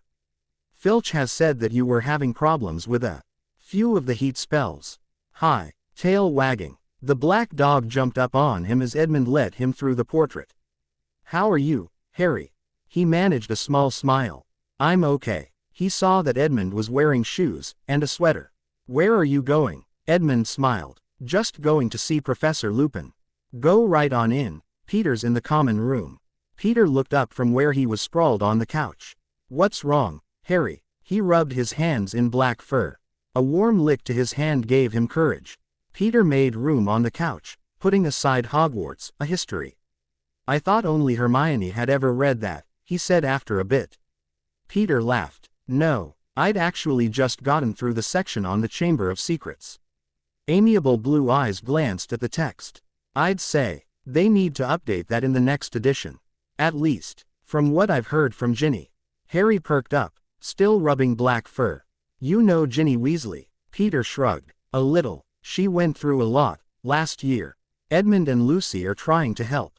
Oh. Black fur pressed against his leg, a doggy muzzle resting on his knee. Pale eyes captured his. What's bothering you, Harry? He didn't take his eyes from the dog. He told Peter about Dementor lessons with Professor Lupin. About managing to get hold of a replacement broom for the Quidditch match against Ravenclaw, practicing so hard. Winning was the best thing that's happened lately. About the blow-up between Hermione and Ron, about Crookshanks and Scabbers. And Hagrid's advice. He's certainly right, Peter said quietly. People can be a bit stupid about their pets. That sounds like a right mess, Harry. Quote, I know, he groaned, slumping against the couch. The dog whined, a little, pressed closer. He rubbed its fur, grateful for the unconditional comfort. What can I do about it? Peter grimaced. The hardest thing anyone has to learn, Harry, is when they have to step back and not get involved. What? He sat bolt upright. The dog yelped, and he relaxed his grip on black fur. Immediately remorseful, a few moments of whispered apologies were rewarded with another soft lick. I know it goes against everything you are to ignore when someone you care for is hurting, Peter said gently. Blue eyes were distant, and I know it's difficult. But aside from talking to Ron, and making sure you don't neglect your friendship with Hermione, there's little you can do. I wish that didn't make so much sense. Unfortunately, it's up to them to sort this out. The only thing you can do is be the best friend you can, to both of them, until they do. The dog woofed. Harry blinked. Yeah, he said slowly, but I don't like it. Nor should you, said Peter firmly. And to the last thing that was troubling him. He reached into his pocket, where he'd been keeping Fred and George's gift to him, the one he hadn't used yet. What's that? Peter had his head to the side, and was staring at the parchment. There's something a bit odd about it. The Marauders map, Harry said wearily. Another mess that I don't know what to do about. I wish I could, but I promised Lucy that. He'd promised her that when he had the free time, like during the Hogsmeade trips, he would come and help her take care of the dog. And he didn't regret it, not once. He just wished that he could go to Hogsmeade, sometime. I solemnly swear I am up to no good. Quote, Peter raised a brow at the incantation. Well, Harry blushed. Peter smiled, and one blue eye winked at him before turning to the parchment. Well, that's something, he said quietly. May I? Harry handed over the map, turning his head as the portrait hole opened. Peter, I've brought Remus. The room exploded into chaos. Between one blink and the next, Harry found himself yanked off the couch, thrust behind Edmund. The portrait snapped shut, both Edmund and Peter dropping into a familiar fighting stance. Remus, where? Professor Lupin, what? That, Lupin said tightly, wand aimed at black fur, is not a dog. Harry looked at the Marauders map. Himself, Lupin, and strangely, neither Peter nor Edmund showed up. But someone else did, not the dog, as yet lacking a name. Sirius Black. Why? How was easy enough? The Pevensies were good people, and for all their exposure to the wizarding world, there was a lot they didn't know about magic. Time to get some answers. Sirius. His throat was tight, for all his talks with Edmund and Peter. The pain hadn't gone away. 12 years worth of pain isn't going to just disappear, Peter told him. It can't. It's got nowhere to go. But it will find a way out, eventually. Don't make me force you to change form. Remus could do it. They all could. And the black-furred creature at the other end of the wand rippled. So that's where my shirt went, Edmund muttered. But his voice was cold. The man who appeared in its place was cleaner than the prisoner who had escaped Azkaban. Thin, but not much more so than he had always been. Muggle clothes hung off a frame that was just starting to put back muscle. His hair was shaggy, but shorter than it had been. He'd cut it himself. Light blue eyes blinked out of a pale, clean-shaven face. Remus. A voice out of the past. Pale eyes turned to the boy behind him. Leave Harry out of this, he snarled.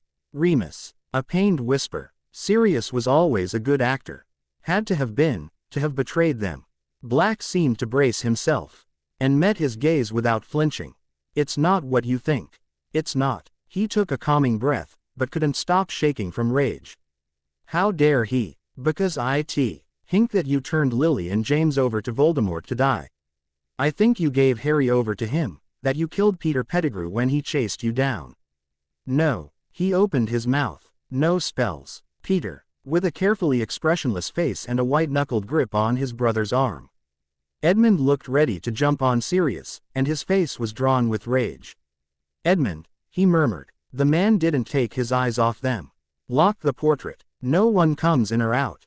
The dark-haired man moved to the entrance, not only murmuring a word to the portrait, but physically blocking it. From his expression, the only way anyone would pass would be through him.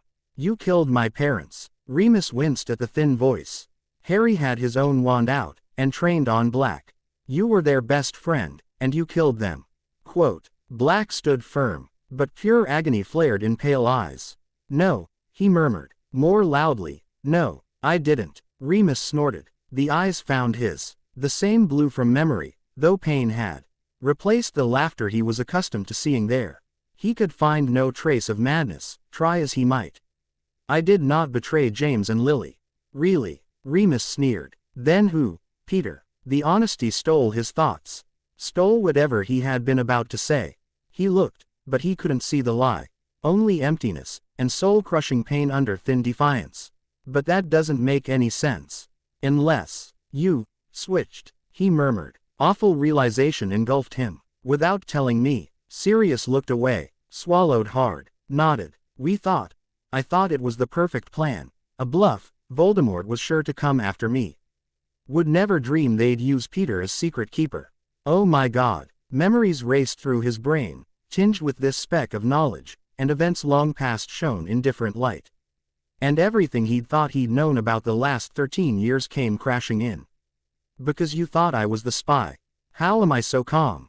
But he was freezing. Pale eyes closed. Forgive me, Remus. And he knew the truth. Somehow he was sitting on the couch, his wand eased from shaking fingers. Someone was speaking to Harry, guiding the boy next to him. Sirius slumped on the hearth, back to the wall. Pale eyes were distant, focused inward.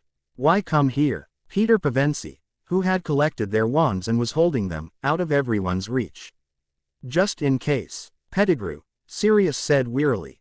He's here. And a much folded, bedraggled scrap of newspaper was passed to him.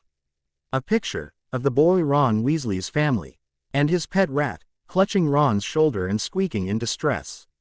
Scabbers. Peter. What? Harry's voice was harsh. Of all the people here, he deserved an explanation the most. Who's Pettigrew? Remus, pale eyes, from one he'd thought lost forever, pleaded with him. A tired knowledge lived deep in those eyes. Oh, Sirius, his best friend, a man he had hated beyond endurance, for over a decade, had lived a hell deeper than words. He nodded, and they slipped shut in relief. All of this starts, he relaxed fisted hands, with my becoming a werewolf. Harry jerked. None of this could have happened if I hadn't been bitten, and if I hadn't been so foolhardy. 4 boys, the best of friends, brothers, willing to do anything for one another, live, risk it all, even die, for each other. And when they'd discovered he was a werewolf, they didn't stop until they could help. Not by curing, or ameliorating, his curse, but just by being there. They all became animagi. Your father, Harry, was a stag. Sirius, as you know, can take the shape of a dog. Peter was, appropriately, a rat. He paused. We called ourselves the Marauders. A green gaze turned to the map. Lily's eyes, shining out of James's face. He was truly an echo of his parents. Illegal, yes, Remus nodded. But for years, there were 3 unregistered animagi running around Hogwarts. And he thought he might have figured most of it out. So when your parents needed a secret keeper, everyone knew it would be Sirius. The convict focused on them. I convinced Lily and James to use Pettigrew. They never would have done it if I hadn't suggested it. But I thought I could draw attention away from them. And Peter. Black hair shook slowly. The day after you chased Peter down. A tired nod. I was the only one who knew that they'd switched. But when I caught up to him, he yelled for the whole street to hear that I'd betrayed Lily and James. Then he blew apart the street with the wand behind his back, killed everyone within 20 feet of himself, and cut off his own finger before running down into the sewer with all the other rats. The biggest bit of pedigree they found was his finger. He zeroed in on the convict, faking his own death, and pinning it all on you. God. But one thing still didn't make sense to Remus, gnawing at his senses. But in the trial, Sirius stared at him. What trial? Yours. Remus didn't like the bitterness that appeared in Pale Eyes. There was none. Pale Eyes blinked listlessly. Aurors and hit wizards showed up quite quickly to arrest me. I had a fair idea of the procedure. My rights, none of it held. They wanted a confession, not justice. Sirius shrugged. I couldn't give them what they wanted, so they moved to more direct methods. But the truth wasn't going to change. Horror filled him. But surely, with Voldemort's defeat by Harry, Fudge wanted to say the war was over for good. By locking away the monster that handed over the Potters to the Dark Lord, he could do that. The Ministry had what it needed, a scapegoat. With my family, my history, it was easy to make it look like I'd been a traitor since before the beginning. Little things like right and wrong got pushed to the wayside. A hissed breath from behind. Remus started. He had forgotten the Pevensies. They locked an innocent man in Azkaban for life, if Sirius hadn't. How did you escape? But he thought he had some idea. Padfoot. Sirius shivered, laughed. A low, broken sound. It's been a long time since I've heard that name. And he was sitting by his friend's side, with no idea of how he'd gotten there, only that pack hurt was so thick in the air he was choking on it. I knew I was innocent. Muffled words against his shoulder. It wasn't a happy thought, so the Dementors couldn't suck it out of me. It helped me stay sane, helped me keep my powers. So I could turn into a dog, when things got too bad. Fudge came to inspect Azkaban, and I saw that picture. It lit a fire in my head. So when I got the chance to escape, I was thin. Thin enough to slip through the bars. Dementors can't see, so they couldn't tell anything more than that my emotions were less complex, as a dog. They only thought I was losing my mind, like the rest. I swam to shore as a dog, made my way to Hogwarts. I was staying in the forest. Starving, Remus thought. Sirius. Eyes were dark. I was very weak. I couldn't hunt. Not well enough to catch anything. Someone left out food, the care of magical creatures class. He shook his head. I ran when she saw me, I think. But, he licked dry lips. I think I knew I was starving. It was getting hard to move. To do anything but sleep. Harder to wake up. God, Padfoot. He squeezed a thin shoulder. A moment of indecision later, Sirius relaxed into his grip. But when I checked, the next day, just in case, there was food again. So I kept going back. And one day, I saw Harry there. I didn't believe it. He looked up. Then, beyond Remus, to the two brothers. Still standing between them and the door. And then I had the chance to get inside. It was cold, winter was coming. I'm sorry. I won't say I didn't know what I was doing. I did. Things are different, in dog form. But I thought I might have a chance to get inside, get to Pettigrew, before they caught me. At the thought, Remus balked. No, Sirius was not going back to that horrible place. The two Pevensies exchanged a speaking glance. What might have passed between them, Remus couldn't guess at. Edmund sat next to Harry, whose green eyes were dull in a pale face. Are you all right, Harry? Scabbers. Pettigrew is dead, he said dully. Sirius jerked as if hit. What? At the sharpness in his voice, Harry looked to Remus. His eyes slid away, to fix on Black. I'm sorry, he managed, voice trembling. See, Rookshanks, my friend Hermione's cat, ate him. Sirius seemed to lose all energy. Pale eyes slipped closed, and Remus was very aware of each breath that lifted the thin chest. As if the next might be the last, fists clenched, then opened. And when Sirius' eyes blinked open, there was a dead emptiness residing there that shattered his heart. How do you know? Peter, voice thoughtful, he came forward from the door, and handed them back their wands. A memory of something slightly out of place rose up. Ron and Hermione, at desks on either side of Harry in his class, not speaking to one another. Well, it does make sense. Little Peter was always quite good at sowing discord. I assume this is why your friends Ron and Hermione are so angry at one another. Harry nodded unsteadily. Yeah, there was blood on the bed where Ron left him, and some orange cat hairs. Crookshanks must have gotten out of the girls' dormitory, and gotten to him. So you never saw the body?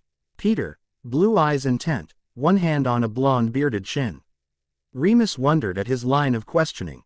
What does he think he's going to find? No. Why? Harry managed to ask. Peter shook his head. I'm a criminal profiler. From their puzzled expressions, Peter smiled wryly. I work with the British Muggle government. Basically, what we do is use a criminal's past actions to try to figure out how they think. So that the authorities can deal with them effectively, and perhaps to try to predict what they'll do. That all sounds a bit woolly. Edmund laughed. Peter gave his brother a look. It is, to a certain extent, he admitted. But it's also a good way to classify and deal with certain types of criminals. But how is that going to do anything? Remus wanted to know. Peter took a deep breath. Granted, I don't know very much about this Pettigrew, he said slowly. From what I gather, he's a bit of the timid, cowardly sort. Remus nodded. Peter was always hanging around someone stronger than he was. In our school days, that was Sirius, James, and me. He shook his head. He was small for his age, and pretty awful at most magic, as well. I have no idea how he got into Gryffindor, the way he would cower sometimes. He spent 12 years hiding from the world as a rat, Sirius said. His face was set. Remus looked at him worriedly. He's not all right, for all he tries to look it. 13 years of separation couldn't erase over a decade of friendship. I can still read you, Sirius. Even through that front you put up to fool the world. In Azkaban, a lot of Voldemort's supporters are very angry with him. They think the traitor double-crossed them. After all, it was on Peter's word that Voldemort went to find Lily and James, and met his downfall there. If he'd showed his face in the wizarding world, it would prove the story that put me away to be a lie. And it would have set him up to get taken out by all Voldemort's supporters who are still free, pretending they've seen the error of their ways. And he faked his death before. The blonde man murmured. Well, Peter, Edmund, looking to his older brother. What pieces do they have that we don't? I can't be certain. Warning, in every line of his body. Don't get your hopes up, was what he really meant. But just from what you've told me, government training is very thorough. And part of that, well, rumors of one's death can be greatly exaggerated. Another look to his brother that Remus couldn't understand. I don't believe in death unless I see the body, he said bluntly. Edmund flinched. Given what I know of Pettigrew, he's faked his death once. An innocent was blamed for it, and it worked. He was able to slink away from any danger. Odds are, he's done it again. Peter walked over to Harry, held out a hand. Can I see the Marauders map? Part 5, 1941. Peter. They'd stayed up waiting, despite the McReady's verdicts. The professor himself had told her that they wouldn't sleep until their sister came home. And then Peter came in from the stable, carrying Susan, the both of them soaked. The McReady had taken charge. Thank goodness. Little as she was now, Lucy couldn't get Susan to bed, and in warm clothes, by herself. Edmund bullied him into his pajamas. Thank Aslan. We don't need the both of them ill. Susan had caught a chill, was running a fever, the McReady said. Lucy, hand on her sister's hot brow, could feel it. What happened? The professor was sitting in Susan's room with them, and she listened in ever-growing dismay as the story unfolded before them. When Peter finished, he looked drained as he never had, except, perhaps, at the Battle of Baruna Ford, when the three of them had been crouched over Edmund's still body, praying for her cordial to do its work. The unlit pipe wobbled, was clenched firm between teeth. The professor harumphed Ed. I'll tell Finola that she went for an evening walk, and met a small mishap in the woods. It was luck that you found her, Peter. And of course, you were all too distraught to speak of it. Like the best of lies, it was mostly truth. She could only be grateful he was sparing Peter from having to lie to the McReady in person. Though in his mind there's little difference. She ignored the fact that the same held true for her. When the weather clears, I'm going back to the castle. Peter. Why? Strident demand. Thank you, Edmund. Blue eyes found theirs, held. I need to inform Professor Dumbledore that we will not be returning there, for the foreseeable future. The man is responsible, and would be concerned if we were to disappear without a word. Worrying him unnecessarily would be unkind. Not to mention, it would attract the wrong kind of attention, Lucy though judiciously. I'm coming with you, Edmund, solemn and stern. Despite the pajamas they were all wearing. Peter didn't even argue. Thanks, Ed. Her eyes widened. He must be tired, as if everything else that had happened tonight weren't proof of that. A sudden concern came to mind. But what will we tell Susan? Warm, soft, where? Susan. W.H. Lucis' brown eyes, hovering over her. Thank Aslan, her little sister breathed. Damp warmth, soothing, caressing her face. You've been asleep for over a day. Susan stared, too tired to form words. The rim of a cup against her lips. She drank. Cool wetness against her throat. What's going on? You've been ill, Lucy said quietly. You were hit on the head, and then, soaked in the storm. Events flooded back. Fear of the storm, a rush of safety, delight, warmth on reaching the castle. Reaching Tom. And the feast. So wonderful. She'd been able to forget the pain that was always with her. The loss of Narnia shoved that thought away. She'd been happy. Her breath came in quick pants. Lucy noticed, tried to soothe. By the time Peter got you back to the mansion. Peter. Memory. Red-hot rage, coursing in her veins. Where's Peter? She demanded shrilly, discovering her voice hadn't vanished. I want to talk to him. Susan. It's the middle of the night. He's asleep. I want to talk to him. Susan. Lucy. Either you get him for me, or I'll get up and get him myself. Her little sister gave her a helpless look. But read the pure intent in her eyes. All right, she said softly. Stay calm, Susan. I'll get him. Please, lie back down.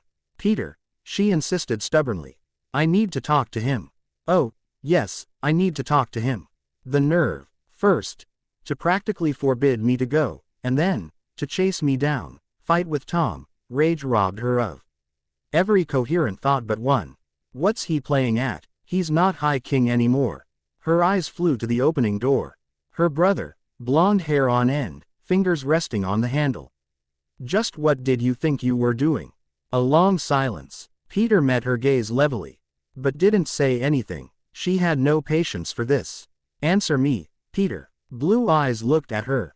It wasn't love, Susan, he said softly. As if you would know. He flinched, and in her rage she was glad for it. He has no idea what I feel for Tom. None. I have informed Dumbledore of what has happened, he said levelly. And that we will not be returning to Hogwarts again. What? Does he think he still has the power to command me? This is not Narnia, and it never will be. You're not High King anymore, Peter. Once a king or queen in Narnia, always a king or queen. But it was only an echo, and held none of Aslan's might. And Peter was only her brother, not king of anything anymore. Her words caught him, on his way out the door. That only works if we both believe it. 1993. All in all, she's taking it quite well. Except for wanting to march across the castle to string up Pettigrew before the entire wizarding world, by his toenails. But at least they'd been able to get Lou to listen to reason. Even if they'd had to practically sit on her to do it. No, Edmund held back a smile. He looked at Lucy, talking with his brother on the settee. Peter just had to roll out the High King. And now they've got even more questions that need answering. But that would keep, for a while at least. Until they could refine their plan, Sirius would be staying in the Pevensie Tower. And whenever he wanted to go out, he could only do so as a dog. But it was doing Remus, Sirius and Harry all good to finally be able to speak together. Harry was thunderstruck when he found out Sirius as his godfather. But it was binding them closer, even as he discreetly observed. But why can't you just tell them the truth, like you told us? Harry insisted. Seeing the name Peter Pettigrew on the Marauders map had clinched the tale, and Sirius was vindicated, in all their eyes. Remus hadn't needed it to believe. I don't think I've ever seen him this happy. The Ministry wasn't interested in the truth when I tried to tell them, 12 years ago, Sirius answered softly. I doubt they'd be willing to listen to me now. Without proof, I might as well just swim back to Azkaban and make myself comfortable. Morbid humor was sometimes the only way to work through an impossible, terrible situation. Not a chance this side of hell, Remus snarled. The two men smiled at each other. Neither of them can believe this is happening. It was evident in every concerned glance, every hesitation, every quiet word. They need time to readjust. Luckily, this plan would give them that. Hey, Tear had lost none of his tactician cunning, though they had all wrought the trap together. It necessitated bringing Harry's friends Ron and Hermione in on their plans, but Harry assured them that the two could be trusted. And after hearing about their adventures with the Sorcerer's Stone and the Chamber of Secrets, Edmund had no trouble believing it. After they had missed dinner, everyone was busy still talking. The house elves had brought food, enough for a feast when they were told that 6 people were wanting to eat. I don't understand them. Oh, he was grateful for their help. But so loved to slave their lives away for wizards, and Dobby is the strange one. He had served his people, and been served by them in turn, but subjugation had no part in it. The worst bit was that the house elves couldn't even feel their enslavement, and he had to wonder if trying to change things now would only do more harm than good. Edmund, Lucy pulled him from his vague thoughts, with a hopeful look on her face. The duduk was in her hands. Music. He reached for it. Great idea, Lou, cracking his knuckles. Something that always made Peter wince. He flexed his fingers once, before putting his lips to the mouthpiece. And haunting notes spilled from apricot wood. A Narnian lullaby. It held none of the power here that it would have there, of course. But it was of home. And it gladdens the soul. He opened his eyes as the last note faded. Just in time to catch amazement from the 3 wizards clustered by the fire's warmth. Ah, oops. What was that? Surprisingly, it was Sirius Black.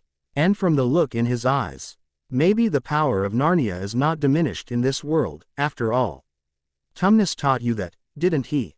Asked Lucy quietly. Edmund nodded. On his reed pipe. He duduk was the only thing that came close, being a double reed pipe as well. He looked to the men and boy, who were staring at the 3 Pevensies. It was a lullaby. I've never heard anything like that, Harry said frankly. Awe was written on his face. Muggle or magical, you wouldn't have. Remus started. It was easy to forget Peter was there, sometimes. He pushed Edmund's legs off the couch, making room. Perhaps it's time we told you who we are, and why we're really here. If you're certain, Peter. But Edmund was fairly sure they had nothing to fear from these. It was other members of the wizarding world, the Ministry, in particular, that concerned him. And the High King was looking at him from his brother's face. No argument from me, my king. And at the honorific, the wizard stared. My name is Peter Pevensie. He told them. I was born in London, in 1927. He glanced at Remus and Sirius. We first discovered Hogwarts near the end of 1941, a time when your dark wizard, Grindelwald, was beginning his rise to power. And when a boy named Tom Marvolo Riddle was attending Hogwarts. But that's not possible, Remus said slowly, looking them over. You don't look much older than 30. An unexpected side effect, Lucy broke in. Lou, but she shook her head, taking over from her brothers. I was the one who discovered it. You see, she smiled, in a mansion not far from here, there is a wardrobe. Listening to Lucy's voice weave the tale of their first adventures was pleasant. Like home, again. She'd always been the one most gifted in singing and storytelling, though they had all learned to enjoy such very quickly in Narnia. Of course, we have no proof, Peter said quietly, once she was finished. His eyes hardened. Unless a witch or wizard attempts to use a spell on us. So that's how you did it. Harry, green eyes thoughtful. Love for Aslan is a force stronger than magic. Certainly stronger than the White Witch. The only thing to match it is the power of the Emperor beyond the sea. But you knew Voldemort. Remus, talking to him. Edmund laid the duduk down carefully. I didn't want anything to do with him. He was a 4th year, or thereabouts. But something in him reminded me of the White Witch. He shivered. Lucy, curled next to him on the couch, dropped a soft kiss to his temple. Peter shook his head. I don't know if we could have stopped what he became. I have thought about it. Now that we know more of what it truly meant. Then, Peter, you couldn't know. All you knew was that he was dangerous. And that was more than enough. But now, we were just another step on the path he took to darkness. What do you mean? Peter stiffened. Tom was only 14, Edmund broke in. It's easy to look back and say he was already on his way to becoming evil. But if he wavered from that path, even only for a short time, who now would notice?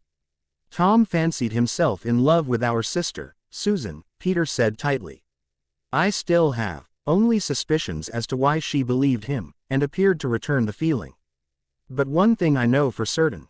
It was not love. Peter had never spoken to himself or Lou about this, Edmund was certain. Peter, she was an obsession.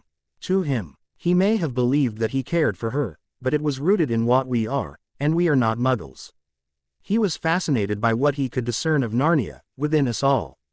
It disturbed me, and the way he treated her may have been kind, and he may have claimed to change, but I could see no signs of it in his actions, when she wasn't there.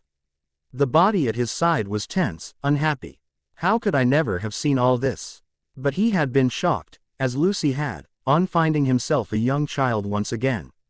For Peter and Susan, the trip back through the war Drobe had not wrought such great changes. It seemed to grow worse, as time went on. He used her as a shield against the rest of the world, and the few times she couldn't come with us to Hogwarts, Edmund put a hand over white knuckles. Beneath his beard, Peter's lips were tight.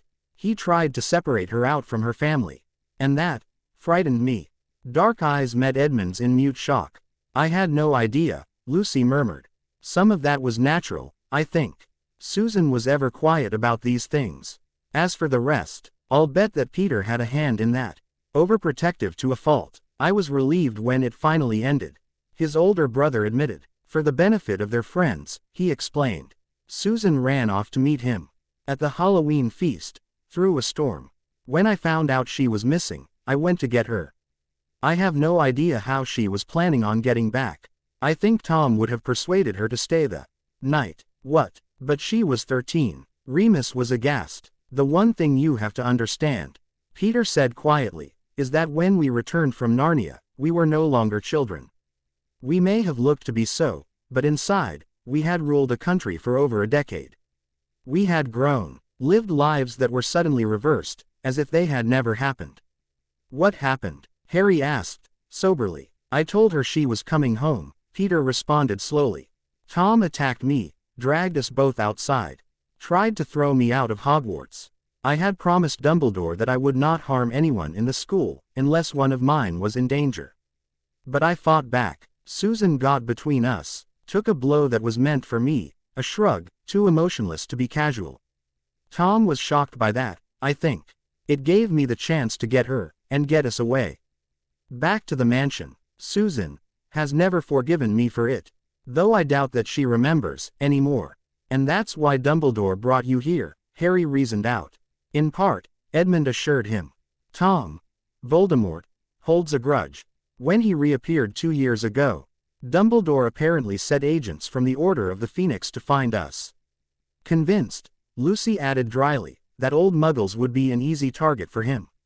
It took them longer than he expected to track us down, and gave him yet another reason to have us here. Once he did, Edmund took over. He looked down at himself wryly. We've gotten to be very good at covering our trails. And should we encounter Voldemort once again, we appear to have everything he ever wanted. Peter's voice was tight. We do not age, and we are unaffected by magic, though we control none. And should he remember Susan, then she is in the most danger of you all, Remus realized. Why is she not here, as well? Edmund's eyes slipped shut. I wish. Susan is no longer a friend to Narnia. Peter alone of them had the will to say it. And for the moment, she believes we were killed in a train crash, months ago. Dumbledore. Peter may have sworn an oath to do no violence in Hogwarts. But Edmund hadn't made any such promise. Too bad Peter's bound to stop me. Otherwise, well, Hogwarts school would likely be short one headmaster. That's awful, Harry said quietly.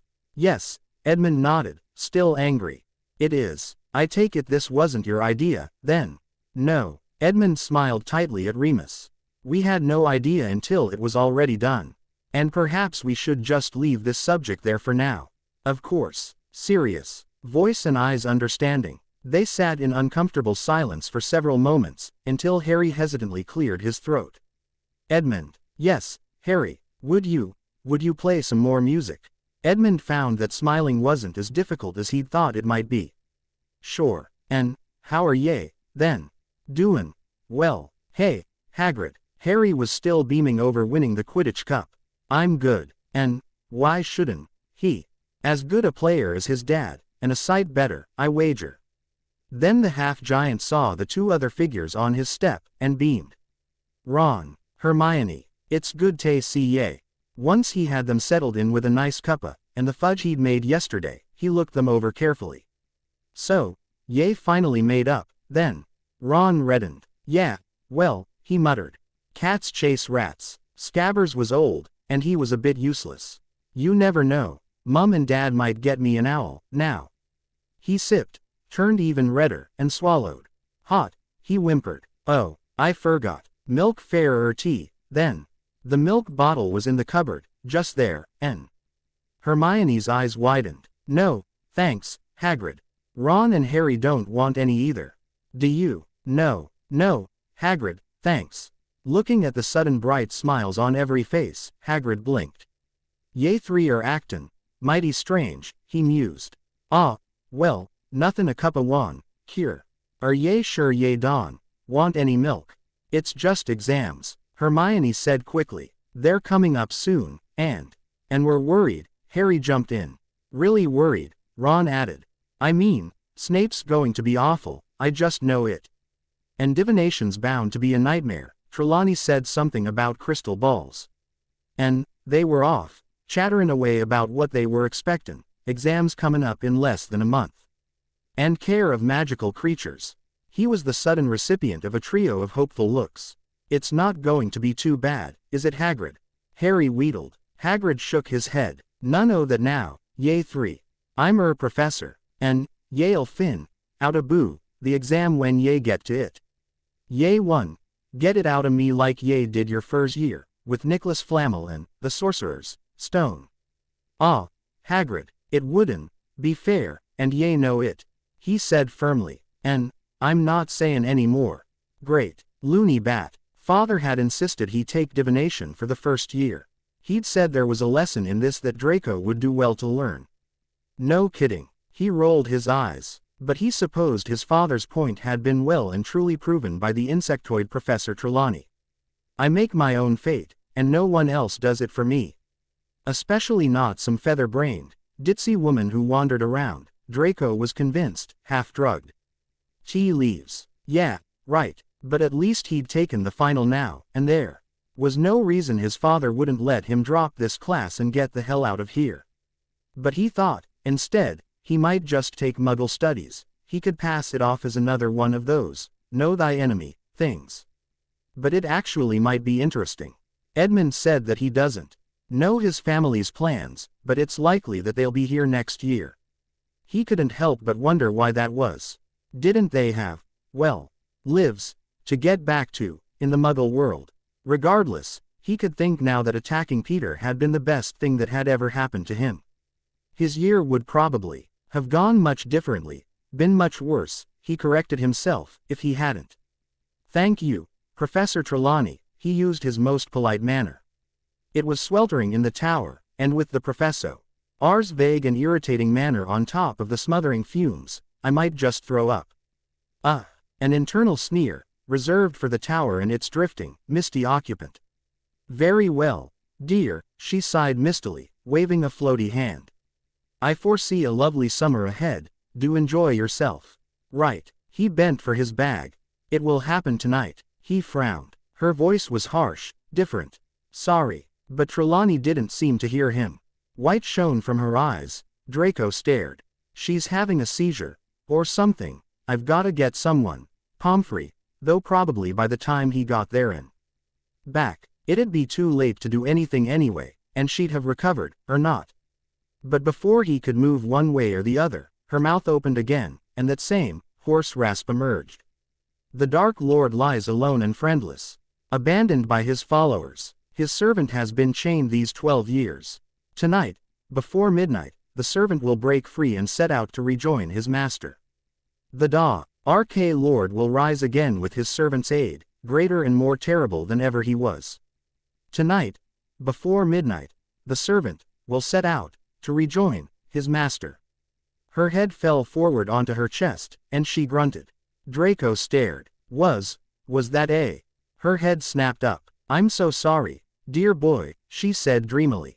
I must have dozed off. The heat of the day, you know. Or not, but doubt, something he was unaccustomed to feeling, niggled at him. He didn't like it. Good day, Professor. Yes, it will be, won't it? Followed him down the trapdoor. What should I do? Should he even do anything? His father would say that knowledge kept secret was power. He was right, but Draco had learned quite a lot this year, some of it, his parents would be horrified by. If he ever intended to tell them. But the beatings weren't worth it, really. He'd learned how to keep secrets early on. Some of what he had learned dealt with the difference between right and wrong. And he could finally see it. Should he tell Dumbledore? There was no assurance the man would believe him. Probably not, given my track record. And that it's me. On the other hand, he had to tell someone, didn't he? Though there was really no decision to be made. Grabbing a quill and a piece of parchment, he began to write down everything he could remember. Edmund will know what to do. Edmund's voice, hissing in his ear. Time's up. He nodded, slowly, rising from his chair in the library. How do you know? A piece of parchment, rough against his fingers. Peter read the incredible words, and met brown eyes. Where did this come from? A wry smile touched his brother's face. Draco Malfoy, believe it or not. Peter blinked. Explain. He was leaving his divination final, with Professor Trelawney. Edmund nodded to Madame Pants. The corridor was empty. Today was the last day of exams, and by now most of the students were outside, enjoying the weather. The leaving feast was planned for tomorrow. I'd hoped W.E. could wait until all the students were gone. Apparently, she made a prophecy. He didn't trouble to hide his astonishment. The woman from the Christmas feast. Sybil Trelawney. Edmund grimaced. ND pulled him out of the way of a group of shrieking second years. Apparently Dumbledore keeps her around. For a reason, he answered, when they could hear themselves think once more. So it would seem. But prophecy in the wizarding world isn't the same as prophecy in Narnia, Edmund continued. They were almost at the Gryffindor common room. It's not as inevitable, or as ineffable. Wizarding prophecies mark turning points, then, where the future can be changed. We've got a warning that Pettigrew doesn't. Edmund knocked on the fat lady's frame, brown eyes shining. Exactly. Excuse me, headmaster. Careful glances. Whispered words that he couldn't quite make out. Plan. Time. Now. Now. Lucy Pevensie nodded. The professor she had burst into the staff room to find reached for his wand. Set his expression, and forced a smile in Albus' direction. I'm afraid I'm going to have to excuse myself, he said. A matter of some urgency has come to my attention. Of course, Remus. Snape's eyes, ever curious, were on them all. Unfortunately, Albus was just as much in the dark as his potions professor. As quickly as she had arrived, they both left. I'm sure I'll find out what's going on soon enough. Squeak. Bugs. Crunch. The big one was back. Noise. Knocking. The big one had guests. The three children, probably. Owner boy, Cat's girl, and Harry Potter. Scrabbling. Claws sliding over cups and plates. Headed for the milk jug. Safe. Small. More voices. Many more. Familiar voice, of someone, perched in a teacup. Scabbers froze. But what if he tries to escape? I don't know if I'm more nervous than Hermione, or less. Harry swallowed hard. He will. Ron was furious, now that the time had come. He'll hide. Lupin, full of cold confidence. He should know better than any what Pettigrew would do. He was friends with him for years. Was being the operative word there. Whatever he's in, teakettle, barrel, jug, stopper it with this. He passed a blob of thick putty to Harry. It was green, and almost clay-like in texture. This is going to hold him. I mean, if Scabbers really wants out, I don't see this stopping him. 12 years as a rat or not, Pettigrew was still a grown wizard. And a Death Eater. It doesn't matter how thin or thick you stretch it. When you tap the container with an unbreakable charm, it'll lock in place and nothing can break it. If everything goes as planned, he won't be in there long enough to worry about suffocating. From Lupin's expression, the defense against the dark arts professor didn't much care. Harry's eyes flicked around the yard surrounding Hagrid's hut.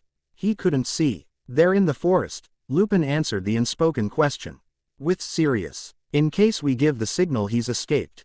It's the closest place for him to go. And if he gets into the underbrush, only a dog's nose can find him. Harry gripped the clay tightly. All right, let's go, he said softly. Therein, Lucy loosened her stranglehold on the dagger Peter had given her. Sirius, in dog form, was only a few feet away. His attention was riveted to the hut. She could barely see through the brush. After all, we don't want Pettigrew to know we're waiting for him. It would defeat the purpose. At her side was Buckbeak. The hippogriff was close to Hagrid's large heart, and was never very far from the hut, enjoying treats and attention from the half-giant. Good enough reason to stick around when the rest of his flock is deeper in the forest. Dead ferrets had never appealed to her, but to each his own. Nothing to do but wait. Edmund's face was tense. He's never liked waiting, for all he knows how important it sometimes is. Peter, spread further down the line of man and beast, was unnaturally calm. I don't know how he does it. He'd positioned them in a half-circle, completely surrounding Hagrid's hut, with Sirius in the center. The most likely place Pettigrew would run, as it was on a straight line from the back door. Something crashed. Lucy's focus jerked to the hut, shouts, and cries. She winced at a small explosion. A soft curse reached her ears. Edmund, and something was coming toward them, towards Hagrid's. Not the owner of the hut, whom Remus was desperately trying to keep distracted outside. A group of figures, dressed in suits, and the creatures that surrounded them, Dementors. Buckbeak bolted into the woods, and it had all degenerated into chaos. His brothers always had been better at getting their hands on scabbers. Where are Fred and George when you need them? Over here. I got him. Ow. Bloody hell. Ron yelped, dropping the rat. He bit me. Where's he? Harry skidded through shards of what had been a milk bottle. No. Under the table. Accio rat. A terrified squeak, but no result. Why isn't it working? Well, he's not really a rat, Hermione. There. Quick. With the bowl, impedimenta. Quote. Something exploded. Son of a. Look out. Ow. Harry. Sorry. Ron. Will the two of you just. Harry lunged. Got him. Silence. Ron shook his stinging hand, fishing for his handkerchief. The little bugger bit me. Hard, too. Ron. Hermione's hair was standing on end. She had one foot on the bowl Harry had slammed down over Pettigrew. Good job too, judging from the frantic squeaking and scrabbling coming from underneath it. Bastard, Ron thought remorselessly. Serves you right. Good one, Harry. He offered his friend a hand. The unbidden one. Harry had thrown himself across the floor, slamming the bowl down over Scabbers as he'd raced along the wall from stove to fat armchair. Where's the stuff Lupin gave us? Harry dug into a pocket, producing the squashed green putty. Looked at the bowl. How are we going to get this on? Ah, crap. They couldn't lift the bowl without letting Scabbers, Pettigrew, out. Carefully, Hermione said promptly. Ron grinned. You have a plan. Is there parchment anywhere? A big piece, big enough to fit over the opening of the bowl. Ron shook his head, looking around. I don't see any. Got some. Harry waved a big piece of paper at him, with smelly brown stains. Gah, Ron choked. What is that? Hermione gave it a clinical look, taking it from Harry. From the butcher's, she announced. Turned it over, pointed to a shimmering price tag on the underside. Probably dead ferrets for Buckbeak. Gross. Will the two of you just come over here and help me? Okay, Hermione, geez. Slip the parchment under here, she instructed, lifting the bowl a hair's breadth. It's going to go all the way over, and it'll keep him in. Then we'll put the putty over top of it and cast the charm. Ready? Yeah, don't lift it anymore. The paper slipped reluctantly between floor and bowl, impeded by 4 tiny, clawed feet. What if he slashes through it? It's tough, Harry grunted. We'll be quick, Hermione assured him. Shuffling sounds from the bowl, muffled squeaks of distress. Oh, shut up, Ron told it. Parchment all the way under. And Harry was ready to slip his hand under as well, keeping it in place. Keeping Pettigrew in. Ready. On 3. 1, 2, flip. Cold seeped into his bones. Harry was shaking. Harry. What? Dementors. Hermione gasped, eyes wild. Here. I say. What's going on here? He couldn't tell who dropped the bowl. Minister Fudge. Stop that rat. Professor Lupin. Hermione shouted. What's all the commotion? Fudge grumbled to himself. He frowned at the shrill shouts and noises of broken crockery.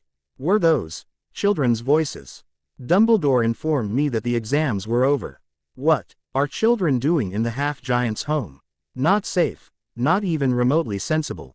He sighed. A routine visit to the school, to judge the effectiveness of the Muggle Studies program expansion at closing of term.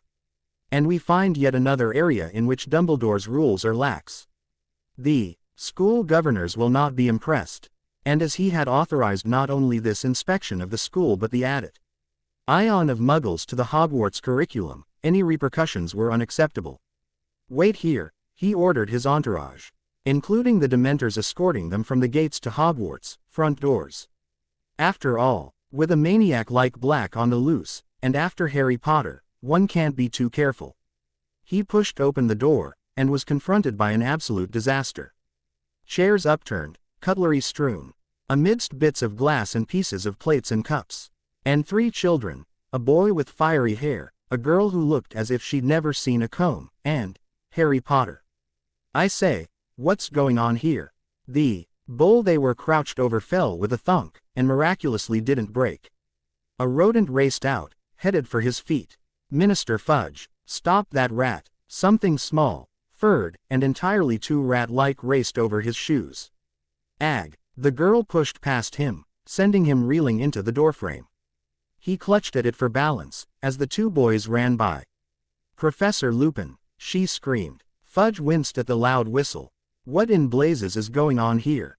He tottered out of the hut, managing to make his way somewhat steadily down the steps. Once on firm ground, he straightened his robes, smoothed his hair, and walked over to the children clustered in a panic about their professor. Ah, the werewolf. He still had extreme doubts about the wisdom of allowing someone like that to teach at a school.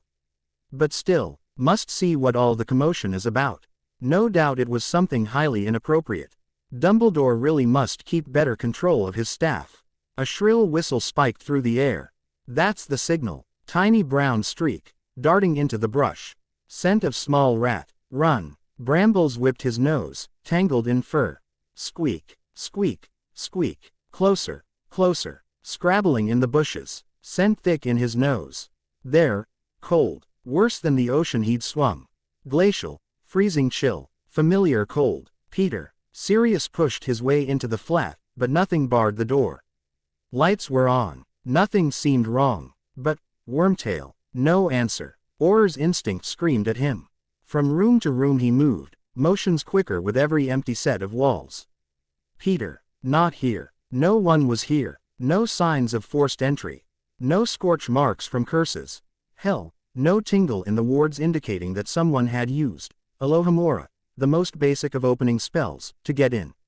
Nothing. Peter was gone. Why? Where would he go? The entire plan hinged on him staying safe, out of sight, and Peter knew that. So why would he, when he realized what it could be, what it must be, if Peter was gone? Of his own free will, Sirius raced from the flat.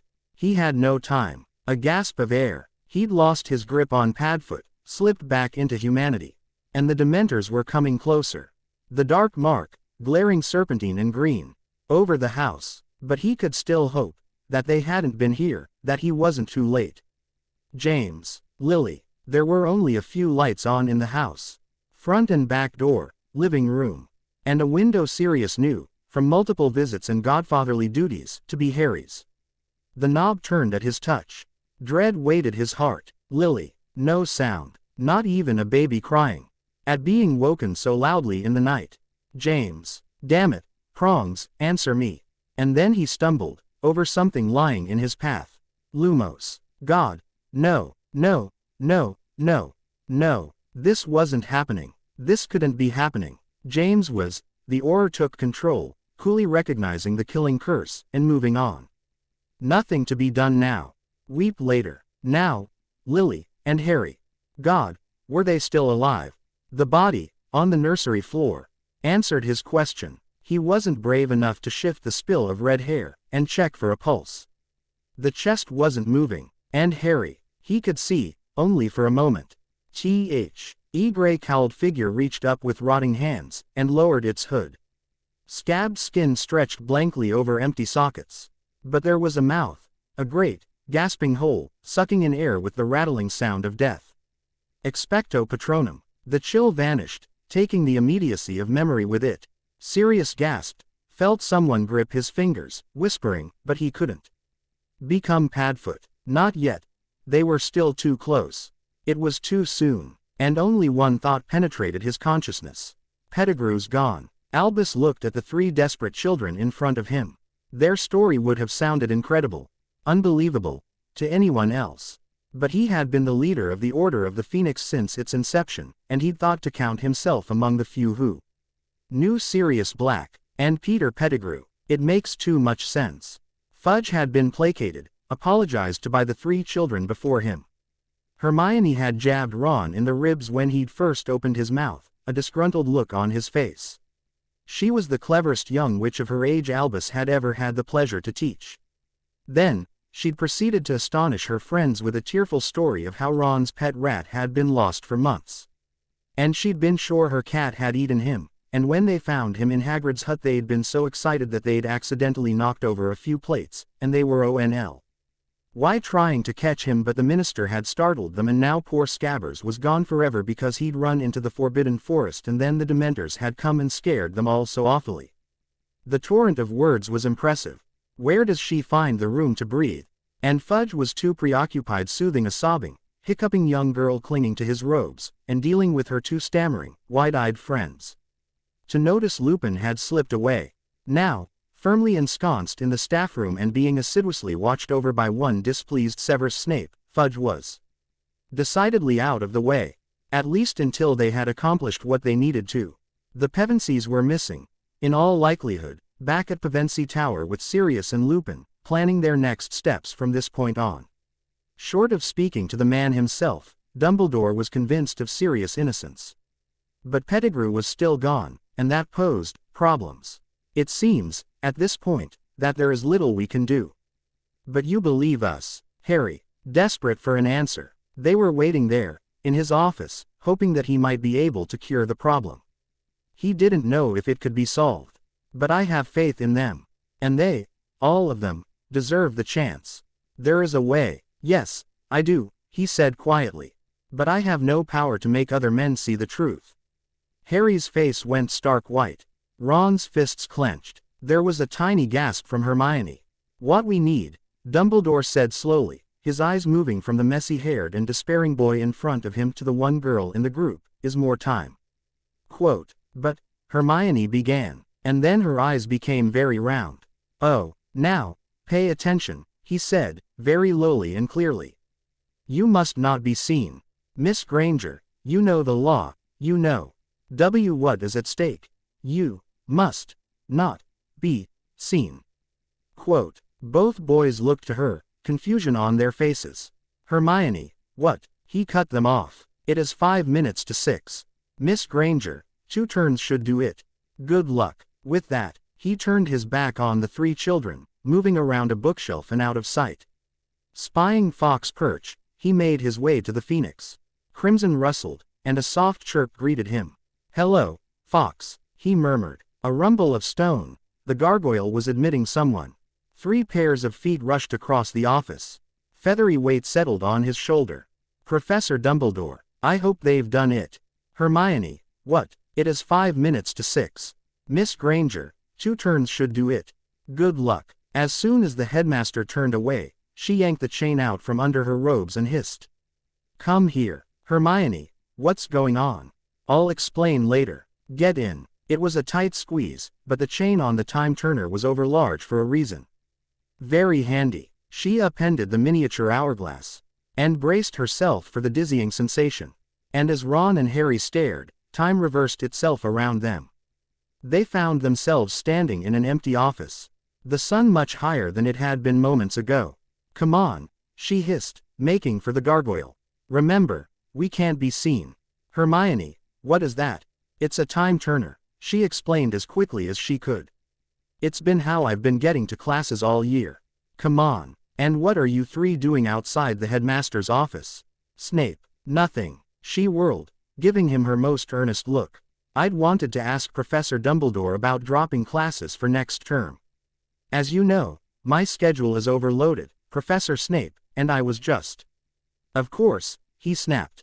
Suspicious black eyes scanned Ron and Harry. At least they've had practice playing innocent before. Not that Snape was easy to fool. But it was the last day of exams, and he clearly had somewhere else to be.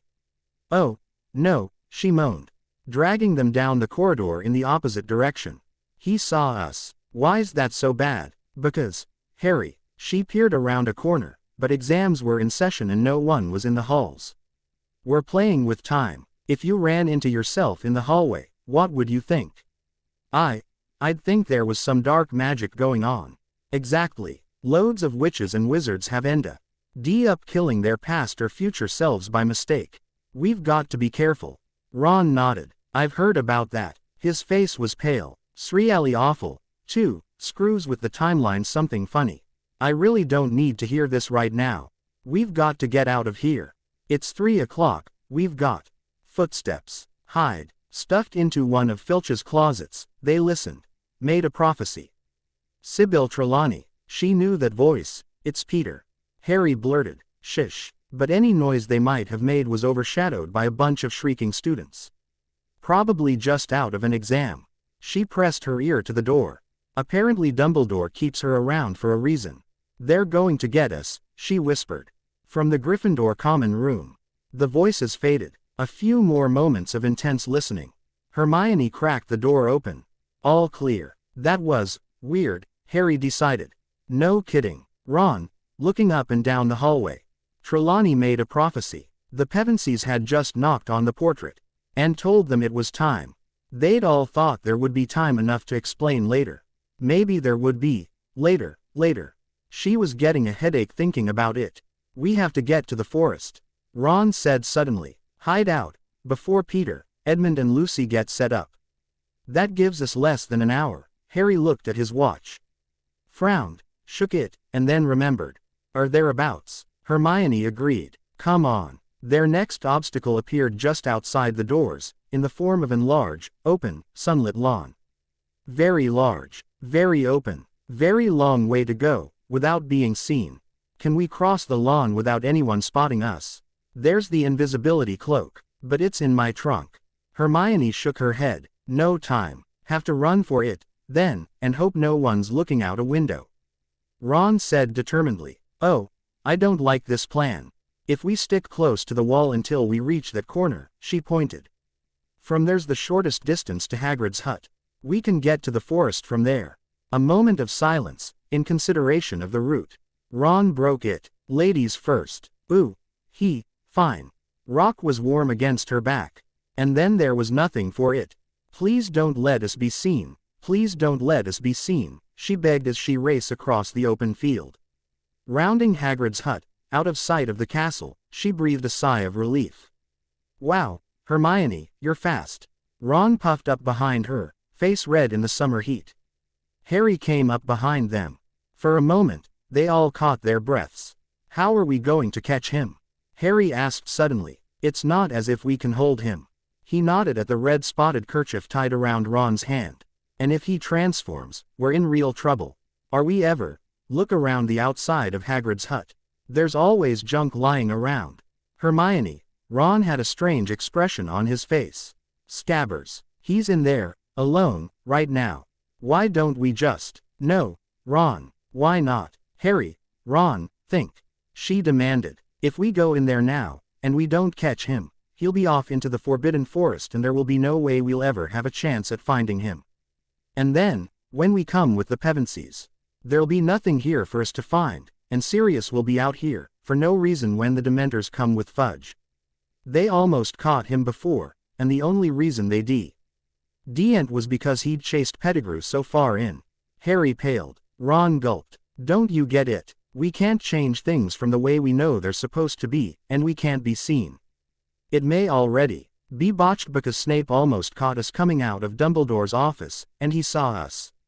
Thought he was going to give us detention. He saw us, Ron muttered. Oh, I'm going to kill him. He obviously saw the look on her face. Okay, Hermione, okay, come on, Harry said quietly. We don't have much time left to get to where we need to be. Hermione looked around the outside of the hut. Logs, Nance of the Care of Magical Creatures class. There has to be something. An empty cage, anything. Here, grab something to put him in. Harry, do you still have that putty? Yeah, good. We can trap him in this. Ron held aloft a small, battered cauldron. Hermione breathed a sigh of relief. That's perfect, Ron. Ready, he grinned. Turning to the forest, though, the expression slid off his face. Let's go, Harry, quietly determined. They got inside none too soon. The Pevensies were approaching Hagrid's hut, calling him out. Plunging deep through the branches, Hermione heard faint traces of Lupin's voice. Are we far back enough? Harry, looking very much as if he hoped so. She didn't want to go any deeper either. But if the Pevensies came further in, she peered through the brush.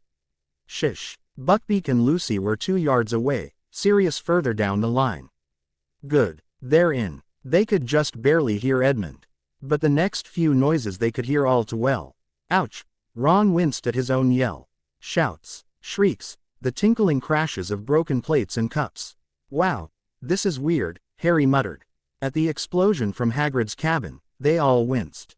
And something large barreled through the branches, straight at them. Feathers, fierce golden eyes. Buckbeak. The hippogriff opened his beak, ready to scream challenge. Ron, Harry.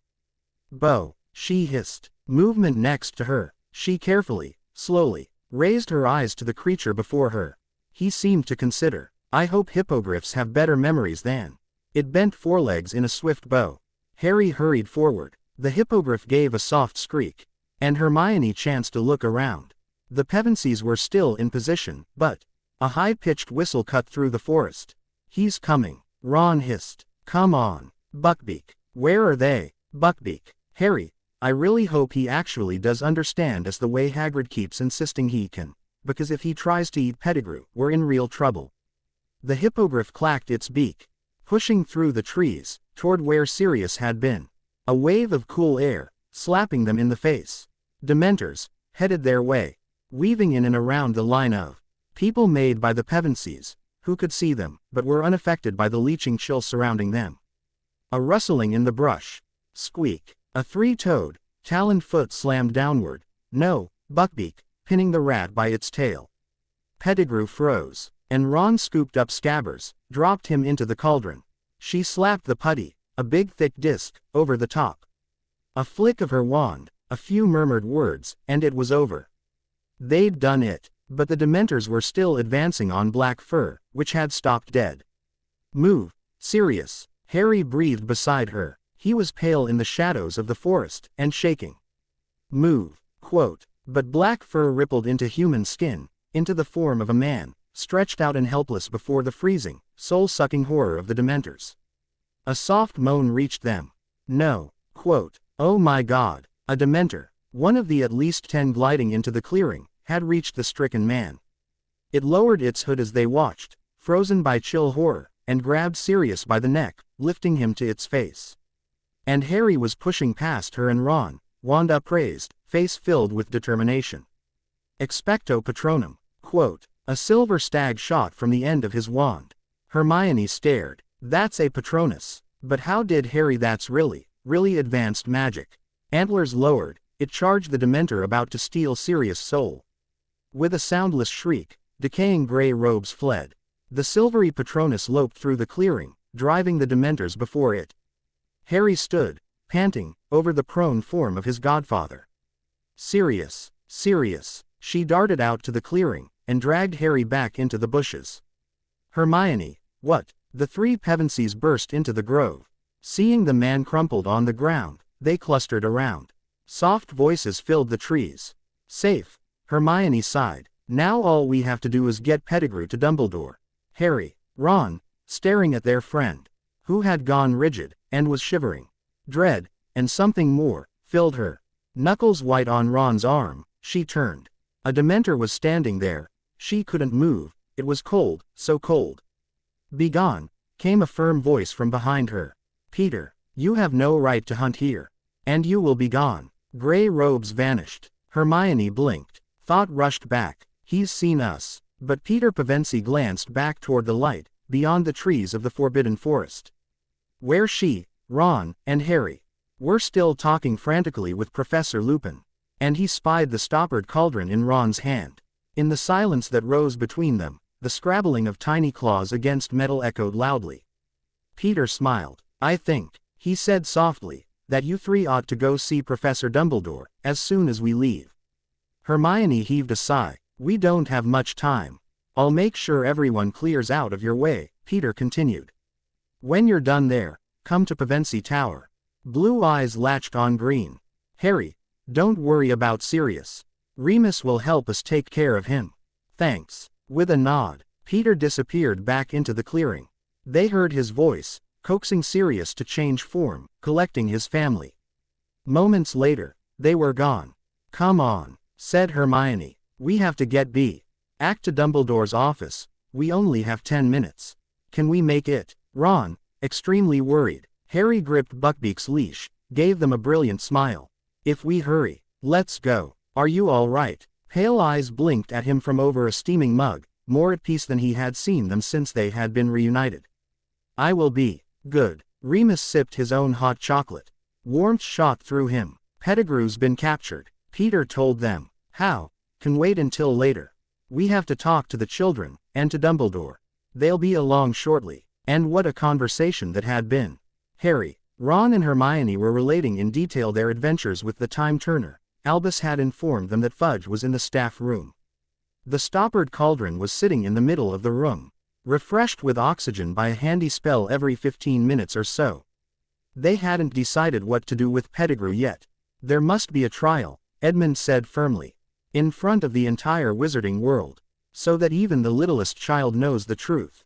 Handing Pettigrew over to Fudge is dangerous, Lucy agreed. None of them appeared to place any faith in the ministry.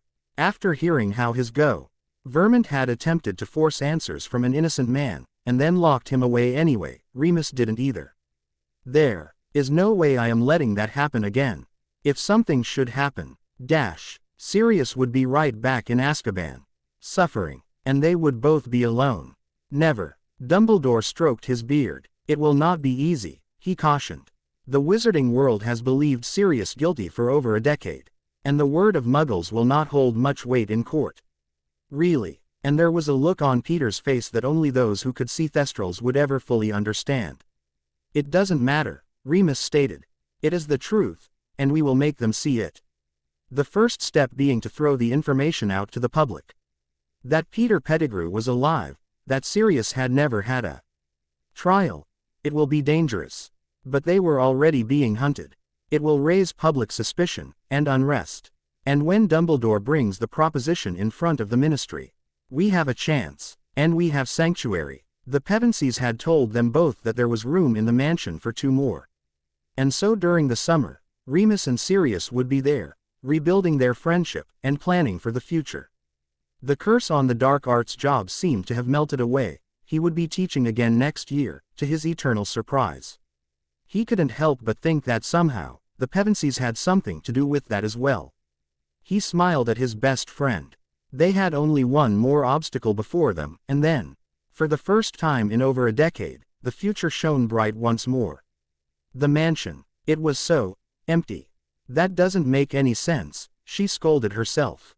"You never came back here with them, anyway. You've avoided them for years." The tear-stained letter in her pocket was proof of that.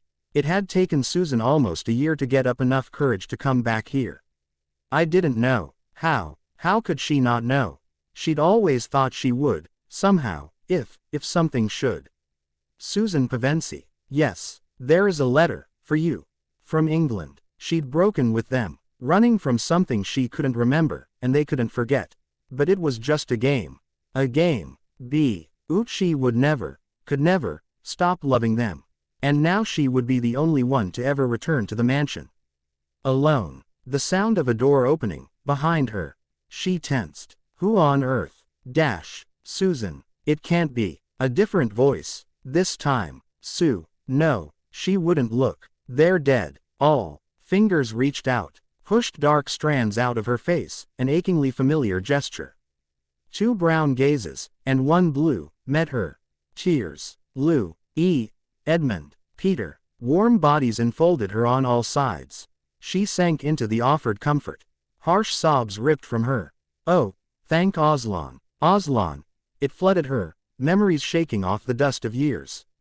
Bursting from the boxes she had confined them to. How could I ever forget? Narnia. Oh, Aslan. The chill that had encased her heart shattered, as the White Witch's grip on Narnia had been broken. Simply by the power of that name. And she thought that she might finally understand. Faith.